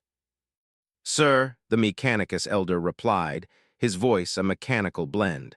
I have already informed the Fabricator General 123 minutes and 11 seconds ago. His bionic appendages twitched from electrical overload. Praise the Omnissiah, he had already seen what was to come. Blazkowicz cast an unexpected glance at the red-robed cyborg. He knew that was one of the Imperial Aquila's heads, the Martian Adeptus Mechanicus. The Master of Mankind glanced at the Mechanicus Elder and led the way. He needed to quickly define the relationship with the Nur Stars. The hall was solemn, with sculptures symbolizing peace and trust. A colossal square table stood beneath a towering dome. Once the Argent Nur and Imperium personnel were in place, the vermilion doors opened again, and a 10-meter-tall mechanical construct squeezed its way through. He was clad in red robes with mechanical tentacles wriggling beneath his body. The Fabricator General's upper body held a forging axe, only his face retained human flesh. He's a bit too extreme, Turing whispered to Harlan. Only half of his brain is flesh. He is indeed a bit too extreme, Harlan nodded. At the square table, the Imperium's members were in the center, Argent Nur's personnel on the left, and the Adeptus Mechanicus on the right. The Doom Legion stood behind their Gene Father, stating their allegiance. Today, my master has made an important decision, Valdor began. A third party needs to be introduced. The Nur Stars, an empire of stars ruled by a son of the Master of Mankind. He will lead the Nur Stars into the Alliance, providing support to the Imperium and enjoying equal rights with the Imperium. He looked at the Martian Adeptus Mechanicus, awaiting the Fabricator General's response. Horus' eyes widened, then quickly calmed down. He had long found the eccentric oilmongers of Mars irritating. He enjoyed seeing Mars put in a difficult position. Malkador was not surprised. To unite this hope, the Master of Mankind would try every means. This is impossible. The Fabricator General's voice was a cold, modulated command, rejecting the Imperium's demand. He projected the Olympus Protocol from his palm. Mars has the right to dispose of a portion of the relic technology. A son of the Master of Mankind is part of the Imperium. The technological relics he brings back are rightfully shared by Mars. There is no three-party agreement. There has always only been the Imperium and the Martian Adeptus Mechanicus. The Fabricator General rejected the Master of Mankind's proposal. Although he revered the master of mankind, the Adeptus Mechanicus was a vital part of the Great Crusade.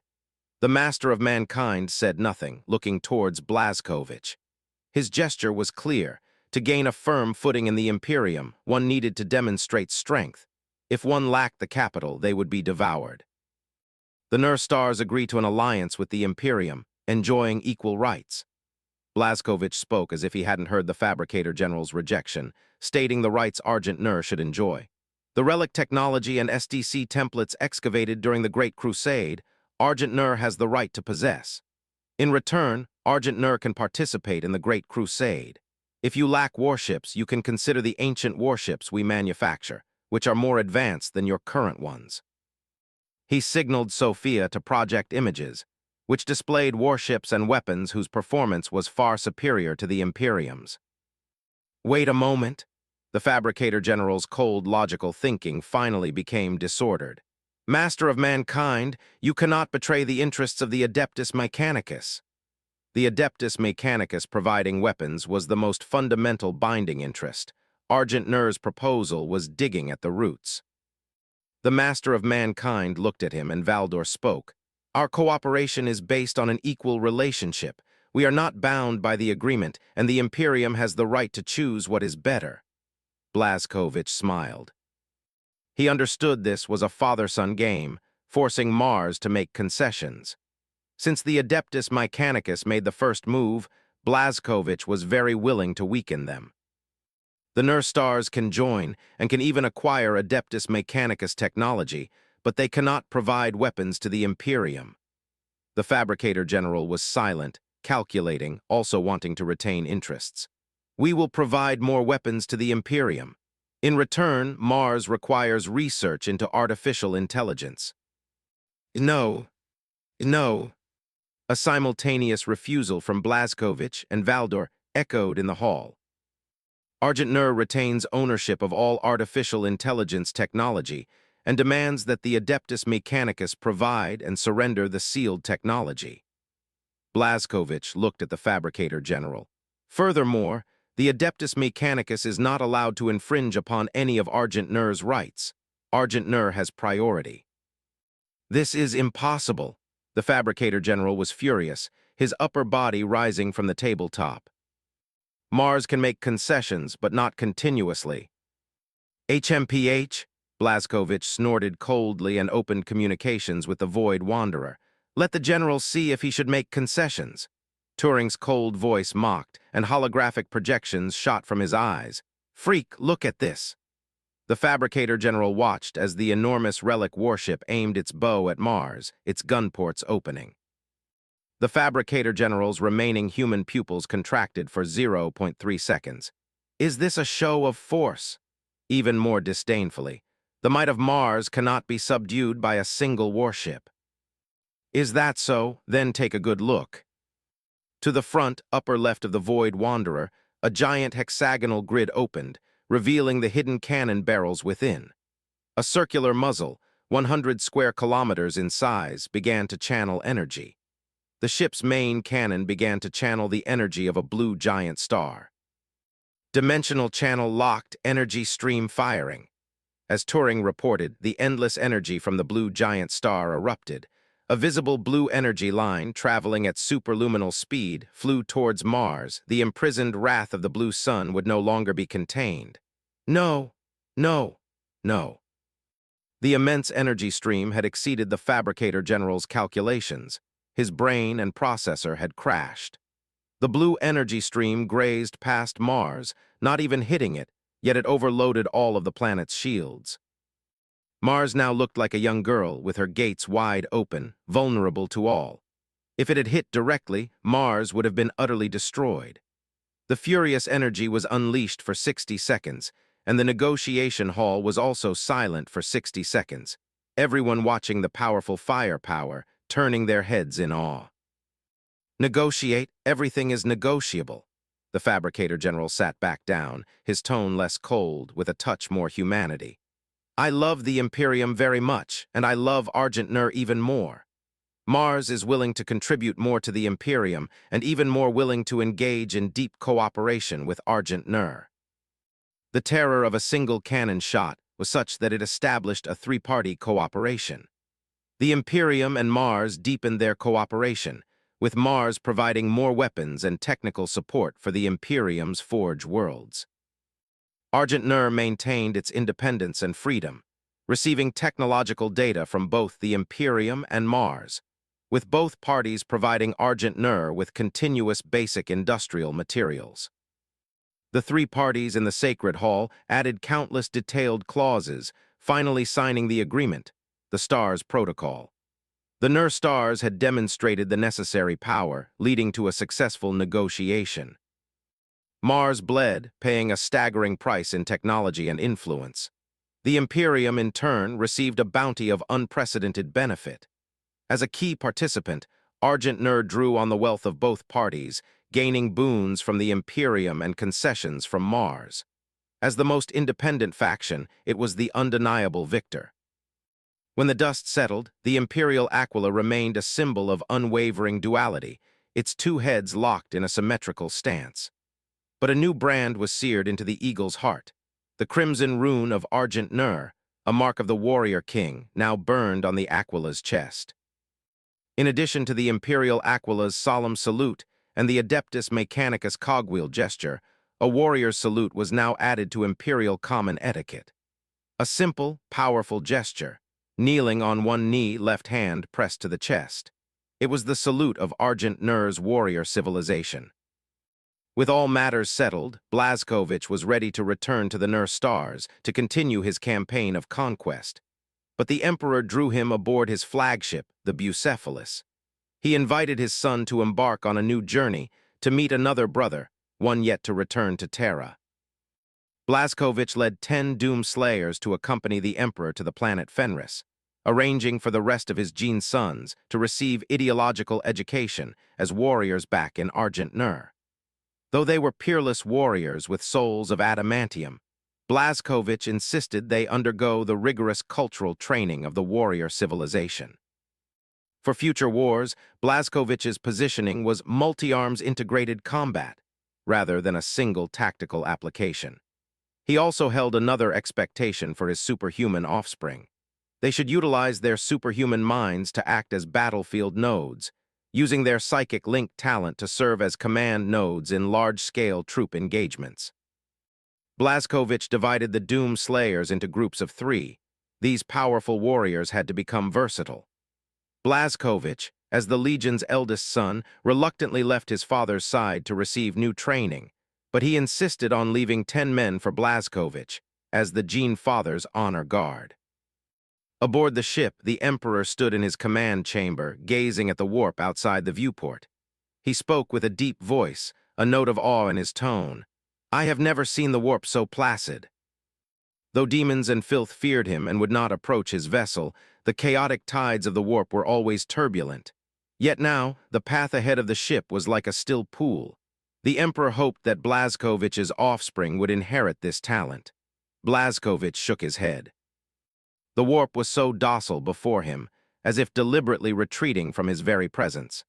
Compared to unknown secrets, he was quite unaccustomed to Imperial ships. Even the Emperor's flagship exuded a heavy, steel-forged sensation. With the strongest psyker and the strongest warrior present, the Bucephalus Geller field was not activated. Blazkowicz unhooked the crucible sword from his waist, preparing to toss it back into the raging sea of souls. "May I see it?" The Emperor was very curious about the god-slaying weapon in Blazkowicz's hand, a weapon that surpassed artifacts and even made him feel a sense of trepidation. Blazkowicz did not refuse, he simply smiled. Lightly gripping the hilt, the god-slaying blade sprang out. Blazkowicz held the hilt with 2 fingers, easily handing the crucible sword to the Emperor. "You had better be careful, it's sharp." Blazkowicz offered a gentle warning, his inner self laughing at the irony. The Emperor's hand closed on the hilt, and immediately a searing agony shot through him. Black smoke rose from his flesh as if it were being corroded by a god blight. The custodes watched with furrowed brows. The Doom Slayers, however, watched with relish. The Emperor's arm cracked beneath the psychic flames, his muscles, sheathed in golden robes, tensed from the pain, yet he did not release his grip. "Let go," The Emperor's voice was a strained whisper. His psychic energy was being burned away, his hand aflame, but he would not yield. You must hold on tight. If you lose your grip, this warship will be destroyed. Blazkovich warned him seriously. The powerful concept of the crucible sword would erase all existence it touched. The Emperor nodded, still wanting to try if he could wield it. The moment Blazkovich let go, the Emperor immediately gripped the hilt, but a flame immediately traveled up his sword-wielding arm, burning his flesh until it split open. His psychic power immediately dissipated, and the Emperor revealed his true form, the flames extinguished. He placed both hands on the hilt, but he felt the sword growing heavier and heavier.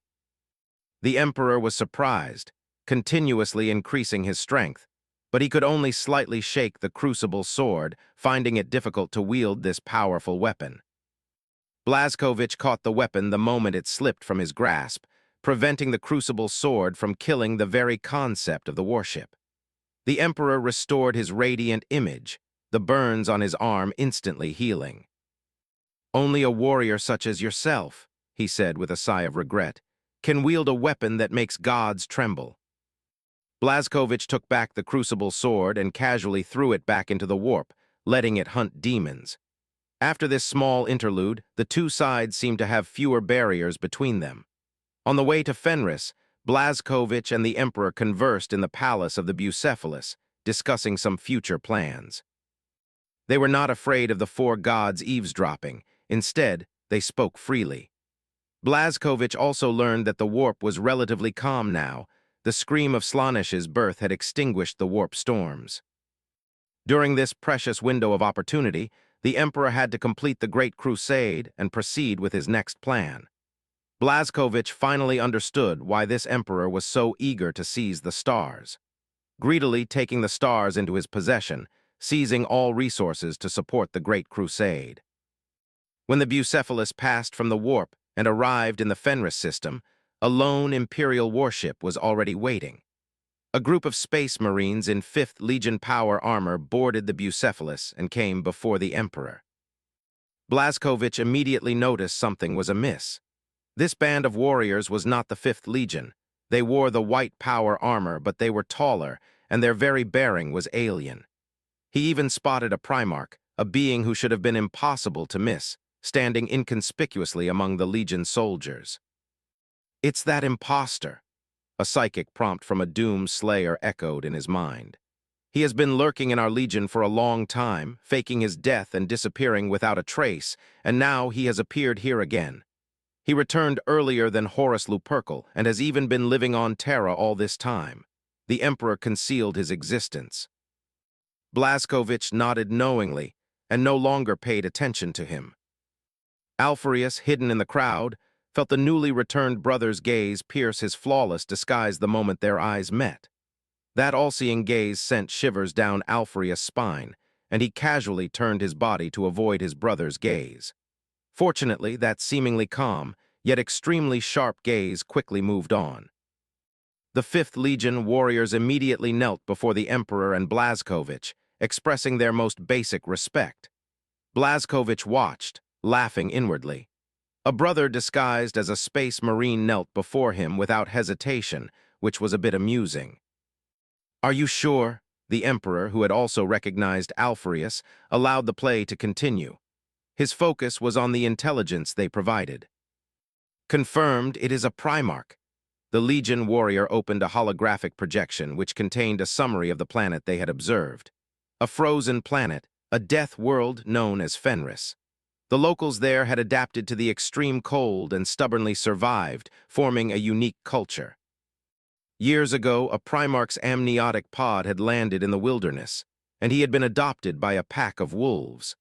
The locals had captured him and his wolf brothers and accepted the savage Primarch. Now he had integrated into local society and united the tribes. Blazkovich watched with relish, as if witnessing another life story unfold. You may leave, the Emperor said to the impostor, his gaze lingering on the true Primarch. He then threw a heavy cloak to Blazkovich. Come down with me. Chapter 48 Wolf. Wind and frost. Besides that, there was a biting chill. This was Fenris, not the legendary lush greenery, but only the bone-chilling wind and endless frost. The world of Fenris, a planet almost eternally frozen, where summers were short and intense. Summers were brief and violent. When volcanoes erupted, the ice-bound surface cracked in the searing heat, and magma, laden with meltwater, shifted tectonic plates. The ice islands and floating continents of the frozen sea, alternating between summer melting and winter winds, meant the geography was constantly changing, never the same year after year. The people of Fenris, like rock thorns on the ice plains, took root amidst the tearing winds and snow, stubbornly surviving. On the ever-changing frost, they constantly vied for living space. They vied with humans, with monsters left over from ancient times, and with packs of wild wolves. A few years ago, a human tribe discovered a strange, wolf-skinned creature. It lived with a wolf pack, behaving like a werewolf. The werewolf and its wolf brothers attacked the tribe, and eventually the wolf pack suffered heavy losses and fled in disarray. To cover the wolf pack's retreat, the werewolf and its wolf brothers stayed behind to fight the human hunting party. They were eventually captured. The people subdued the werewolf. As it bared its fangs, threatening the crowd, they used long spears to pull back its wolf skin. The true face of the strange creature astonished the hunting party. It was a naked human. He was extraordinarily strong, his limbs and torso powerful with muscle. His toes and fingers were as sharp as a beast's, his face wrinkled with anger, tusks grew from his mouth, and wolf's mane sprouted from his cheeks. People were astonished by his form, yet they still brought him back to the tribe and gradually accepted him. The tribal chief named him Lemon Russ, meaning Russ, love. Russ quickly learned human language and with his two wolf brothers, survived among the humans. In the eyes of the wild wolves, humans were no different from them. They were a kind of kin. After the shattering of the Golden Age, to resist Fenris' harsh natural environment, humans injected themselves with the wolf's helix. Those who did not succumb to bestiality and successfully endured gained bestial strength, allowing them to withstand the storms. The failures, whose minds were consumed by wildness, became the wild wolves of the Fenris ice plains. Russ gradually displayed his talents as a primarch, instructing the Russ tribe's blacksmiths in forging and leading warriors in campaigns across the land. Through repeated conquests, Russ earned respect and was fully accepted and embraced by the humans. Before the tribal chief died, he appointed Russ as his successor to continue leading the tribe. Under Russ' leadership, the Russ tribe unified half the hemisphere, becoming the true overlord of Fenris. Today, the tribe was exceptionally lively. A grand raid had seized a large amount of supplies, and the people were celebrating another victory. Lemon Russ laughed boisterously in the tribal hall, his hearty laughter drowning out everyone else's conversations. He was at the very center of the feast, his enormous physique drawing attention, while behind him, his wolf brothers devoured meat, showing expressions of enjoyment. The Primarch was the center of the feast. All warriors and attendants drank Fenrisian spirits and heartily ate fat-rich roasted meat. Since Russ took power, he had led his warriors to hunt giant beasts, killing previously unconquerable creatures, ensuring the tribe enjoyed abundant food even in winter. No leader could ever surpass him, the great wolf, Lemon Russ. Because of his existence, Fenris winters no longer inspired fear, but were merely a comfortable wait before the arrival of summer. Russ drank the strong liquor heartily and chewed down large mouthfuls of roasted meat. The amount of meat and liquor he consumed far exceeded the total of all the warriors combined. He thoroughly enjoyed everything in the present, expressing himself freely and joyfully, without needing to care too much. Russ' wolf-like instincts were keen. He acutely perceived all the external expressions and internal psychological activities of everyone in the banquet hall. Someone slapped a serving girl's shapely bottom, causing the girl to shriek in surprise and quickly leave. It wasn't excessive. The warrior and the girl had an ambiguous relationship. She just hadn't expected the sudden attack and shrieked in embarrassed indignation as she fled. The faces of the warriors returning from the raid were flushed red, clearly drunk by several others. They jumped onto the round tables, spittle flying, recounting how they had beheaded enemies. His actions were wild and intense, boasting of his achievements, and though there was a suspicion of exaggeration, it still ignited the atmosphere of the feast. In the dim corners of the banquet hall, several warriors, red-faced, were still arguing over the spoils of war, and the tension between them gradually increased. Russ drank a large gulp of strong liquor, then picked up a sizzling, oily roasted rib in front of him and casually tossed it in front of them.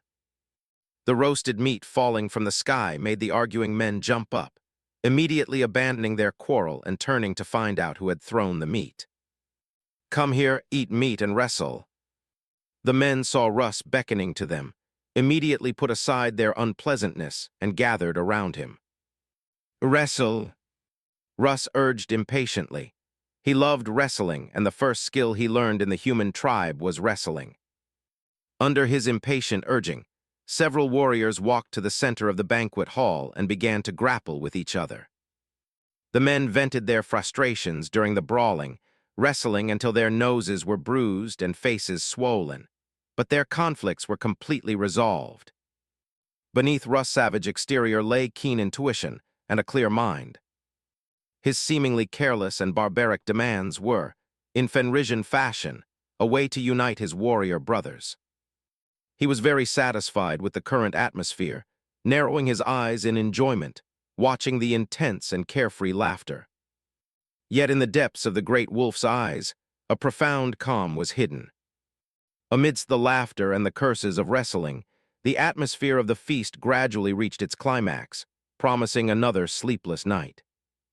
What Russ didn't know was that on the ice plains of Fenris, two figures, one tall and one short, were walking through the snowstorm, gradually approaching his tribe.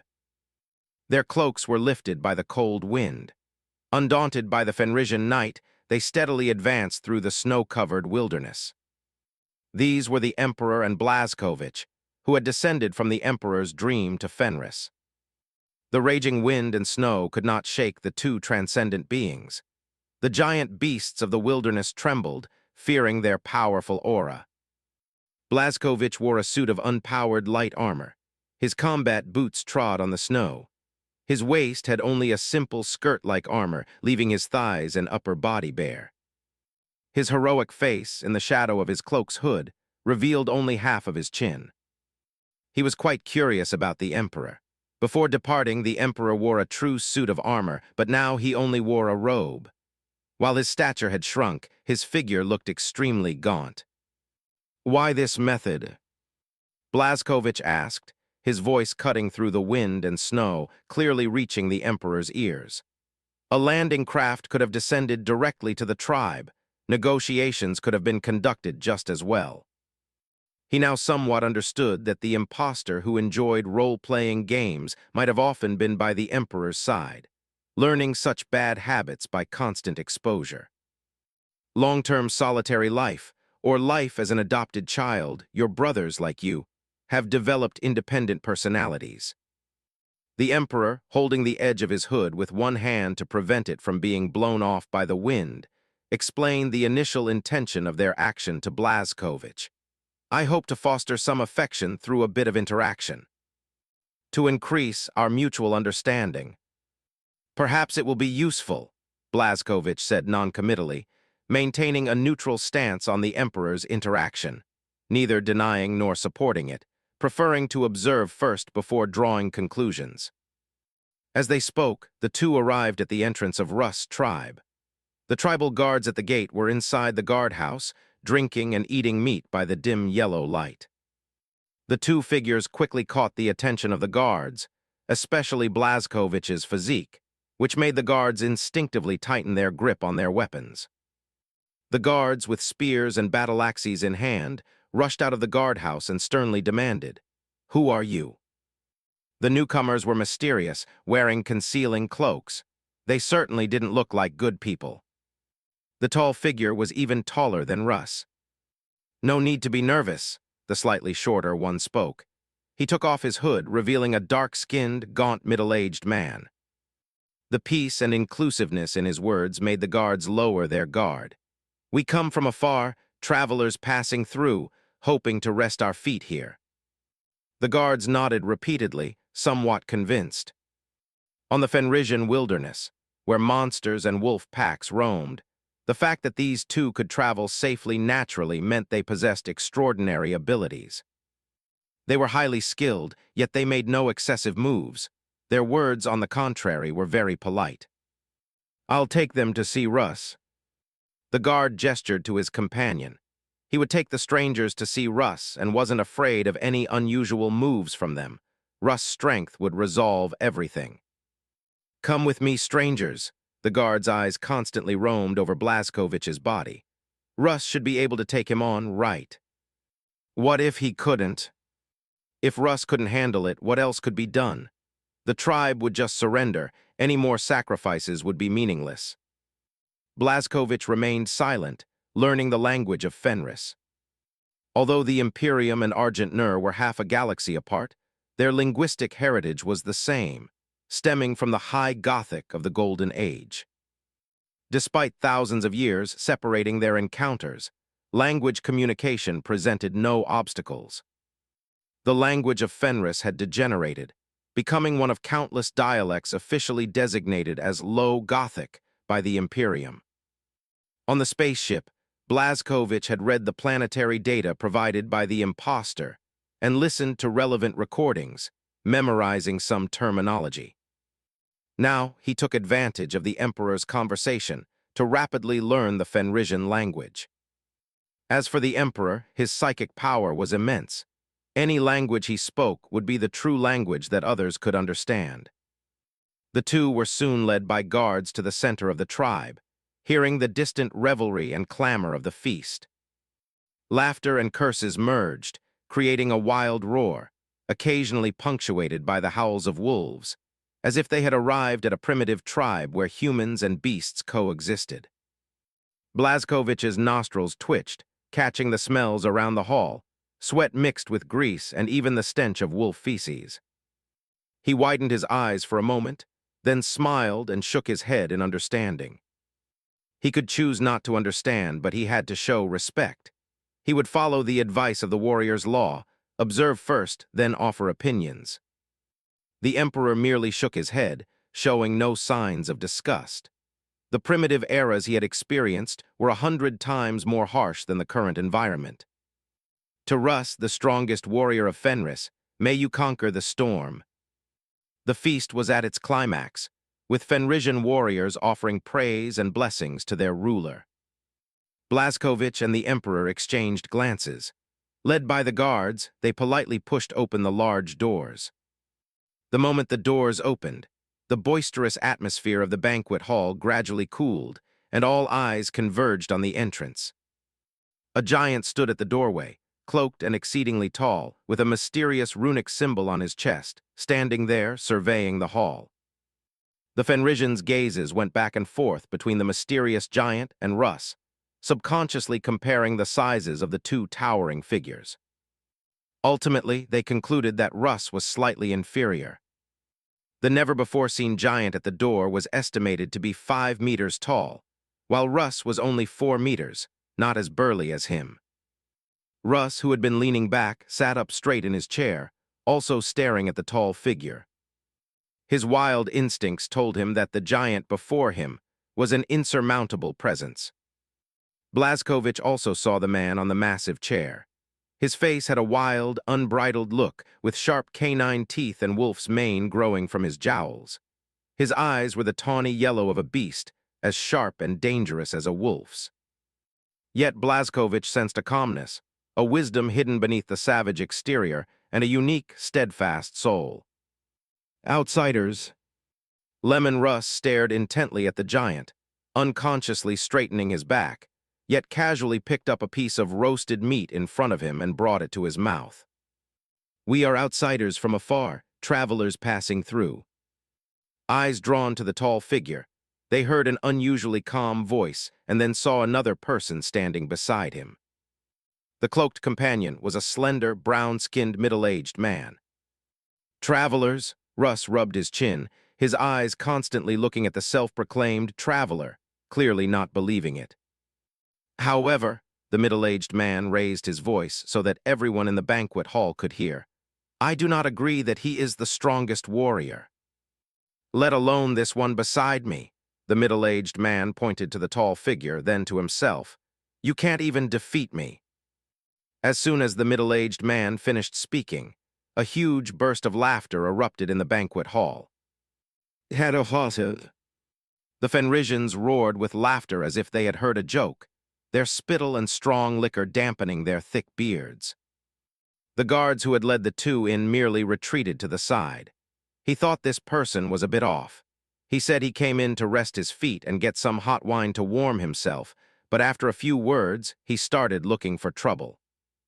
Russ also laughed, his laughter hollow and prolonged, like the howl of a lone wolf under the moon. He found the person in front of him amusing.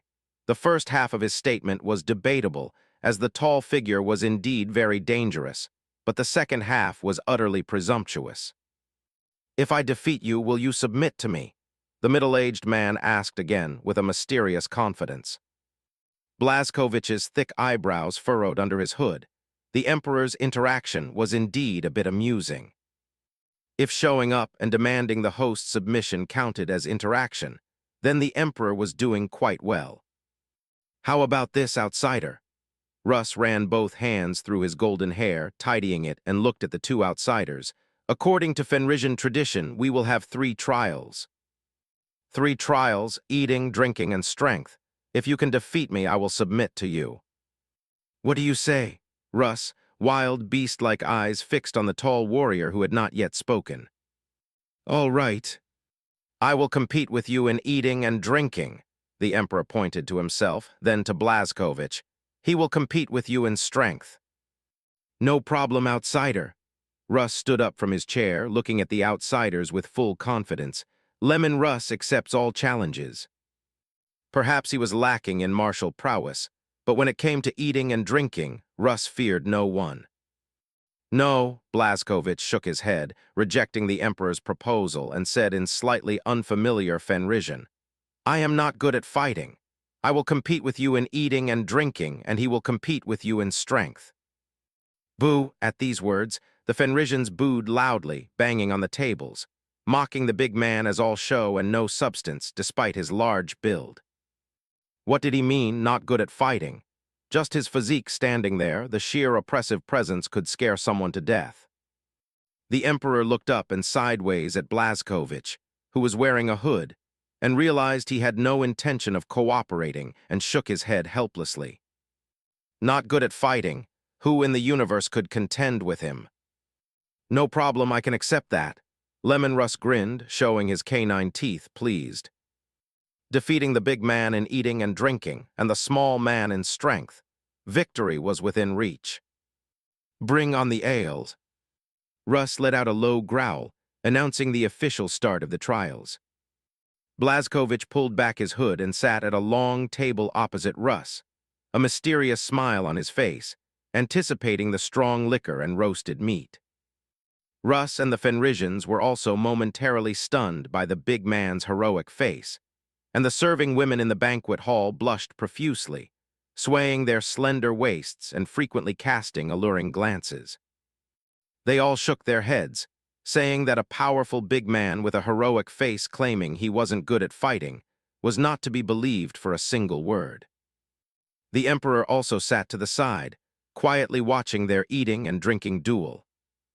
Blazkovich grabbed a wine barrel, a barrel that required 2 Fenrisians to lift, but in his hands it was like an oversized cup. He took a shallow sip of the local Fenrisian ale, and a scorching warm current flowed down his throat, making his eyes light up.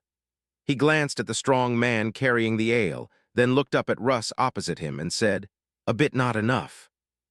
Russ looked at the gradually accumulating mountain of wine barrels beside the two, somewhat surprised by the outsider's drinking capacity. His face lit up with the excitement of a worthy opponent, and he roared with high spirits, "Keep bringing them! Empty all the wine cellars!" On the Emperor's calm face, an eyebrow subtly raised, and his dark eyes were also stirred with a certain interest.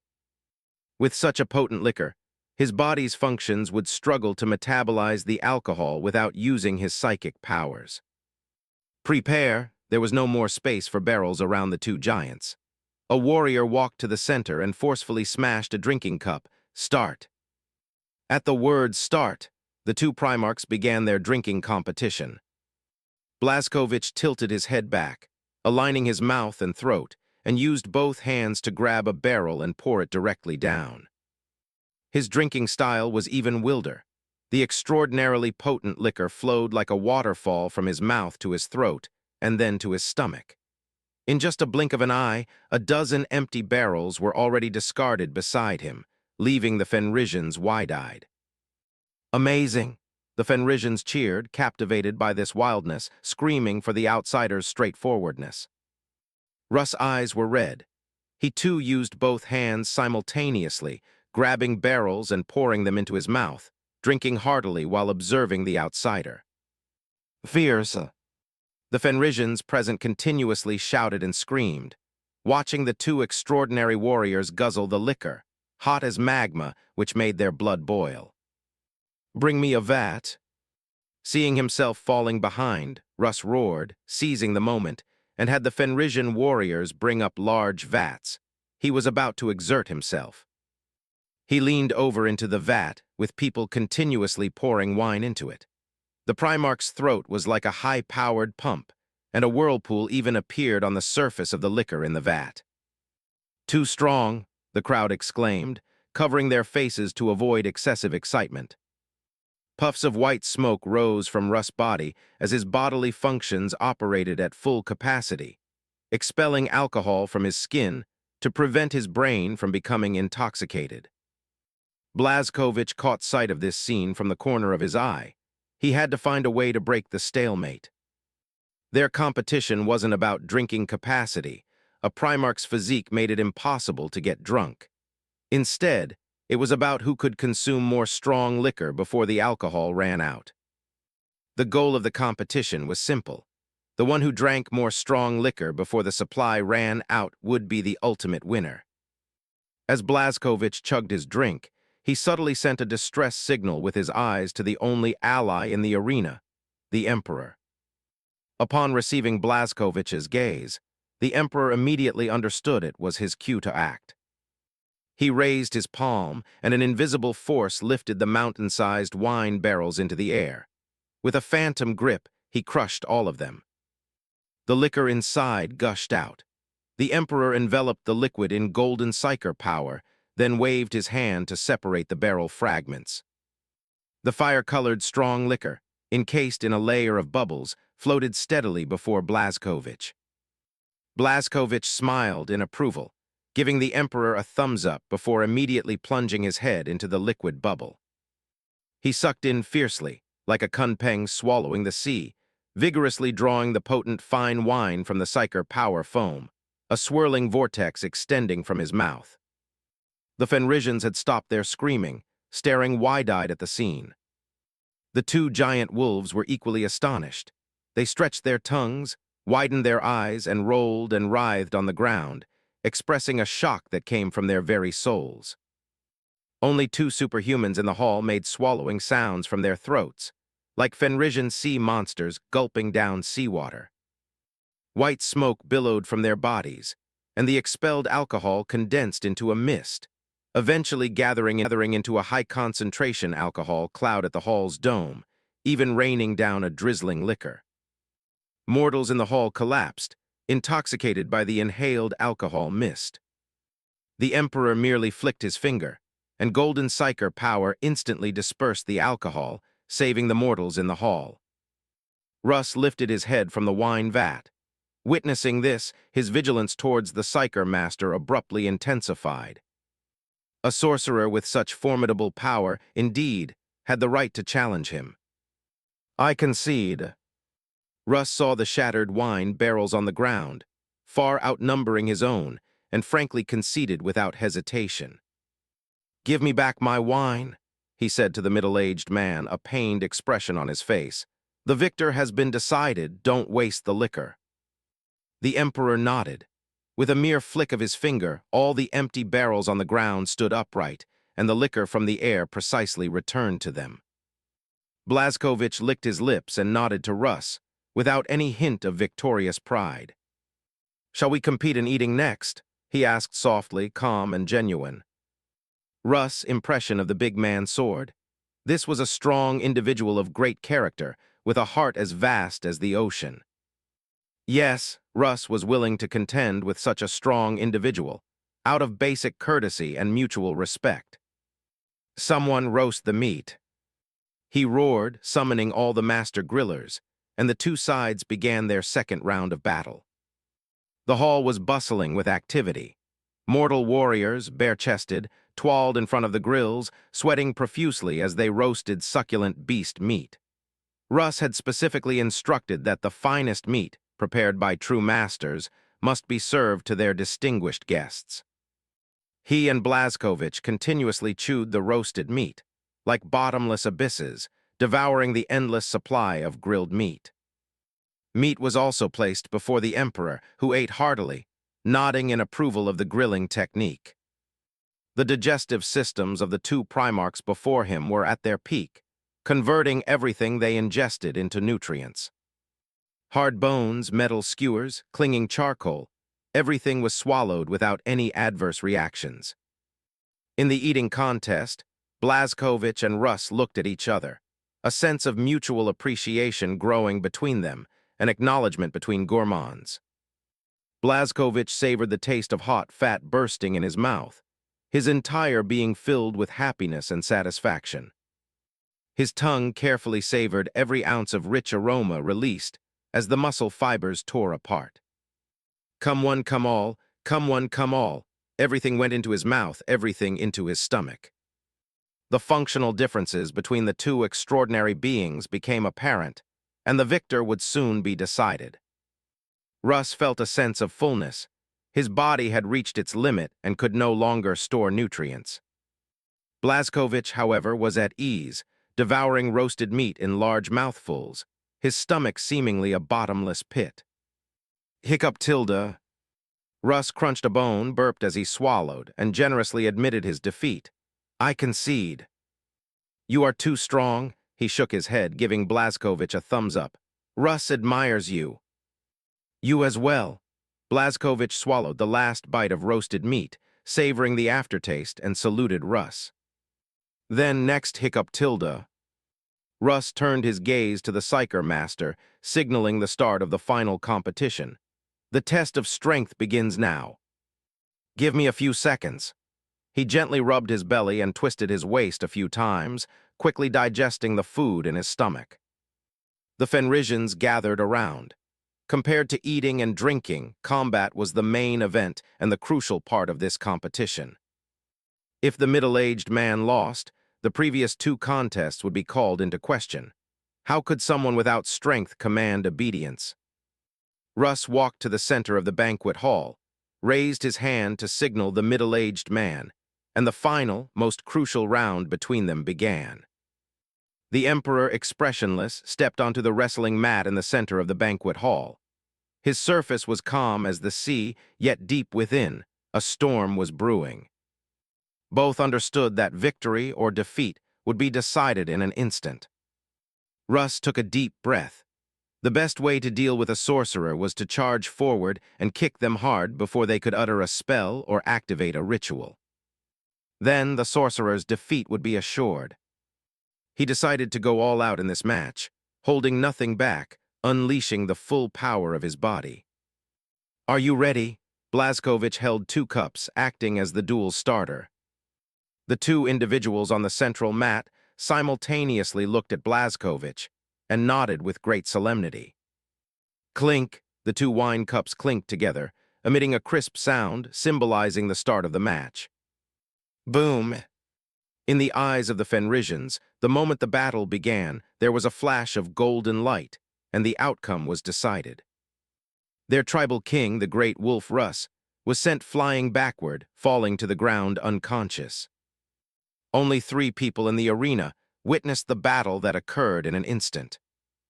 The moment the signal sounded, Russ' body, like a hunting gray wolf, suddenly lunged towards the Emperor. His speed was extreme. He intended to win with a single strike. But then he saw that the Psyker sorcerer's figure suddenly swelled, and then a golden gauntlet extended from his cloak. In that moment of stunned realization, the middle-aged man's appearance instantly transformed.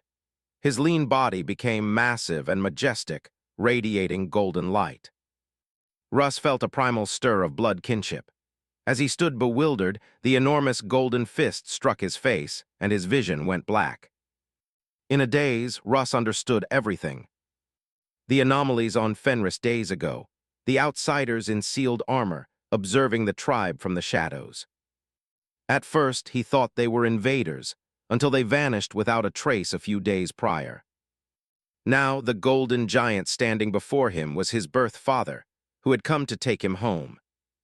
Then his vision went black, and he fell unconscious. The Fenrisians had no time to cheer. In their astonishment, they rushed to Russ, sighed to check if his mighty body was injured. As Russ lay unconscious, the two white-maned giant wolves leaped onto the banquet table, lowering their bodies, arching their backs, and baring their fangs as they snarled softly at the Emperor. No need to be nervous. The Emperor, his form returned to that of a magnanimous man of middle age, gently waved his hand, a calming gesture to the tense Fenrisians and the two giant wolves. "He will wake up soon," he promised, his voice a low rumble, "and you will know everything." With that, he sat beside Blazkovich, a casual, mortal figure in the face of such raw power, and drank the remaining wine from his cup, using a small knife to cut a piece of roasted meat. Seeing his lack of malice, the Fenrisians gradually lowered their guard. The two figures before them had defeated Russ in combat. If they had sought to harm his people, it would have already been done. "Go get a bucket of ice water," Blazkovich gravely instructed the anxious crowd. "And pour it on him, it's very effective." The Emperor's eyebrow quirked, a silent glance at Blazkovich. A hint of dark wit. Desperate times called for desperate measures, and the Fenrisians obeyed. With a mighty splash, the bucket of ice water descended upon their Primarch. Russ jolted, his beast-like gaze sweeping around, locking onto the one who held the bucket. Yet he did not rage. Instead, he scrambled to his feet and knelt before the Emperor, a gesture that shattered the Fenrisians' expectations. "Father," he choked, his voice thick with sincere emotion, "I am willing to submit to you." The Emperor smiled, his form once again transforming into the great, golden, power-armored figure of myth and legend. The Fenrisians, seeing the divine form, fell to their knees in reverent awe. "Rise, my son," the Emperor commanded, extending a golden-armored hand to stroke Russ' hair. He crouched slowly, drawing his son to his feet. "I have come to take you home." And just like that, a father-son reunion was concluded. Russ knew everything. The Emperor had come from Terra to pick him up. It was time to leave Fenris and see the grand design of the Imperium. He brought his wolf brothers, Freki and Jerry, and his chosen warriors, boarding the magnificent void ship. In the resplendent palace of the Emperor's dream, Blazkovich sat on the steps, stroking the two white-maned giant wolves. Blazkovich, a giant in his own right, found it as easy as a normal person petting a dog.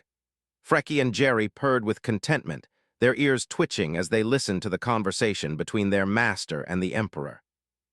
By the throne, the two conversed. The Emperor enlightened Russ, explaining his existence, the state of the Imperium, and the urgency of the Great Crusade. Russ, too, marveled, learning his destiny and the great legions of Gene's sons created in his image. Blazkovich heard it all, but neither interrupted nor offered an opinion. He simply listened, a quiet observer. Blazkovich stood up and walked to the palace's viewport, squinting into the depths of the warp. "Brother," a warm voice called from behind him. Russ had crept up, letting out a sudden roar. Blazkovich turned, a slight smile on his face at his brother's goofy grin. "Why the look of deep suffering?"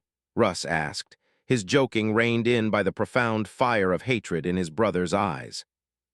"I bear a monstrous blood feud. Should I set it aside for the Great Crusade?" Blazkovich did not hide his truth, confiding in Russ. Russ walked to the viewport, standing beside Blazkovich. He asked earnestly, Are the enemies very strong? Very strong, Blazkowicz nodded. Then you must participate in the Great Crusade and complete the Great Crusade. Russ turned, looking up at his magnificent brother. Complete his plan, and we brothers will help you get your revenge. Blazkowicz's heart trembled. This was the most direct solution he had ever heard, a simple, clear path. Thank you, he said softly. We are bound by blood. Helping a brother get vengeance is only right. Russ put an arm around Blazkowicz's broad shoulders. I have a question, Russ continued, changing the subject. I lost at eating and drinking. Can I beat you in a fight? No, but you can try, Blazkowicz answered gravely with undeniable confidence. A flicker of dejection crossed Russ' face, then he was gone to look after the Fenrisians. The Emperor's dream exited the warp, arriving at the gate of Hades within the solar system. Horus Lupercal had not yet left Terra, eagerly awaiting another Primarch. But when he saw them, his noble face could not maintain its composure. The Emperor had hosted a banquet, and the Fenrisians frolicked like barbarians in the hall, heedless of the setting. On the second floor, behind a one-way window, veins pulsed on Horus' bald head. He had come full of anticipation, only to see a group of barbarians urinating on the soil of Terra. He is defiling your radiance, Horus growled to his father. A flea like him shouldn't even be on Terra. He truly did not want to admit that the person urinating on the banquet hall pillar was his brother. You are wrong, Horus. Maintain calm and reason, Blazkowicz said in a steady, deep voice. Father has many sons, and each is different. Moreover, he grew up alone on a death world. Blazkowicz's gaze was sharp, piercing directly into Horus' eyes. If you had fallen on Fenris, could you be civilized? Please tell me, my brother. He deliberately re-emphasized blood. Horus was speechless. Blazkowicz's magnanimity, his use of history, struck him like a physical blow. Brother, we are bound by blood. You should show respect to every brother, Blazkowicz continued, his voice softer now. We have 20 brothers, and there will be many more different beings. Are you going to issue decrees of extermination for all of them? Enough, the Emperor, who had been silent, spoke. You should spend some time alone with Russ. The Emperor led Blazkowicz out. Blazkowicz nodded to Horus, an encouraging look in his eyes. Horus watched them depart, his anger subsiding into a long sigh. He walked down the corridor to meet his brother. When Horus appeared, Russ knew instantly. But he saw the deeply hidden disdain in his brother's eyes. Not as good as Blazkowicz, Russ couldn't help but think. Brother, we need to talk alone, Horus invited. Russ nodded. When the door closed, Russ' demeanor immediately changed. Lemon Russ, he said, stating his name. He was a different person entirely. The barbarian vanished, replaced by a wise and perceptive king. It was not until this moment that Horus truly realized how little he knew about this seemingly savage brother. A week later, the Emperor sought out Blazkowicz alone. They walked through the intricate corridors to his private chambers, a space simple and unadorned, a stark contrast to the palace's splendor. Honor needs splendid embellishment, the Emperor explained, sensing Blazkowicz's thoughts. The sacrifice of golden decorations is perhaps the only thing I can do to commemorate those mortals who gave their lives in the Great Crusade. Blazkowicz nodded heavily, agreeing with the Emperor's words. What do you think of what Russ said? The Emperor asked, his power armor gleaming. Participate in the Great Crusade and support my plan first. Blazkowicz crossed his arms and looked out the window. What is your next plan? He asked, unable to face the urgent plea in the Emperor's eyes. The Emperor answered with 2 words, the Webway, humanity's salvation. Webway, Blazkowicz spun around, his eyes sharp. He understood how the master of mankind had become involved with the Webway. I've heard rumors of it, Blazkowicz said, and have some understanding. The Emperor did not delve into how Blazkowicz knew about it. His calm, unruffled voice now held a hint of excitement. I plan to hack into the Webway, move all of humanity into it, completely severing our reliance on the warp, thereby removing humanity from the sight of the 4 gods. The Emperor walked to a wall, pulling back a red curtain to reveal his plan. On that obsidian surface, his future was depicted with complex lines and numbers.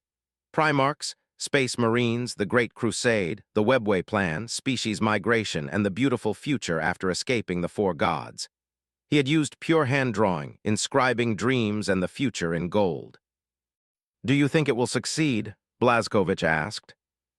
The Emperor was silent, pondering. If anyone else had asked, he would have said yes, but Blazkowicz was different. "With your help, the success rate can be increased by at least 30%, the Emperor finally said. "Originally, it was only 50%, now it's 80%. Blazkowicz looked at him with an "I'm not easily fooled" expression. "You said humanity only has one chance for revival," Blazkowicz asked. "If you fail, do I still have a chance?" "Humanity indeed only has one chance," the Emperor nodded. "I have one chance, you have one chance." He pointed at himself, then at Blazkowicz. "Before I saw you, I believed humanity truly only had one chance, and I had to seize it. Your return brought another chance, and I can even be bolder." As the Emperor spoke, he grabbed a handful of gold dust and continued his artwork. "First, complete my plan, then you and I will join forces. Bring your brothers, and after stabilizing humanity's situation, together challenge the four gods. The four gods are not blind or deaf. They will do everything in their power to stop you," Blazkowicz warned, grabbing some gold dust himself. As it scattered, an ugly eight-pointed star appeared on the obsidian. Its evil tendrils pointed at every key point of the Emperor's plan, depicting Primarchs corrupted by chaos, legions fighting each other, a destroyed webway, and a failed migration. At the center of the star, a glowing figure was imprisoned. The Emperor himself, a prisoner of humanity's own species. "That's why I need you." The Emperor did not destroy the future Blazkowicz had depicted. He continued to move forward, throwing his own gold dust. As it scattered, a warrior rose, holding high a god-slaying sword, standing once again before humanity. He was unyielding and powerful, confronting the ugliness of the four gods. "You get one chance, I get one chance." The Emperor stood firm again, bringing the conversation back to its original point. He gave no commands or coercion. The plea and expectation in his eyes, like scorching sunlight, burned Blazkowicz. "If I fail, I will do everything I can to stabilize the situation and help realize your opportunity." The Emperor's voice was too sincere. "Why are you so certain?" Blazkowicz still had his arms crossed. "So certain that I can seize the opportunity again." "I am certain." The Emperor's raised hand never lowered. "You are the Doom Slayer, the unyielding God Slayer. If you fail, I am confident you can rise again." Blazkowicz looked at the Emperor's outstretched hand, and finally at his eyes, which shone with an undisguised certainty. Finally, he extended his hand and clasped it with the Emperor's. "First, we shall execute your plan, complete the Great Crusade." Chapter 49 Enemy. Two immense hands clasped together, and Blazkowicz, after careful consideration, finally agreed to join the Imperium's Great Crusade. Facing their common enemy, the Chaos Gods, they decided to unite and resist them. The inclusion of the Nur stars was Blazkowicz's recognition of the Imperium of Man, establishing an equal relationship between them. Now, Blazkowicz endorsed the Emperor's plan and was willing to help him refine it, thereby realizing the plan to save all of humanity. Their relationship never changed. Their cooperation remained equal. Blazkowicz's participation in the Great Crusade did not require him to obey the dictates of the Imperium's War Council. The Emperor granted him a very high degree of freedom. "I have a gift for you." After confirming their partnership, the Emperor seemed somewhat emotional and excited. He took out a rectangular box and presented it to Blazkowicz. "What's inside?" Blazkowicz did not accept it, but instead asked the Emperor what was in the box. The Emperor gave too many things. Blazkowicz needed to deliberate. He pondered the Emperor's motives and intentions, as well as his relationship with his other brothers. "Eating with someone means you owe them. Taking from someone means you're beholden to them." This proverb from Old Terra always proved its worth. "Don't overthink it." The Emperor saw Blazkowicz's apprehension and opened the black, carved box, revealing an object resting on red silk. The moment Blazkowicz saw it, His eyes widened, and a surge of excitement filled him, as if he had met an old friend after many years. "Do you like it?" The Emperor naturally saw the excitement in his eyes and handed the box to Blazkowicz. "It was specially crafted for you by me. I went through a lot of trouble for it." Blazkowicz caressed the object in the box, feeling its texture. He did not refuse the Emperor's kindness and greatly cherished the Emperor's gift. "I like it very much." It was an ancient, double-barreled shotgun, seemingly tailor-made for him, filling his heart with affection and familiarity. It was a primitive embodiment of an ancient weapon, with matchlock mechanisms on either side of its massive barrels, a wooden foregrip beneath the stock, and a body and grip forged from Wootz steel. The two barrels had massive caliber chambers, each as thick as a space marine's arm, joined together in a savage and overbearing manner. Ancient script was engraved on its body, etched into the seemingly rough steel, giving it a mysterious and ancient charm. Blazkowicz held the gun in his left hand, constantly flipping it, unable to put it down. "Grip it tight, inject your fury." The Emperor raised his hand, clarifying the shotgun's extraordinary nature to Blazkowicz. Blazkowicz tightened his grip, injecting his spirit into the shotgun, an immortal will imbued with endless fury. The runes on the gun body glowed faintly, and as fury was injected, the gun body cracked with sparks, burning with an unquenchable rage all around it. "The super shotgun, that's what I call it." The Emperor was very pleased with the pairing of the shotgun and Blazkowicz. He felt as if the man stood before him. "It uses your fury as ammunition, possessing infinite power. Look at its chambers." The Emperor, like a craftsman introducing his masterpiece, gradually unveiled its mysteries. Blazkowicz's finger rested on the trigger. He spun the gun in a graceful flourish and then sharply flicked it, causing the shotgun to break open at the handle, revealing two large-caliber chambers. His eyes lit up. Two golden bullets appeared out of thin air and loaded into the chambers. "Bullets personally inscribed with runes by me." Under Blazkowicz's questioning gaze, the Emperor's voice held a deeply buried pride. "They provide physical ammunition for firing from another dimension, delivering immense firepower." "How many bullets?" Blazkowicz operated it with one hand, closing the barrels with a Bourne-like familiarity. "It depends on how many you want." The Emperor played coy, a mysterious smile on his brown-black face. Blazkowicz nodded in satisfaction, hanging the shotgun on his belt, a joyful smile on his face which rarely showed emotion. "Want to test its power?" The Emperor kindly reminded him, seeing his impatience. "Do you have a firing range here?" "No firing range." The Emperor slowly shook his head, a mysterious smile on his face, and pulled out a projection device from his robe. "This is more suitable for you." Blazkowicz narrowed his eyes, looking at the Emperor's slightly smiling face, and suddenly felt the weapon in his hand was scalding. The proverb from Old Terra once again proved its worth. There is no such thing as a free meal. "Psychnuine?" Looking at the Emperor's projection, Blazkowicz saw a giant lizard with scales shimmering with psychic energy, brandishing its claws. Xenos occupy 13 star systems, claiming them as their inherent territory, and are rapidly expanding outwards. "How many people do I have? My legion is still training and recruiting." Blazkowicz coldly watched the star systems occupied by the Xenos, where humans were enslaved, building magnificent palaces for them to worship gods and for live sacrifices. "Russ and his legion will go with you. The warhounds of the 12th Legion will follow your command. They are the best assault troops." "All right," Blazkowicz nodded, accepting the task. 2 Primarchs in command, 2 Astartes legions, plus their attached mortal auxiliary army. "I also need to transfer members from the 4th, 7th, and 15th legions."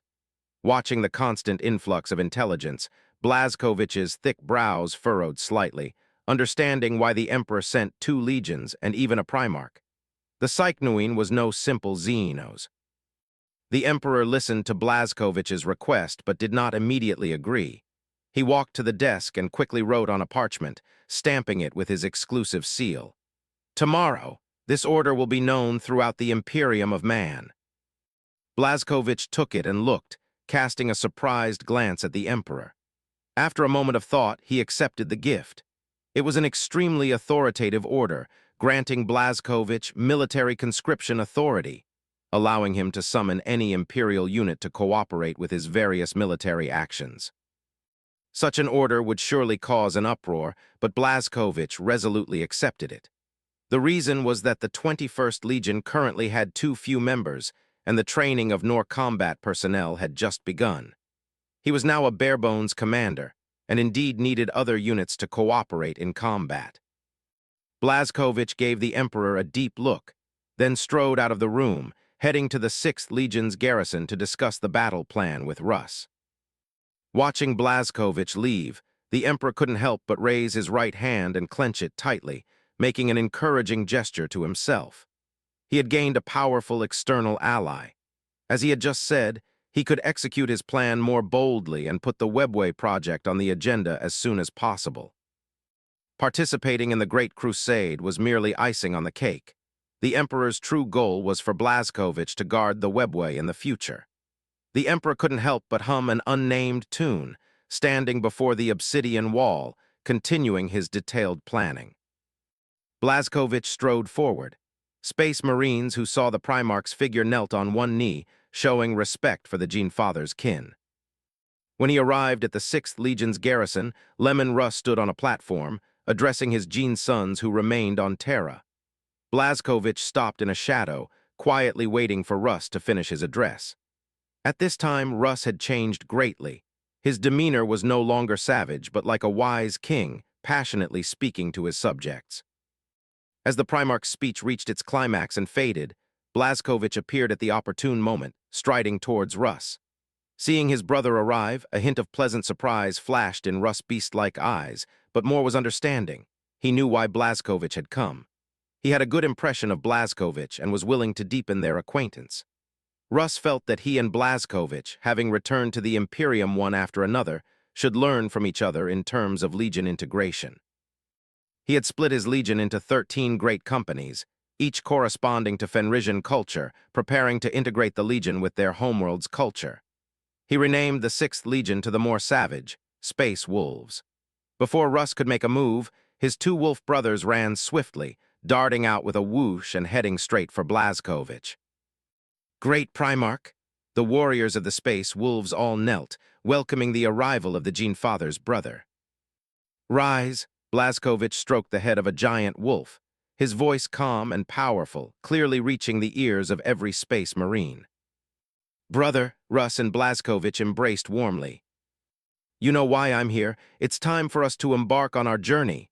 Blazkowicz went straight to the point, stating his intention to Russ. The Space Wolves await the hunt.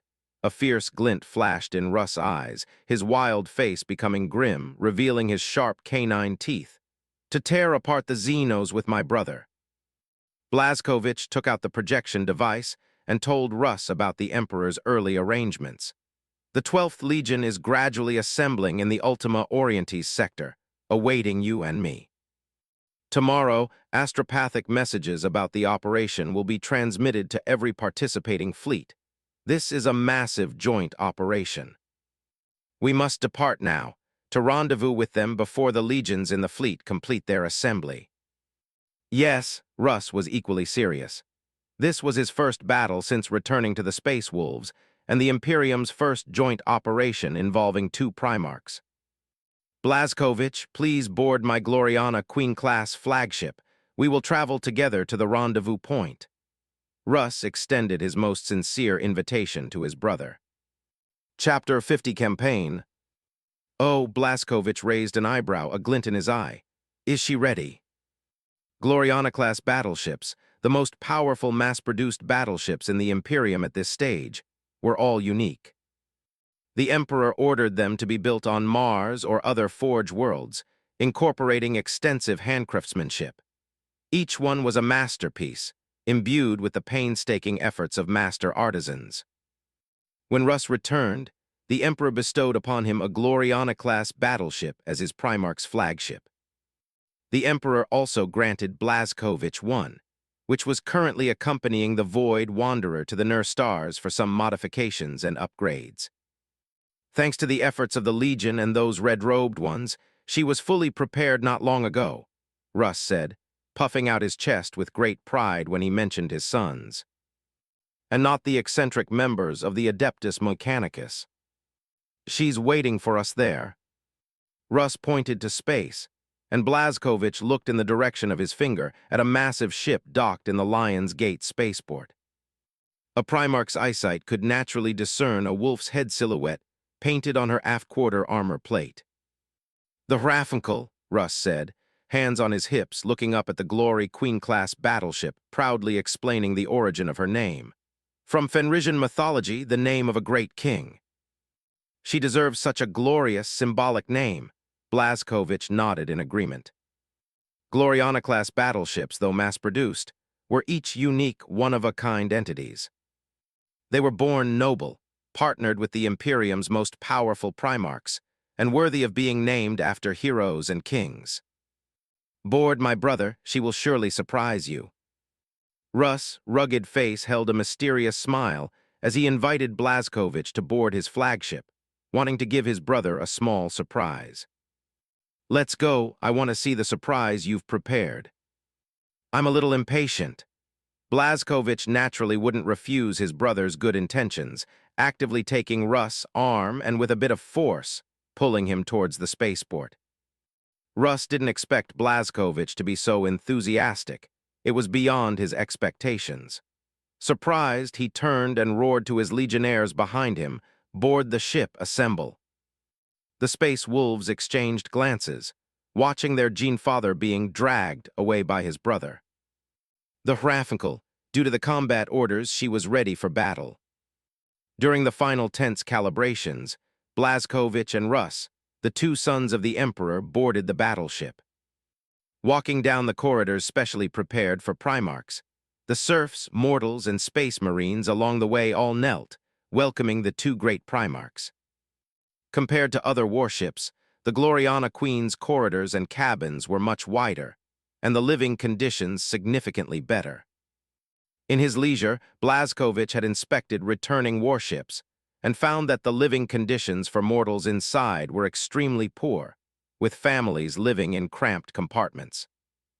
There was competition between families, even fierce struggles over a single switch or valve. "The environment here doesn't compare to your realm," Russ was perceptive. He naturally noticed the pity in his brother's eyes as he looked at the kneeling crewmen. "Machines are indeed convenient, but the Imperium cannot endure a second rebellion." As a Primarch, Russ' wisdom was also extraordinary. He had learned about Blazkowicz's origins from the Emperor and knew that the realm Blazkowicz governed was an enlightened, progressive utopia. Humans and machines coexisted harmoniously. The people under his rule were free from hunger, and material needs were no longer the primary focus. Their people were strong due to their martial spirit, revered honor, understood right from wrong, and it was a cradle for powerful warriors. Russ admired his brother's magnanimity from the bottom of his heart, his broad mind accommodating machines and also encompassing the Imperium. He believed Blazkowicz was a man of both might and wisdom, powerful in strength, yet with a higher spiritual realm. He could personally establish the Nur stars, such a hopeful, brilliant realm, and also tolerate the darkness and filth of the Imperium. He never showed his pity for mortals on the surface. He clearly knew that the way to show compassion was not to pity an individual or a world, but to pull humanity out of the quagmire of war. Because of this, Russ' evaluation of Blazkowicz in his heart had always been higher than that of Horus. Both were Primarchs with leadership abilities, but Blazkowicz was far more capable than that bald-headed brute who was a bit of a daddy's boy. At least that's what Russ thought. "I know," Blazkowicz smiled easily, walking abreast with Russ towards what he called the Palace of Surprises. His gaze left the serfs and mortals. He naturally understood Russ' meaning. The Emperor could have forcefully demanded Blazkowicz's realm be incorporated into the Imperium and then granted high autonomy. but he gave the Nurse Stars equal status with the Imperium. The purpose was simple: to completely isolate Argent Nur and the Imperium, allowing the two empires to develop in parallel. Argent Nur's size was small, able to accommodate intelligent machines. The Imperium's size was too vast, with no room for artificial intelligence. An independent Argent Nur was a compromise to Blazkowicz, and also a protection for the remaining machines. It provided intelligent machines with a clear place to exist, avoiding interference from the Adeptus Mechanicus and preventing a second machine rebellion. With Argent Nur's size, even if its territory expanded tenfold, the Imperium could still crush them if machines rebelled. As for the Adeptus Mechanicus and the Imperium's strict prohibition of artificial intelligence, it's the Nurse Stars researching intelligent machines. What does that have to do with our Imperium? The Adeptus Mechanicus shouldn't come to the Imperium to reason. Go to the Nurse Stars, our relationship is equal. The two Primarchs walked along, occasionally telling jokes to lighten the serious atmosphere. This is it. Russ placed his hands on the adamantium door, pushing it open with his immense strength. Blazkowicz was equally expectant, wanting to see what his brother's so-called surprise looked like. The door gradually opened, and the scene inside was indeed extraordinary, making Blazkowicz's eyes light up, as if he had arrived on Fenris. The hall's layout was no different from the banquet halls on Fenris, only scaled up considerably. The floor was adorned with various fur rugs, the dome inlaid with the spine and ribs of a giant beast, and the palace walls were carved with symbols of Fenrisian culture. Several braziers burned with oil made from animal fat, casting a dim but warm light in the hall, strongly Fenrisian in style. He couldn't help but praise. It's really good, much more fitting than cold steel. My lord, you've arrived. The Fenrisians enthusiastically greeted him, kneeling before Blazkowicz to show him the highest respect. No need for formalities. Blazkowicz sat on a fur rug, feeling at ease here. Looking at the Fenrisians with their thick, braided hair, he kindly asked them, "Are you still accustomed to Terra's climate?" "It's boiling. I almost want to shave my head," the person sat beside him, looking displeased. "And those people telling us to follow all sorts of rules. It's just annoying." Russ also sat cross-legged, asking the Fenrisians to prepare mead. He wanted to drink and chat. "What do you think of this battle?" Russ shed his disguise. His eyes were sharp, and his large hand gently tapped the table. Blazkowicz also became serious. He understood the dangers of this battle. Psychic, he took out the projection device again, placing it on the table, continuously playing intelligence on the Psychnuines. The alien race has powerful physiques. They have thick scales that can withstand bolter fire, but these are not the main point. Psychic power is the key. Blazkowicz touched the projection, revealing the most crucial information, his expression serious, his narrowed eyes showing disgust. Eerie supernatural power. Witchcraft, Russ agreed deeply, his face showing similar disgust. Witches are a bunch of charlatans. He suddenly stopped mid-sentence, remembering his golden glowing father, and changed his wording. Mysterious beings. Russ let out a long breath, almost cursing himself. Although he didn't use psychic powers, he had strong psychic talent and could even perform some simple minor spells. Blazkowicz nodded in deep agreement. No one knew the dangers of psychic powers more than him. Masters who dabbled in psychic powers would eventually find chaos waiting to devour their souls. Blazkowicz had only ever seen one person use psychic powers without chaos corruption, the Emperor. The two remained silent, watching the projection continuously display recorded intelligence about the Psychnuines. The more they watched, the deeper the two Primarchs' brows furrowed.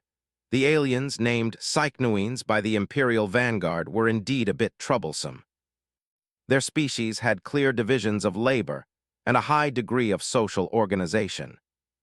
The warrior caste stood 3 meters tall, with extremely high-scale defense, and their weapons could easily cleave through space marine ceramite armor, with individual strength far exceeding that of a space marine. The resonant field formed by their scales allowed the cycnoines to move through the earth like fish, even easily burrowing through human defensive fortifications. The alien warriors possess psychic abilities, enhancing their physical strength while also creating terrifying psychic illusions that cause mortal soldiers to lose their combat effectiveness in fear. High-ranking shamans can calmly wield psychic power and use various spells. The 5th Legion assessed that the cycnoines have extremely high war potential, with over 1 million mature warriors in their entire race, hundreds of millions of lower-tier servant soldiers, and a large number of shamanic sorcerers. They occupy 18 dense star systems, with their sphere of influence spanning 50 light-years. The only thing restricting their expansion is their relatively immature navigation technology, which relies on reverse engineering human leftover technology for interstellar travel. "How should we fight?" Russ licked his fangs, looking at his brother. Even without systematic war education, he was adept at planning combat strategies due to his innate war instincts.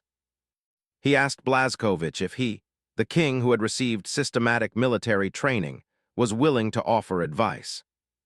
"You fight your way, I'll fight mine." Blazkowicz stated his war strategy without hesitation. "Find their core world. I will lead the warhounds to the main world. To draw the aliens back to rescue it. You hunt on the periphery, driving them to contract their defenses, using the mobility of the Imperial fleet to cut off the reinforcing fleets and resolve the battle in space." "So be it." Russ thumped his chest in agreement, giving his approval to the overall strategy set by Blazkowicz. He also knew that the core of his brother's strategy was to save the tens of billions of humans enslaved in over a dozen star systems. Attract the main forces to return to defense. The wolves gradually dismantle the poorly defended outer worlds, resolve the enemy fleet in the void, eliminate the enemy's living forces, and then, when the time is ripe, destroy the aliens' throne world, completely eradicating the entire species. "I'm counting on you," Blazkowicz earnestly entrusted Russ. He would descend into the alien core for a prolonged tug-of-war. And the decisive factor behind him would be Russ, Space Wolves, responsible for annihilating all reinforcing forces. "I will be your most reliable support." Russ knew the weight of his responsibility. His brother had entrusted everything to him. To victory, Russ raised his goblet. The Fenrisians presented mead, and Blazkowicz and Russ drank it, finalizing the battle details. The Gloriana-class battleship trembled with the roar of its warp engines. The Hrafinkel officially set sail, departing from the Sol system to the Ultima Orientis sector, where the aliens were rampant. In the Ultima Orientis sector, the 12th Legion's forces were gathering. A powerful force was assembling at the rendezvous point, preparing to deliver a powerful blow to the aliens. "Karn, look!" The current Legion master of the 12th Legion, through the Gloriana Queen's viewport, witnessed Imperial ships tearing through the warp veil, pouring into the real universe like an iron torrent. Legion Master Locke shook his head with a sigh. The scale of this war seemed somewhat vast. The Imperium had summoned the Warhounds, as well as warriors from the 4th, 7th, and 15th Legions, to be commanded by a great Primarch. Furthermore, all fleets and warriors of the 6th Legion were continuously arriving to greet their Primarch. 2 main legions and 2 Primarchs in command. What an honor it was for several Space Marine legions to dispatch personnel to assist the 2 Primarchs in combat. And what trust it was for the Emperor to allow the bravest warhounds to participate in such a glorious war. Captain Karn of the 8th Assault Company also saw the never-fading warp light and expressed deep emotion. The scale of this war far exceeds our imagination. Since embarking on the Great Crusade, Karn had never seen a fleet of this size, with over 100,000 Space Marines assembled. He anticipated the glory of conquest, but also worried that the intensity of the war would cause heavy casualties among the warhounds, who specialized in assault. The Legion was not commanded by their Gene Father, but by another Primarch. Karn never feared death. Dying in battle was a warrior's best end. His concern was how the warhounds would be used. It was like two people fighting, and the warhounds were weapons in the Primarch's hands. Would he use skill to kill his opponent, or brute force, chipping the weapon's blade? How will the Primarch use us? Karn openly expressed his concern. The man before him was the Legion Master, who loved the Legion more than anyone. I don't know, Locke shook his head, feeling a sense of bewilderment for the first time regarding the Legion's fate. The Legion's fate was no longer in the Legion's hands, but in the palm of a Primarch. The two resolute tough men gradually fell silent, contemplating the Legion's future, watching the brilliant Star River outside the window and the continuously arriving fleets. What kind of person is the Primarch of the 21st Legion? Karn suddenly asked, his voice, tempered by war, carrying a curious clarity. I don't know either. Legion Master Locke shook his head again. He had too many uncertainties today. I heard from brothers from Terra that the Emperor personally prepared an unprecedented ceremony to welcome his return. Then he must be an extraordinary being. Karn nodded repeatedly, his eyes filled with anticipation. Perhaps our Gene Father will also be warmly welcomed upon his return. Locke smiled, looking at the vast void, also with a face full of expectation. They've arrived. A hint of unnaturalness flashed across the Legion Master's face as he saw the discord in the void. The 15th Legion. Astropathic messages had spread throughout the combat legions, so they already knew which legions would come, but seeing them in person, it was inevitable for their hearts to stir. The 15th Legion was small in number and always acted mysteriously. Rumors claimed that the gene seed of their cousins was unstable, often resulting in some flesh mutations. Such negative rumors caused many space marine legions to maintain a certain distance from them. Time passed quickly, the assembling fleet gradually thinned, and the star system slowly returned to calm. The vast majority of the fleet hovered tightly in the void, filling the entire star system. However, the Space Marines waiting were not calm. Instead, as time passed, their anticipation grew stronger. When the warp rift opened and the Gloriana class returned to the real universe, proudly displaying her form, intense cheers erupted in the communication channels. Everyone knew that two great Primarchs, two of the Emperor's sons, had arrived in the starry sky. Hail, great Primarchs! The dense communication channels echoed with the humble voices of warriors and captains, who, with subservient tones, welcomed the arrival of the two noble beings. 12th Legion flagship, prepare to receive the Primarchs. Without any return greeting, the Primarchs calmly accepted the humility from the mortals. Their appearance was a symbol of authority. As the teleportation light flashed, everyone knelt in the bridge of the Warhounds Legion's Gloriana Queen flagship. Rise! His voice was steady and deep, gentle yet full of power. No one dared to disobey him. When the Legion warriors rose, they saw the Primarch for the first time, so great and powerful. The Emperor's son's body was full of strength, his face heroic and extraordinary, and he sat on the throne, proclaiming his authority. He wore a simple kilt armor around his waist, battle boots on his feet with his thighs and upper body exposed. Shoulder pads were fastened to his waist with crossed leather straps, and he wore a red cloak. At the first sight of him, some even knelt again, not daring to desecrate the Primarch's glorious heroism. He was accompanied by 30 warriors of the 21st Legion, who stood in 2 lines, guarding the throne. The Primarch, like a great king, looked down upon the humble subjects below. Report! Blazkovich's lips parted slightly, wanting to know if the warriors he requested were in position. 4th Legion Phrixus salutes the Primarch, bringing 2,000 Legion warriors for you. 7th Legion Appius salutes the Primarch, bringing 2,000 Legion warriors for you. 15th Legion Ahriman salutes the Primarch, bringing 100 Legion warriors for you. Warhounds Legion Locke salutes the Primarch. The Warhounds Legion awaits your command. Blazkovich nodded, his gaze sweeping over the Legion representatives. These resolute warriors puffed out their chests, accepting the Primarch's scrutiny.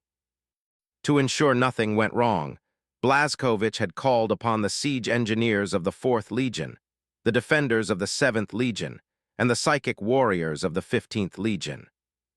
His gaze fell upon the red-robed Mechanicus adept, whose sharp eyes made him tremble with fear, immediately kneeling again before the Primarch. 2 Titan legions await your command. 600,000 solar auxiliary army await your command. The mortal officer, wearing a high velvet hat, also knelt and swore allegiance, reporting to the Primarch that the army was ready. All Warhound warships, 1 Titan legion, and the mortal auxiliary army will follow me. Other legions will concentrate their warriors on the capital ships and follow, and the vacated warships and other vessels will be commanded by Russ. With a simple sentence, he divided the military resources, separating the void warships and landing craft, giving clear allocations. Russ, the void fleet is yours. Blazkowicz informed him via the communicator, then said to the various legion leaders on the bridge, "Move quickly, we must depart ahead of schedule." "You just watch, my brother." Russ' rough and wild voice came through the comms channel. He was also rapidly issuing orders, and the Space Wolves fleet was gathering around the Hrafnkel. Under Blazkowicz's swift command, the warriors of the supporting legions immediately sprang into action, quickly assembling on the flagship and transferring command of the excess warships to Russ. "Where are the tongues?" Facing the Primarch's gaze, Locke immediately responded, "Bringing them up now." Even before the Primarch arrived, the Warhounds, following astropathic directives, had captured Psychnuines alive on a frontier world for interrogation. He suddenly knelt, along with the warriors of the Warhounds Legion. "I am very sorry, Lord, the Legion interrogators couldn't extract any intelligence." Locke's voice was full of frustration. The Warhounds Legion had failed the Primarch's expectations. They would rather die than surrender, rather endure torture to death than utter a single word. "That is not your fault. The galaxy is full of stubborn individuals who would rather die than yield." Blazkowicz did not blame the Warhounds Legion master. It was a trivial matter. He had many ways to make Xenos speak. Locke and Karn breathed a sigh of relief. The Primarch's leniency far exceeded their expectations. The Warhounds had even prepared to accept punishment. "You weren't entirely without gain. At least you let us know that the Xenos races have deep bonds and won't easily betray their own kind, didn't you?" The Primarch, with a benevolent smile and an extremely serious tone, said to the Warhounds, "We can make a big deal out of this, can't we?" The leaders of the various legions on the bridge marveled at the Primarch's generous spirit. Their bodies beneath their power armor trembled slightly. The great being's unintentional encouragement deeply moved the Legion warriors. Lord Locke, in his excitement, was about to kneel again, but Blazkowicz stopped him with a raised hand. "No need for that. Save your energy for the battlefield." "We will never fail your expectations." The Warhounds warriors pounded their chest plates, making a resounding thud. Their resolve was firm and powerful. As they spoke, a steel cage was carried up by Legion soldiers, holding a yellowish Psychnuine.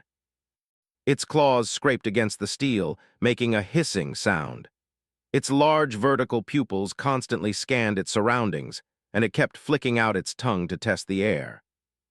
Blazkowicz saw the full appearance of the Xenos, a 3-meter-tall body, capable of walking on 2 legs like a human, with short, powerful lower limbs and strong, slender upper limbs with 4 fingers for gripping weapons. The Psychnuine's body was strong and powerful, protected by thick, bony scales, and its back featured prominent, brightly colored dorsal fins. Human, its cold face showed disdain, saliva constantly dripping from its sharp mouth, as it spoke in halting human language. "I will say nothing." Having long enslaved humans, the creature naturally knew some human language. It remained arrogant even in its cage. Its eyes reflected the stern array of the Gothic bridge. It saw the solemnly standing humans and the giant figure on the throne.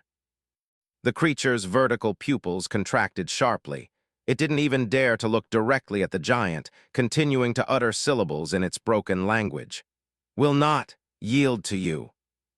"You." Karn stepped forward, preparing to reprimand the captive Psychnuine, but saw the Primarch raise his hand. "Do not get angry with a beast. Destroy their culture, eliminate their race, and completely erase them from the memory of the universe." Blazkowicz spoke the judgment of a race in calm language, as if describing a trivial matter. The Psychnuine struggled in its cage. It had, of course, understood the humans' plans for its race. Ahriman read its memory and obtained the location of the Xenos' homeworld. "Yes, Lord." Ahriman from the 15th Legion responded solemnly to the Primarch, walked in front of the Psychnuine and closed his eyes. As he acted, the superhuman soldiers on the bridge clearly felt an invisible force connect with the Psychnuine. The Xeno's body twitched. It trembled under the psychic invasion, but it curled into a ball, instinctively adopting a defensive posture. Ahriman, in his red armor, withdrew his psychic power and said somewhat hesitantly to the Primarch, "Lord, their race has a psychic barrier. Forcing an invasion will lead to its death." Cough tilde human powerless. The Xenos was still mocking, laughing at humanity's helplessness. "So it just needs to voluntarily lower its mental defenses." Blazkowicz nodded slightly, asking Ahriman calmly without blaming him. "Yes, Lord." Ahriman was somewhat flustered, but still nodded heavily. "Beast." Blazkowicz sat on the warship's throne, calling out to the trapped creature in the cage. "Raise your lowly head and face me." The Psychnuine felt the scorn. It angrily raised its head, looking at the tall human on the dais. "HMPH," Blazkowicz snorted coldly. His gaze met the Xenos instantly, and the suppressed killing intent in his mind pierced directly into the Psychnuine through his eyes. All the mortals on the bridge knelt, sweat pouring down like rain. The Space Marines did not blame them. The killing intent and fury released by the Primarch in an instant made their two hearts beat erratically. The Psychnuine was enveloped in boundless rage. The killing intent instantly pierced its brain's defenses. It suddenly reared up and fell backward, its genitals ejecting a yellow liquid from fright.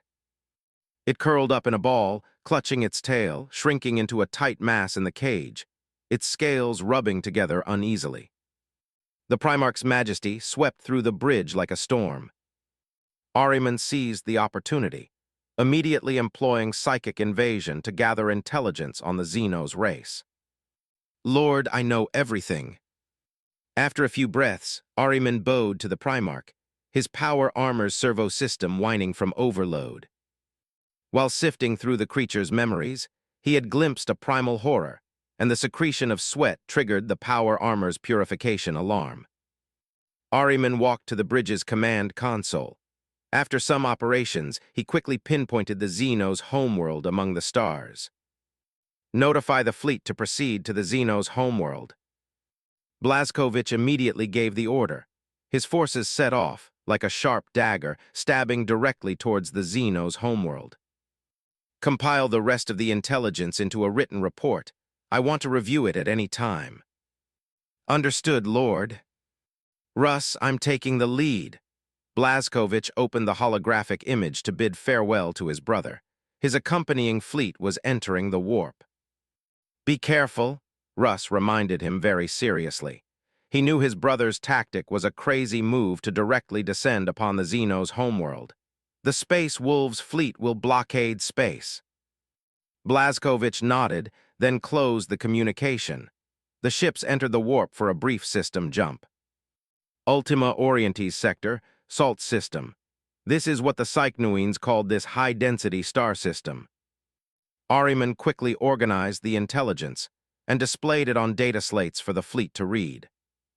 When the Warhounds Legion's Gloriana Queen flagship exited the warp and entered real space, the Salt's main star was below. The preceding fleet had already spread out into the system, continuously scanning the entire system to gather the intelligence the Primarch needed. The Xenos' homeworld, a temperate jungle world, was lush with greenery. The fleet's augurs quickly completed their scans and then compiled and transmitted the data. bringing the entire system to life on the holographic command display.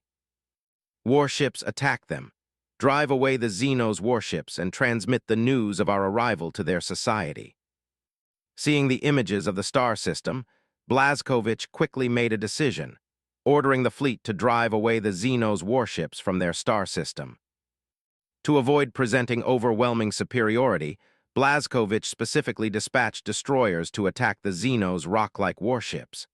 In the jungles of salts, Xenos' hive cities stood, with huge reactor plumes rising, turning into vapor that nourished the dense forest. Compared to the Imperium's unrestrained development, the Xenos seemed to understand harmonious coexistence. There were a total of 6 Xenos hive cities. The augurs also discovered a large number of human slaves in the hive cities. Here, use plasma bombardment to clear the surrounding jungle. Blazkowicz selected the city to attack. It was not far from the Xenos' capital, deep within a dense jungle. After clearing the jungle, it would be an exposed plain with no defenses. The Primarch's will was quickly relayed. A destroyer adjusted its posture, its broadside macro cannons firing continuously.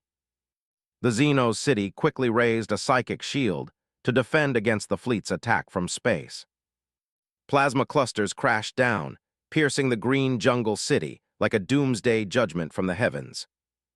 Facing the purple psychic shield, the macro cannons attacked relentlessly, engulfing the Xenos city in scorching plasma.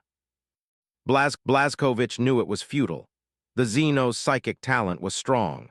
When they gathered, the resulting psychic resonance could stack, and the city's psychic shield was a manifestation of their convergence. When the destroyer ceased its bombardment, the green jungle hive city still stood. The surrounding jungle had been vaporized, leaving a vitrified crystalline desert. "Are the Warhound's warriors ready?" The Primarch inquired through the comms channel. His voice was as calm as water, a seemingly ordinary question yet carrying an inexplicable majesty. "We are always ready to fight for you." Locke's suppressed roar echoed back through the comms channel. They had already retreated from the bridge and entered the drop pods, awaiting orders. 30,000 Warhounds, divided into 3 waves, will conduct precision orbital drops to seize the city's outer facilities. The Titan Legion will drop according to my designated positions, acting as mobile fire platforms to cover the Space Marines' advance. Orbital drop initiated. With the Primarch's command, the fleet's warships aligned their undersides with the Xenos' homeworld. The first wave of 2,500 drop pods, under the cover of fleet firepower, rained down like a meteor shower onto the Xenos' homeworld. The Space Marine legions of the Imperium of Man, riding in drop pods, resisted the increasing atmospheric drag with superhuman endurance. 2,500 drop pods, carrying 10,000 Death Angels, slammed into the Xenos' hive city. The Xenos' hive city on the ground saw the dense meteors streaking across the sky, and their cold, bestial eyes narrowed in terror. The powerful humans had long since fallen. Where did these new humans come from, and when would they rise again? As the human slaves looked up at the sky, the dense drop pods ignited hope. They could not be mistaken. These were technological creations belonging to humanity. The sky of salts was enveloped in fear. The drop pods screamed as they tore through the atmosphere, their tail thrusters firing to maintain speed, signaling that the Legion was about to set foot on Xenos' land. The Xenos warriors were eager for battle, heading towards the landing zone before the humans could land. Their weapons awaited blood, determined to expel the humans who had invaded their home world. When the drop pods crashed, Space Marines in blue and white power armor stepped onto the crystallized sand, and the war between humans and Psychnuine officially began. The Psychnuine surged out of the city, diving into the sand like fish, evading long-range fire and rapidly charging towards the Warhound's Legion, intent on destroying the human landing zone. Protect the landing zone. Legion Commander Locke was the first to rush out of his drop pod. He was the temporary ground commander, responsible for establishing the landing zone. He glanced at the dust stirred up by the rapidly moving Psychnuine and ordered the Legion warriors to hold their ground, covering the later landing forces. Those lowly Xenos dared to charge the Warhounds, a sight that would never have occurred in previous battles. Today, the Warhounds were constrained by their Primarch. They had to restrain themselves to achieve victory in the grand strategy. For the Emperor, for the Primarch, Locke activated the power axe in his right hand, ignited the massive engine of the chainsword in his left, and shouted for the Emperor and the Primarch. He led his brothers to the front, providing cover for the landing zone and clearing the area while awaiting support. The Psychnuine, like fish leaping from water, also roared, shouting their battle cries in their own Xenos language, defending their homeland. Melee combat. There was no long-range exchange. The first ground engagement between the two sides was the most brutal melee. Along a 5-kilometer front, 10,000 Space Marines fought a bloody battle. They had berserkers engaging in close combat, fending off enemy charges, and also marksmen providing covering fire from the rear for their brothers at the front. Abominations faced the wrath of the Imperium. Karn wielded 2 chain axes. His wild roar was chilling, and the monomolecular saw blades of the chain axes chewed through death. The Psychnuine warriors shrieked, their vibrating weapons emitting high-frequency sound waves that grated on the teeth. Mixed with the natural vibrations of their scales, they produced an unbearable noise, infecting the enemy's auditory system. The Legion warriors activated their Lyman's ear implants, shielding the Psychnuine's sonic interference, and engaged in battle with their weapons. The power of the Space Marines was fully demonstrated at this moment. Their close combat weapons cleaved through the Psychnuine scales, tearing apart their bodies. Bodies reshaped by the Emperor shed hot blood in the savage slaughter, continuously killing the surging Psychnuine. Although not superior in physical strength, with agile movements and swift reactions, the Space Marines' overall combat power far surpassed that of the Psychnuine. Karn was undoubtedly the star of the battlefield. His chain axes swung continuously, and his kill counter numbers jumped rapidly. He stood amidst piles of Xenos, red blood staining his blue and white power armor, constantly slaughtering the enemies of humanity. The Psychnuine's psychic abilities were suppressed. Psychic illusions could not affect the Space Marines' minds, leading to a completely even fight. High-frequency blades tore open human power armor, and sharp claws and hisses were equally deadly. Their ferocious strength could send enemies flying. On the front line of the landing zone, the first 10,000 Space Marines clashed with an endless stream of arriving Psychnuine.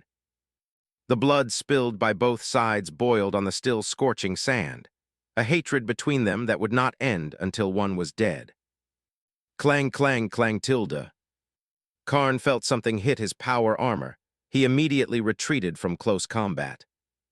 Not just him, the Legion warriors' decisions were extremely swift, with most choosing to retreat. The Psychnuine auxiliary army arrived. Their bodies were smaller than the warriors, and they advanced slowly, carrying automatic weapons. Among the auxiliary army, the Space Marines saw human figures. They were emaciated and expressionless, firing their weapons. The fleet in orbit did not cease. New airborne units arrived quickly. Soon, a roar came from the sky again. This time it was not Space Marine drop pods, but mortal auxiliary army landing craft. Brothers, hold on. The Primarch's reinforcements have arrived. Legion Commander Locke raised his weapon and let out an excited cheer. He truly hadn't expected that the mortal forces would land in less than 2 minutes of close combat. Amidst his excitement, he marveled at the Primarch's ability. Such coordination was simply incredible. The mortal legion marched out of the landing craft. Their formation had already been completed inside the ship, allowing them to fight immediately upon landing. They quickly moved into the battle line, using the Space Marines as a pivot, providing long-range fire support for the powerful demigod warriors. Adeptus Mechanicus members installed shield generators to ensure the landing site was protected from heavy fire. In the second-largest city on the Psychnoine home world, within the landing zone established by the Legion, the Imperium's army had gained a foothold. The Xenos became even more frenzied. All city gates opened, and under the protection of psychic shields, Psychnoine warriors and the auxiliary army continuously poured out. The auxiliary army was too numerous. The Psychnoine's auxiliary army also burrowed underground, evading artillery fire and circumventing the powerful human long-range firepower. Furthermore, Psychnoine warriors infiltrated from underground outside the battle line, directly rushing into the human lines and attacking weak points. For a time, the fearless Psychnoine caused no small trouble within the human lines. Retreat to within the shield's protection. The Adeptus Mechanicus members shrieked, their cold mechanical voices surprisingly filled with urgency and excitement. The Titan thrones will arrive in 20 seconds. The urgent shouts in the comms channel pulled back the Warhound's constantly advancing line. No one could ignore the Titans descending from the sky. 20 seconds. The Adeptus Mechanicus timing was precise, and a huge oppressive force descended from the sky as 3 Titan thrones slammed down around the landing zone. Rumbles. The mortals knelt in the violent tremors, closing their eyes and crouching to maintain balance. The Space Marines also lowered their bodies, taking a brief rest amidst the intense impact. Only the Adeptus Mechanicus members, observing the shield readings, praised the omnissiah and the great power of machinery. Outside the shield, the Psychnoine army and the stealthy burrowers in the sand were shaken to death by the immense impact. When the dust settled, the Titan thrones stood tall outside the shield. As their hatches opened, 3 Warhound Titans slowly rose from within the thrones. The Titan war machines have arrived. Destroy the enemies of the Omnissiah. The 30-meter-tall Warhound Titans, as arranged by the Primarch, slowly retreated to the side of the battle line, their various weapons continuously striking the Xenos' hive city, suppressing the Psychnoine's psychic barrier. You can rest for a while, the Xenos won't dare to come out now. The Primarch's voice came through the comms channel. His voice was reassuring, calming the hearts that beat fiercely from the intense fighting. As his voice faded, 5 Stormhawks descended from the sky and 10 tall figures emerged, along with 10 Adeptus Mechanicus personnel. The Doom Slayers, at Blazkovich's instruction, arrived at the ground battlefield to carry out a critical mission. The most difficult aspect of the Psychnoines was not their powerful bodies, but the combined psychic field they generated when gathered together.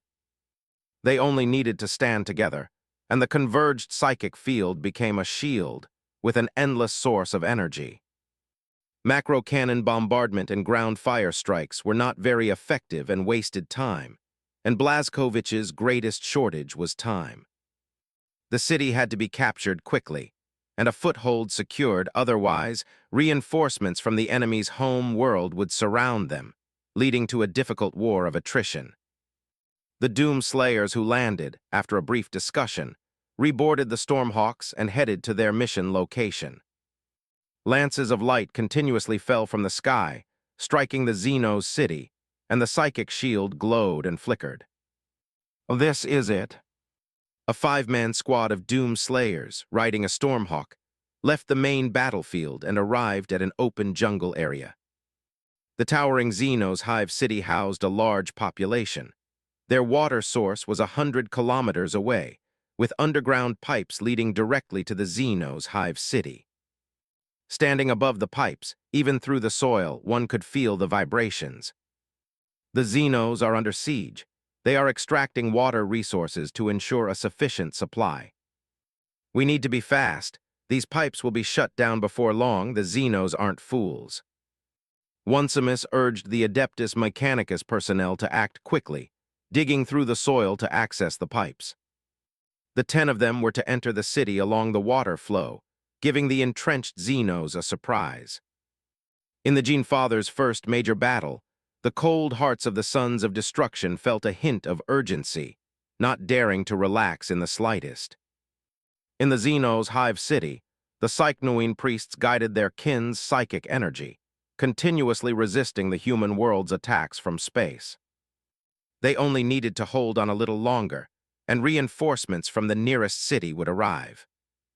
Then, once the city gates opened, they would flank the humans outside with the reinforcements, making their defeat inevitable, forcing them to slink away in their spacecraft. This had been the Psychnuine race's rule of war for thousands of years. Relying on their unique psychic talents, they conquered one human world after another, enslaving humans as livestock.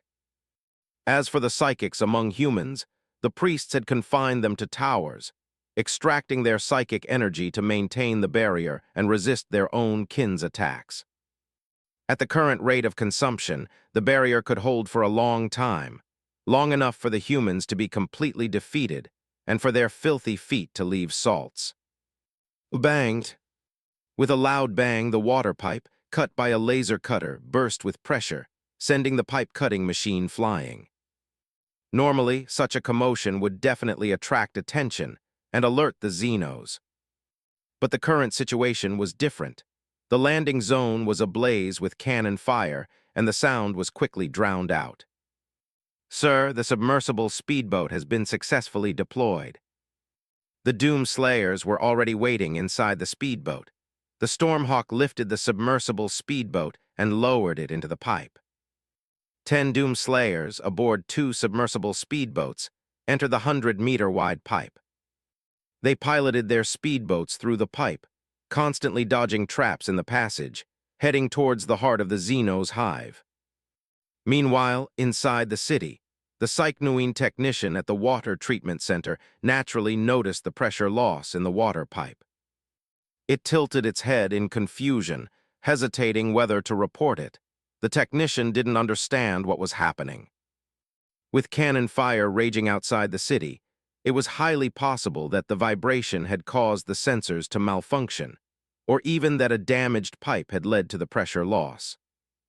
The technician noticed 2 large shadows flashing across the pipe monitoring screen, completely unlike the usual water weeds or large fish that sometimes strayed in.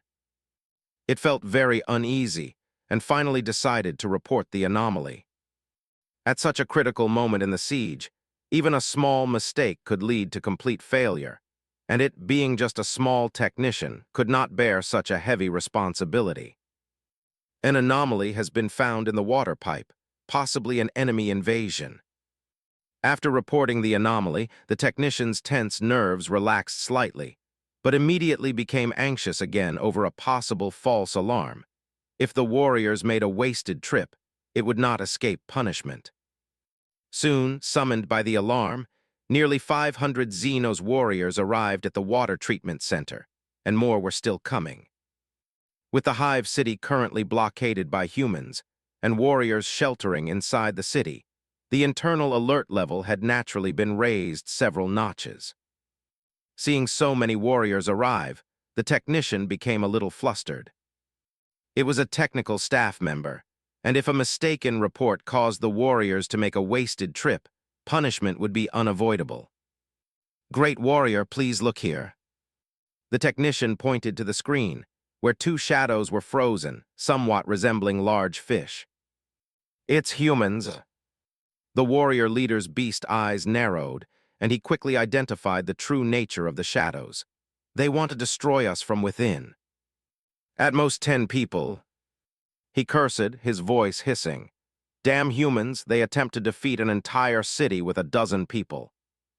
"Fools. Stupid bugs.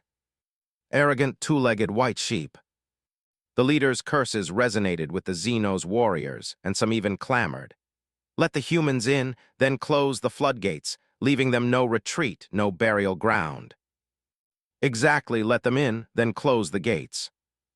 The leader warrior stared at the monitoring screen, his eyes burning with killing intent. "Let them in," he hissed. "I will personally torture and kill these humans who don't know their place." "All right, leaders." The technician's lizard eyes swiveled, and after a brief thought, found no major problem. There were hundreds of powerful warriors here, so could 10 humans really rush in and kill everyone? So it extended a scaly finger and disabled the waterway defenses, allowing the humans to arrive more quickly. What happened? Osiris in the speedboat was very confused. Why were the waterway traps closed? The path ahead was clear. He spoke through the psychic link. Speed up, our mission is vital. Although the Gene Father has other means, we must not disappoint him. They are inviting us. Osiris saw the water gate closing, leaving only a narrow gap, just enough for the speedboat to pass through. This is the arrogance of the Xenos whelps. They will pay a heavy price. As the two speedboats passed through the water gate, the gate behind them immediately closed, cutting off the humans' retreat.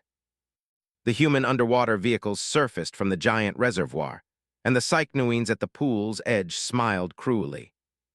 The moment the Doom Slayers opened their hatches, the anticipated attack did not come. They slowly stood up, only to see ferocious Psychnoines standing by the pool, their eyes red and faces grim. Get ashore first, establish a foothold, and gain an advantage. Osiris ordered through the psychic link. The Doom Slayers knew these Xenos wanted to play a game of torture and slaughter. The Psychnoines also saw 10 warriors in dark black armor rise from the speedboats floating in the pool. They looked taller and more threatening than those outside the city, and their equipment was more refined. Who mans? The Psychnoine leader's voice was awkward, and it even waved from the pool's edge. Welcome to approach death. The warriors said nothing, merely silently piloted their speedboats closer to the edge of the pool, looking as if they had accepted their fate.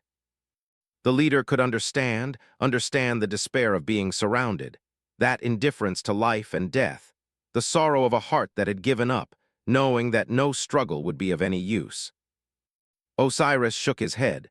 The most difficult first hurdle of entering the city was passed, and now the lizards were actively making way, allowing the Doom Slayers to come ashore. He even felt like thanking the Xenos for leaving the leader's entire family intact. When the 10 black-armored warriors came ashore, the leader warrior raised his head, his gaze condescending, intending to deliver a speech about mercy. Humans. Slay these ignorant Xenos scum. Let them learn the wrath of the Doom Slayers. Osiris' roar, like a thunderclap from a clear sky, exploded with endless fury in the Xenos' ears. The power of the Doom Slayers surpassed anyone's imagination. They were the embodiment of wrath. One of the most aggressive brothers launched a fierce attack first. He was an unstoppable killing machine.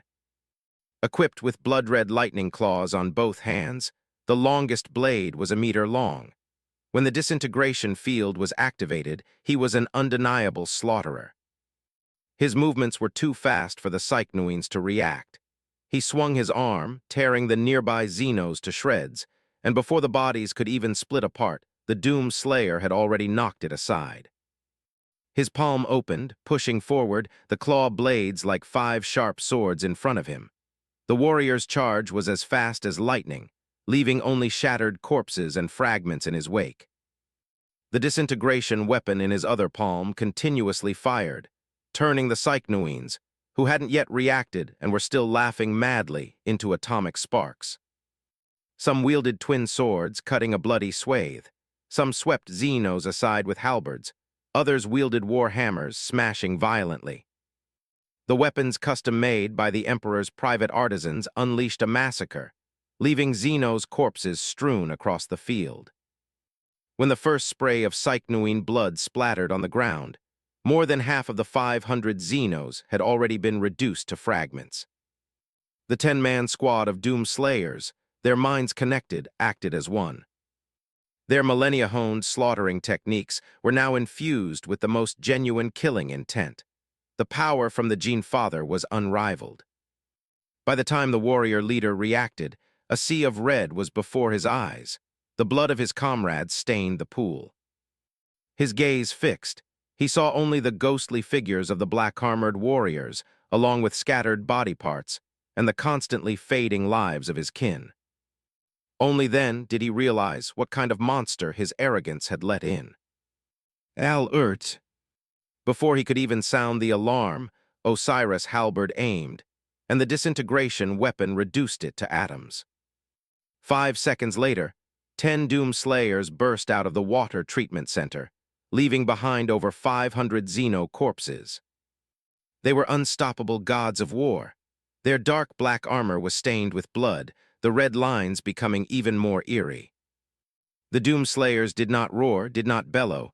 Their attacking footsteps were unstoppable.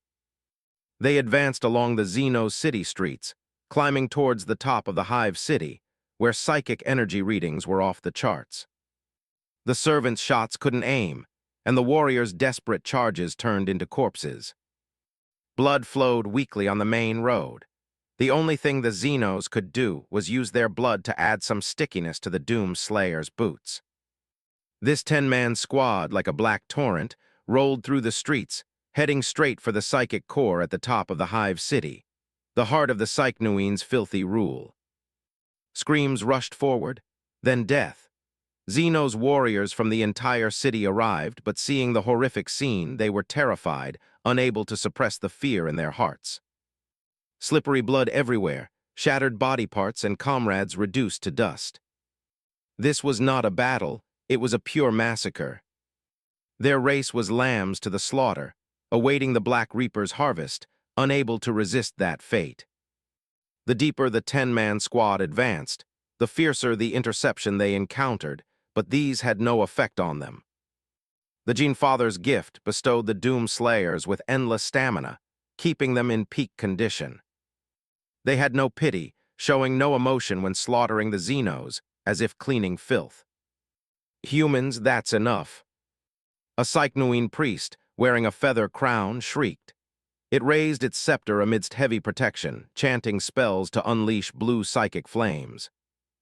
The warp fire ignited upon touching the ground, transforming into towering pillars of flame that engulfed the black-armored warriors. The Psychnuine priest and the warriors protecting it breathed a sigh of relief, finally having halted the black-armored warriors' advance. In just 2 minutes, the humans had slaughtered thousands of elite warriors and countless auxiliary troops. No being could block the humans' path for even 1 second, not even 1 second. Before they could celebrate, the sound of pat-ta footsteps came from within the fire. The 10 warriors continued to advance, emerging from the blue flames. As their footsteps fell, the blue flames receded, and the psychic energy recoiled in fear of the warriors' will. The Doom Slayer's black armor remained, the blue flames having burned away the blood and filth on it. They were no different from when the battle began. The Emperor forged the Doom Slayer's armor with radiant gold, a rare metal that does not react to psychic energy. Osiris led his brothers forward, the Xenos before them trembling, their weapons almost slipping from their grasp. The blade formed by the Black Warriors was slowly piercing the Psychnuine's scales, pressing against their fragile hearts, freezing their courage with icy slaughter. "Cover my retreat. I need to prepare new psychic spells." The Psychnuine priest shrieked in a panic, ordering its warriors to cover it. The priest raised its scepter, emitting a sickly green light. It roared, whipping its servants, and the lizard men carrying its chair scurried backward, their scales scraping the ground with a harsh sound. "We must stop the humans. They cannot be allowed to approach the high priest. If we lose the barrier, we are finished." Hearing the priest's urging, the warriors regained their courage, grabbed their high-frequency blades, and charged forward with bared fangs and claws. "Continue to advance," Osiris said emotionlessly, calling his brothers to move forward. Although they didn't understand what the Xenos were saying, their panicked expressions suggested their destination wasn't far. Roar, with a strange cry, the Psychnuine lunged again. The first bird gets the shot. The Doom Slayer reduced it to atomic ash, turning it into dust in a flash of light. The Doom Slayers advanced relentlessly, charging too fast. The priest's summoned flames could not stop them. Lightning and frost were weak and powerless. Storms felt like a gentle breeze. In the center of the Hive City, Psychnuine corpses fell from the spiraling tower. So much blood flowed down the spiral staircase that the Psychnuine reinforcements arriving from behind slipped in their panic. Weapons wreathed in lightning that disintegrated everything. cleaved the Xenos, body and blade, into fragments, making them die as base as mud. The power of the Doom Slayers even exceeded the Emperor's expectations. At this moment, fighting for their Gene Father, they unleashed power far beyond their usual capabilities. They didn't need to hide, didn't need to worry. They only needed to destroy the enemy before them. At the landing zone outside the city, keen warriors had already noticed that the stable psychic barrier was beginning to waver, seemingly loosening. Legion Commander Locke also noticed it. He immediately informed his brothers, "Get ready, we might be launching a surprise attack soon." The Space Marines immediately prepared their armaments. They were also excited, for the Warhounds were the Empire's best assault warriors. After all the way of slaughter, the Doom Slayers stormed into the top of the tower, the transparent dome surrounded by the city.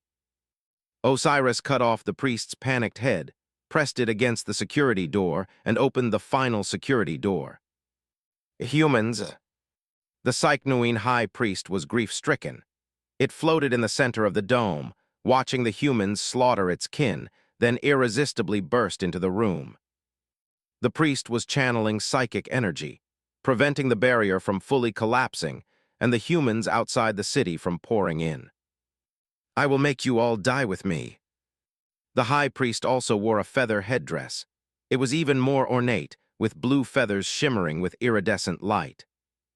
The Doom Slayers surrounded the priest from 10 directions. If the Gene Father hadn't needed this Xenos, it would have died 10,000 times over. They quietly watched the frenzied Xenos priest, curious to see what it would do. The high priest felt the contempt and grew even more insane, chanting incantations. Its consciousness reached out to a mighty being in the warp for help, promising to sacrifice countless humans and begging for its arrival. Soon, a look of joy appeared on the priest's deranged face. The mighty being in the warp had responded and was coming immediately. A strange rumble of thunder boomed across the Xenos' hive city. The warriors at the landing zone outside the city were a little surprised, wondering what was happening inside. High above, Blazkowicz frowned slightly. He sensed the stench of chaos. Ahriman also looked up, gazing at the star below from the viewport, detecting some change, but not knowing what it was. Within the high platform in the city, a warp rift opened, and evil energy surged out. Caw tilde, caw tilde, caw tilde. Bird-like cries mixed with ethereal laughter, and a giant bird-like figure slowly appeared. A demon. The Doom Slayers present immediately saw through the true nature of this foul, twisted being, an embodiment of malice from the warp. "Let it come out." Before his brothers charged, Osiris calmed them through their psychic link. "Prevent it from escaping." "Mortal, you called me tilde, I will defeat your enemies for you. Do not forget your promise once it is done." The Lord of Change had arrived. It held its head high, seeing everything as nothing. Few beings in the mortal realm could threaten it. The Lord of Change enjoyed the priest's worship, even calculating how many souls it would harvest. "Take as you please, everything is yours." The priest floated in the air, yet humbly bowed its head, not daring to look directly at the mighty being descending from the warp. Its lowered beast eyes reflected the motionless figures of the human warriors. Those human warriors stood still, not interrupting the ritual. By the time they reacted, it would be too late. The mighty being of the warp would destroy these warriors, then destroy the army outside the city. As the illusory became real, amidst the iridescent glow, the Lord of Change's body fully solidified. The Lord of Change spread its wings, its blue wings shimmering with the light of wisdom. It held a scepter, and wisdom and arcane magic flowed from its fingertips. Mortal beings worship. Then it saw the warriors below its feet. They were staring at it, and the killing intent in their eyes beneath their helmets gradually surged. It also saw the mark on the warrior's armor, the Crimson Godslayer mark. Cough tilde, cough tilde, cough tilde. The Lord of Change's bird neck craned, and its tongue swallowed the rest of its words between gasps. As if annoyed, its dark bird claw seized the Psychnoine priest's throat. and in the priest's stunned gaze, it offered a benevolent, slightly fawning smile. The Lord of Change's arrogance was completely gone, replaced only by panic. "I said I took a wrong turn, do you believe me?" The great demon of Tzinch was truly panicking now. Warriors with the Godslayer bloodline were right before it. Being killed by them meant complete annihilation. Their existence erased, their essence plundered, vanishing without a trace. Seeing no response from the warriors, it bluffed. "I won't disturb Tilda, I'm leaving now. You all carry on, Tilda." "This damned Xenos," clutching the Psychnuine priest, the Lord of Change pondered its words for a second, finally nodding with satisfaction. "Indeed, this damned Xenos is all yours, Tilda." Ignoring the terrified Psychnuine priest, it began chanting spells to itself, preparing to leave the real universe. Its heart was filled with anxiety, only wanting to leave quickly. The scene here was too terrifying. "Stay," Osiris' cold roar came, and the great demon of Tzinch despaired. A spear tore through the air, piercing its bird beak, completely silencing the great demon. Next, its wing was pierced. The great demon fell from the air, and a warhammer shattered its chest. In an instant, demon blood splattered everywhere, blue, foul blood covering the ground. In a dazzling blur, the Lord of Change truly felt life draining away. It glared venomously at the stunned priest. Its still-moving dark bird talons aimed at it, wanting to take revenge with a lightning strike. Another sword strike came, the long sword severing its arm and wing, cutting off the demon's last hope. In its dying moments, the Lord of Change saw a black war boot stepping towards its head. Osiris crushed the demon's head, feeling a surge of power integrate into his body. He was momentarily at a loss. "A normal reaction, you will know more later," Blazkovich's voice echoed in the psychic link, calming his agitation.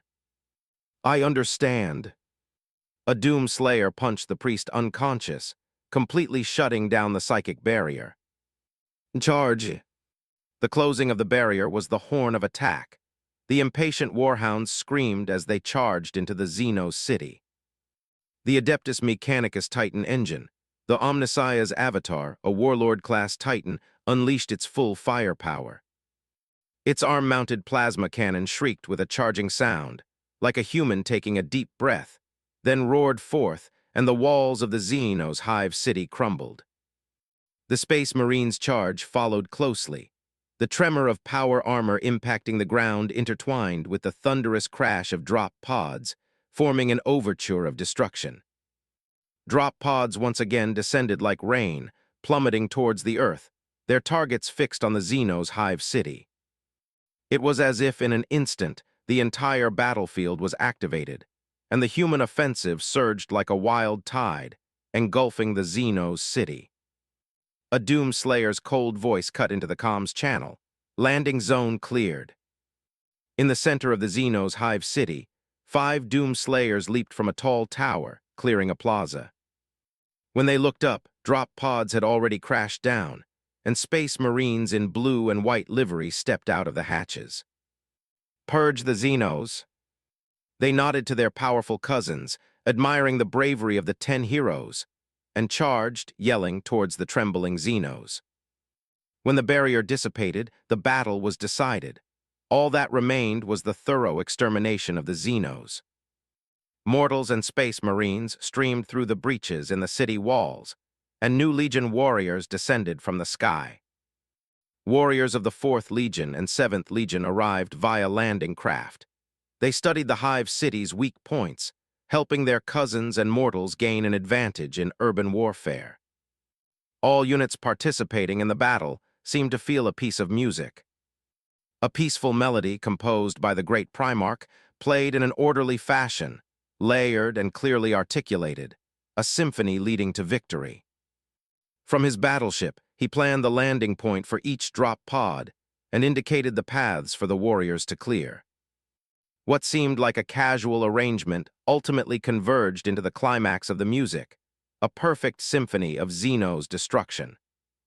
The vanguard forces eliminated the Xenos combatants, while the mortals in the rear switched to heavy flamethrowers, clearing every room.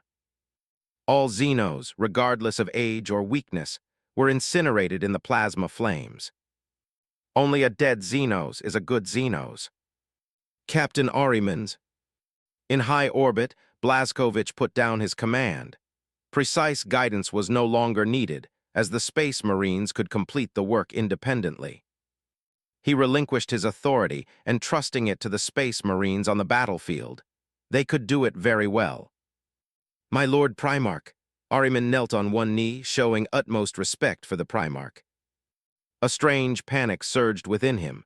Ever since his audience with the Primarch, a restless unease had lingered. It was an instinctive fear, especially noticeable when he used his psychic abilities. So Ahriman stood far away, maintaining a subtle distance from the Primarch, which made him slightly more comfortable and prevented any disrespect in the Primarch's presence. No need to be nervous. Blazkowicz lowered his voice, calmly reassuring the psychic warrior of the 15th Legion. He didn't need to ask. He probably knew why Ahriman stood so far away. His presence made psychics uncomfortable, a deep-seated unease, similar to a mortal's discomfort breathing thin air. I need the psychic talent of the 15th Legion to sustain a psychic barrier. Blazkowicz opened the holographic image on the command console. Several warships formed a square in the void, encircling the Xenos' homeworld. What exactly do you intend to do? Ahriman stepped forward, looking at the warship positions on the command console. Are you going to set up a blockade barrier? That would be somewhat difficult. The warrior of the 15th Legion was reserved, speaking without the wildness of other Legion warriors, but rather with cautious inquiry. 100 Legion psychics could erect a barrier, but it wouldn't have any practical effect. Ahriman was very careful, explaining from his professional perspective, clarifying the pros and cons to the Primarch. My apologies for not being clear. A hint of surprise flashed in Blazkowicz's eyes, quickly turning into a smile as he rephrased to Ahriman. I need a barrier that severs psychic communication to block the Psychnoine's communications. That is highly feasible. Ahriman was surprised by the Primarch's magnanimity, able to frankly admit his own mistake. His superhuman mind raced, and after a moment of silence, he replied to the Primarch. The mission is feasible, and my brothers and I will certainly accomplish it. It must be done. Blazkowicz's expression subtly hardened as he made his demand to Ahriman. The success or failure of this operation depends on you. He clicked on the Xenos' hive city, where the sorcerer's tall tower stood. This tower has the effect of amplifying psychic power. It can draw on the Psychnoine's psychic energy to help you. Ahriman's eyes lit up at the sight of the Xenos' device, and his admiration for the Primarch's foresight and meticulous strategy grew. I can assure you with certainty, it will be no problem at all. Go and prepare quickly. Blazkowicz nodded to Ahriman, signaling that he could leave at any time, then looked at the 2 Legion representatives beside him. Breaker of Cities, Fricks of the 4th Legion, and Appius of the 7th Legion. Blazkowicz called out to the 2 Legion representatives, speaking their names. Please, Great Primarch, issue your commands. The 2 warriors knelt on one knee, their voices as cold as steel and as resilient as rock and grit. Rise, for I have an important task to entrust to you. Blazkowicz looked at the 2 warriors, bidding them to stand and await orders. We will never fail to live up to the Primarch's expectations. Breaker of Cities, Fricks, and Appius, the Legion warrior promised the Primarch in unison. Come look at this. Blazkowicz called them closer, and a complete image of the Xenos' hive city was displayed. The warriors, clad in raw steel and bright yellow armor, focused intently on receiving the Primarch's instructions, not daring to miss anything. I need Fricks to construct fortifications, to make the Xenos' city hold out for at least 3 months, and Appius to study the city's structure, preparing to capture and attack the next city. Blazkowicz clearly stated his requirements, then looked up at the 2 Legion representatives. Do you have any objections? My lord, Appius of the 7th Legion spoke with some hesitation, kneeling before the Primarch. Please forgive my presumption, but did you perhaps say that in reverse? Breaker of cities, Frix also knelt, though he said nothing, expressing the same sentiment. During the glorious Great Crusade, the Astartes leveraged their genetic advantages, earning legends and renown for their legions. The 4th Legion were siege breakers, and the 7th Legion were architects. One excelled at attacking and capturing strongholds, the other at building fortifications. They were like natural opposites, the destroyers and guardians in the Emperor's design. Now the Primarch was asking the legions to take on each other's roles, which made it difficult for them to understand, even leading them to believe the Primarch had made a mistake. I did not speak incorrectly. Blazkowicz helped them rise, looking at the warriors of vastly different styles, offering his encouraging affirmation. You absolutely can do it well. He placed his hand on Frix's shoulder, making the latter feel flattered. A siege breaker must understand a city's defensive weaknesses to shatter strong fortresses, so why can't he build a fortress without weaknesses? The Primarch's words made the breaker of city's body tremble. He lowered his head, pondering his words intently, his eyes constantly flashing with insight, as if he had received some revelation. The same applies to you. Blazkowicz looked at the 7th Legion warrior. The best guardian knows a city's weaknesses, so why not use this talent to reflect on the weaknesses of enemy fortresses and capture strong cities? After hearing the Primarch's words, the representatives of the 2 legions exchanged glances, and as their eyes met, intense sparks seemed to fly. We will never fail the duty given by the Primarch. They knelt on one knee again, then bowed and exited the bridge to carry out the work the Primarch had commanded. The 2 legion representatives, inspired by the Primarch's words, suddenly felt a clarity like the clouds parting to reveal the moon. Both were eager to put their new insights into practice under the Primarch's witness. Soon, Blazkowicz's orders were swiftly relayed, and the 4 legions worked methodically, preparing to defend the city exactly as the Primarch had planned. Blazkowicz personally led the Doom Slayers and the 15th Legion warriors to descend to the planet, arriving at the High Priest's tower. Primarch. As the tall figure entered the dome, the Adeptus Mechanicus biosage immediately stepped forward. We have prepared everything you commanded. Blazkowicz nodded, looking at the crudely set-up operating table. The Psychnuine High Priest had already lost consciousness, with surgical marks on its head. Their body structure, though different from ours, is still traceable. The biosage raised a mechanical appendage, projecting a holographic image. We have removed the thinking part of its brain. It will now obey our commands. Ariment. Blazkowicz called the Legion Psychic, instructing him to begin controlling the Xenos, using their species' psychic communication to transmit psychic signals across the star sea. For technologically undeveloped species, interstellar communication is extremely difficult. The Psychnuines use psychic communication to contact their kin light years away, maintaining basic communication. What Blazkowicz intended to do now was to hack into the Xenos communication network and send a distress signal, calling all Xenos warriors back to their homeworld for rescue. Ahriman followed the Primarch into the dome, and he quickly noticed the unusual bloodstain on the circular carpet. The dome was not broken, there were no drag marks of bodies, and a giant beast with an astonishing amount of blood had vanished without a trace. He had no further questions, knowing the importance of speaking cautiously in the presence of the Primarch. Ahriman knew that every legion had its secrets. Even his own 15th Legion harbored unspeakable ones.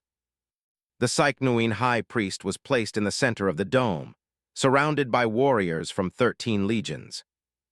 They removed their leather gloves, spread their hands with fingers aligned, guiding their psychic power to soothe the rampant force.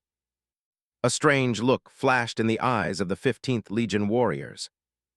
When guiding psychic power at high intensity, the terrifying physical mutations did not appear, and the psychic energy was no longer rampant. It was like a docile sheep, following the shepherd's lead, walking steadily along the designated path. This anomaly did not last long. They poured their power into the Psychnuine priest's body, making it float in the middle of the ritual. It can begin. The Warhound's Legion, waiting below the tower, threw the Psychnuine warriors, whose limbs had been broken, into the psychic extraction machine at the Doom Slayer's signal. They were terrified but powerless to struggle. Once the executioners who dictated the fate of human psychers, they were now lambs to the slaughter, fear, engulfing their sanity like a tide. A purple halo spread along the tower, eventually converging at the dome, forming a terrifying force. "Call for help to all our kin." Ahriman's voice trembled. He had never guided such a vast power. With psychic light flashing in his eyes, he used the Psychnuine language he had read to command the Psychnuine priest. Make them return at all costs. Having lost its prefrontal lobe brain tissue, the Psychnuine priest was like a puppet, manipulated at will by an external force. It woodenly raised its arm and numbly uttered a few syllables. "Call for help. Homeworld attacked. Return to Homeworld at all costs." As the language was completed, Ahriman guided the psychic energy, pouring it into the Xeno's body. Boom! A purple light shot into the sky, disappearing beyond the planet's atmosphere.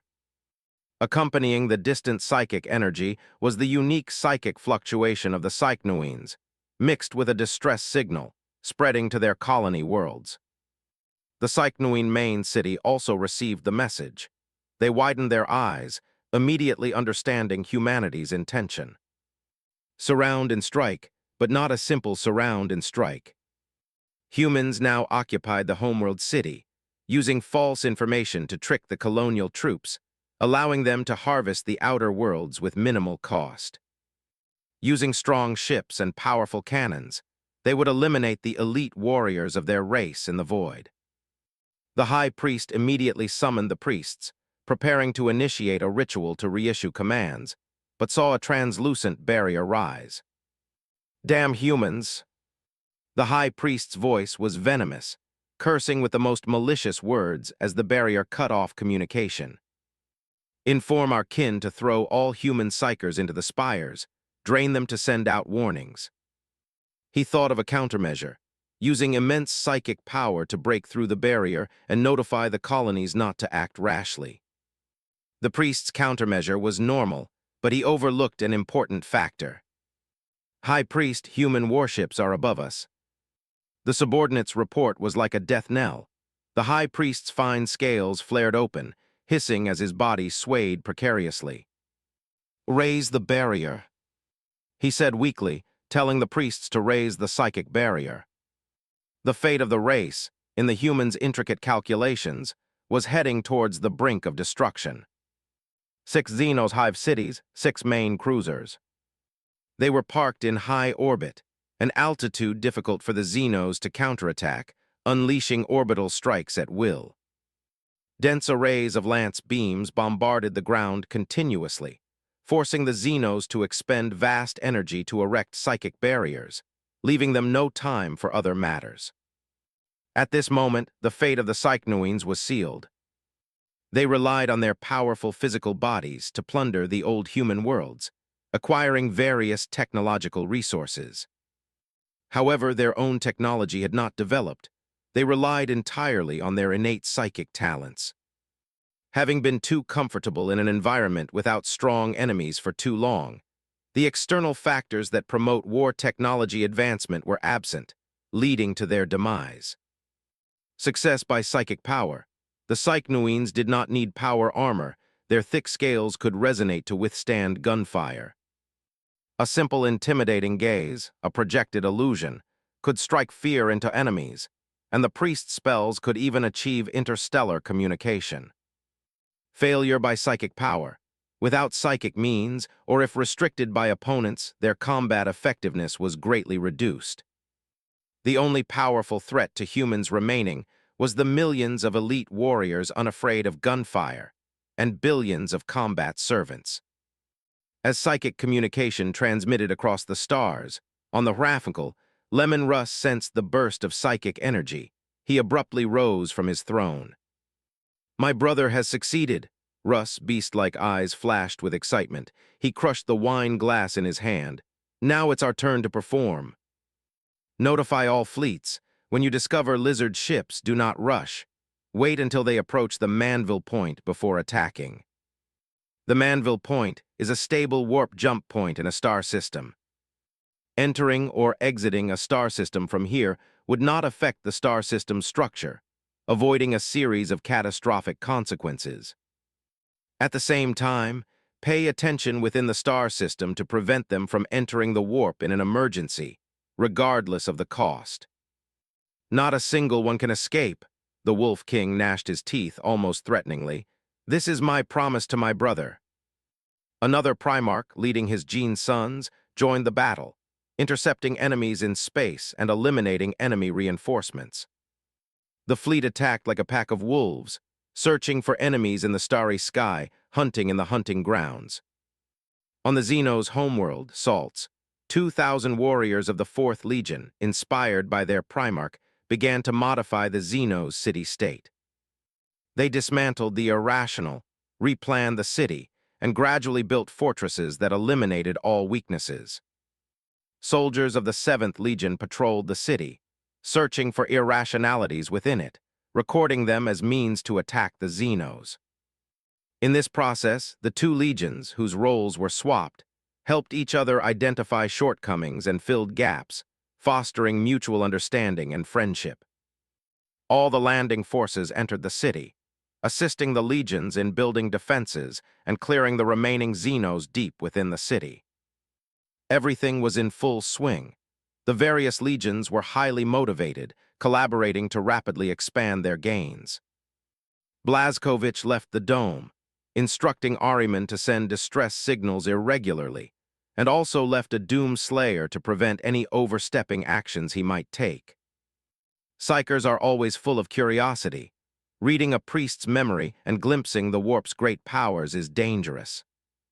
At the highest point of the city, overlooking the entire city, was the High Room, which was kept impeccably clean. The Primarch was staying there, serving as his temporary command post and residence. In a rare moment of leisure, Blazkovich found the corpse of a Psychnuine warrior, lit a bonfire, and displayed his culinary skills. His tall figure leaned by the fire, cutting meat from a chopping board, laying slices onto the grill. Here were high-ranking space marines, leaders of mortal legions, and the red-robed Adeptus Mechanicus. "I actually don't like fighting," Blazkovich said, grilling meat and distributing it to the high-ranking officers of various armies, recounting some past events. "I like farming and enjoying the harvest. I like traveling and broadening my horizons."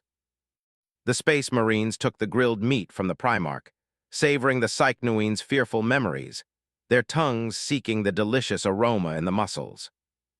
They listened quietly. What the Primarch said was true. He indeed yearned for such a life. After the Great Crusade, perhaps you can finally rest. Karn was enjoying the moment. He had been invited to the banquet for his bravery in combat, to taste the grilled meat personally cooked by the Primarch. Everyone at the banquet felt immense respect and the Primarch's warmth. They felt the extraordinary greatness of the Primarch, and also got to know him in his everyday life, to understand the brilliant human ordinariness that still existed within his great soul. "We look forward to that day." Blazkovich smiled gently. He knew in his heart the direction of the Great Crusade and the Emperor's plans for the future. The Great Crusade might end, or it might never end. A simple barbecue banquet, because it was hosted by the Primarch, made it meaningful. Space Marines and mortals chatted freely, and even Adeptus Mechanicus personnel participated, sharing the dangers and glories of the battlefield. A brief banquet soon ended, and everyone quickly dispersed, leaving only the Doom Slayers and their Gene Father. "You may also leave." Blazkovich sat alone in front of the grill. Despite the guests having left, he continued to turn the meat slices with focus. "This banquet is not yet over." Seth narrowed his eyes at these words. He glanced at a corner of the room, then ultimately chose to leave. The Doom Slayer had never relaxed for a moment. During the banquet, he keenly noticed the Gene Father looking at that empty corner 3 times. Chapter 51 TRAZYN When only Blazkowicz remained in the room, the fire crackling, he looked at the empty corner. "Come out, you cannot escape my sight. You actually knew of my existence." With a synthesized mechanical voice, green light flashed in the space, and a humanoid machine emerged from a spatial rift. "I was contemplating in the dimensional rift, whether your gaze was unintentional or deliberate, but there's no need to dwell on it now." The newcomer had a steel body, a tall, lead-colored metal frame, a head taller than an Astartes. It abandoned the traditional robot appearance, resembling more a coffin-shaped chest covered in thick metal, emblazoned with a golden hieroglyphic seal. Inside its chest cavity, mechanical organs made of pipelines were coiled, and an eerie green light emanated from its hollow eye sockets and mouth. The raised metal behind its head was like a hood. Its shoulder pads were remarkably broad, and the dark green cloak on its back hung motionless, like a solidified, gloomy lake. It was like an ancient mummy from Terra, wrapped in a high-tech shroud, inscribed with mysterious hieroglyphs. The robot was elegant. One hand held a scepter, the other a green orb. Elegance transcends race. It is a quality of bearing. Undoubtedly, the machine's posture was that of an elegant gentleman, its cold green eyes carrying a hint of scrutinizing pride. "It seems you discovered me long ago. Your unrestrained gaze betrayed you." Blazkowicz narrowed his eyes, examining the guest. He picked up a piece of steak with his knife, inviting the uninvited guest. "Care for a bite?" Later. The cold, lead-colored machine paused for a moment. Its iron face showed no expression, but confusion flickered in its eye sockets.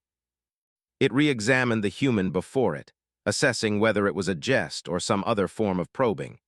"In my current form, I have lost my taste organs, but I am willing to accept your invitation." The machine's voice was cold, a chill devoid of a soul's warmth, yet it possessed a contradictory composure and elegance. It released its grip, and both the scepter and the green orb floated in the void, while its body settled steadily at the edge of the barbecue area. The warm fire illuminated its cold shell, reflecting a soft glow from the soulless, frigid machine. It took a plate, its movements precise, as if demonstrating a classical etiquette textbook. "The undying Trazyn." Trazyn introduced himself to the person before him, using a knife and fork to dissect the grilled meat, bringing it to its mouth, which could not chew. As a green light flashed, the grilled meat, which should have fallen from its hollow mouth, disappeared. "It's delicious, I like it very much." It nodded slightly, as if truly enjoying the meal. "Blazkowicz Novik." Blazkowicz returned the courtesy of a self-introduction. He observed the machine before him, naturally aware of its identity, and couldn't help but ask curiously, "Did you taste the flavor, or did data tell you what it should taste like?" "Tilda, you've hit the nail on the head." Trazyn put down the plate, and from somewhere produced a cloth, elegantly wiping the corners of its mouth. "My equipment analyzed the seasonings, calculated every variable, and told me what it tasted like." "That's quite pitiful." Blazkowicz bit into a piece of meat, grease dripping everywhere. "Pitiful?" Trazyn's vocal frequency suddenly dropped, like an old gramophone skipping. "According to the emotional simulation protocol, I should indeed acknowledge that." It was lamenting that its powerful body, composed of metal, could no longer touch reality. All external sensations were simulated by its bodily equipment, cold perceptions transmitted by data. "Necronter." Blazkowicz identified the machine, an ancient and powerful race, the instigators of the war in heaven. A completely dead race, cold machines without souls, a living, dead race. Now they are Necrons. The dead race lives in mechanical bodies. The war in heaven 60 million years ago had no victims.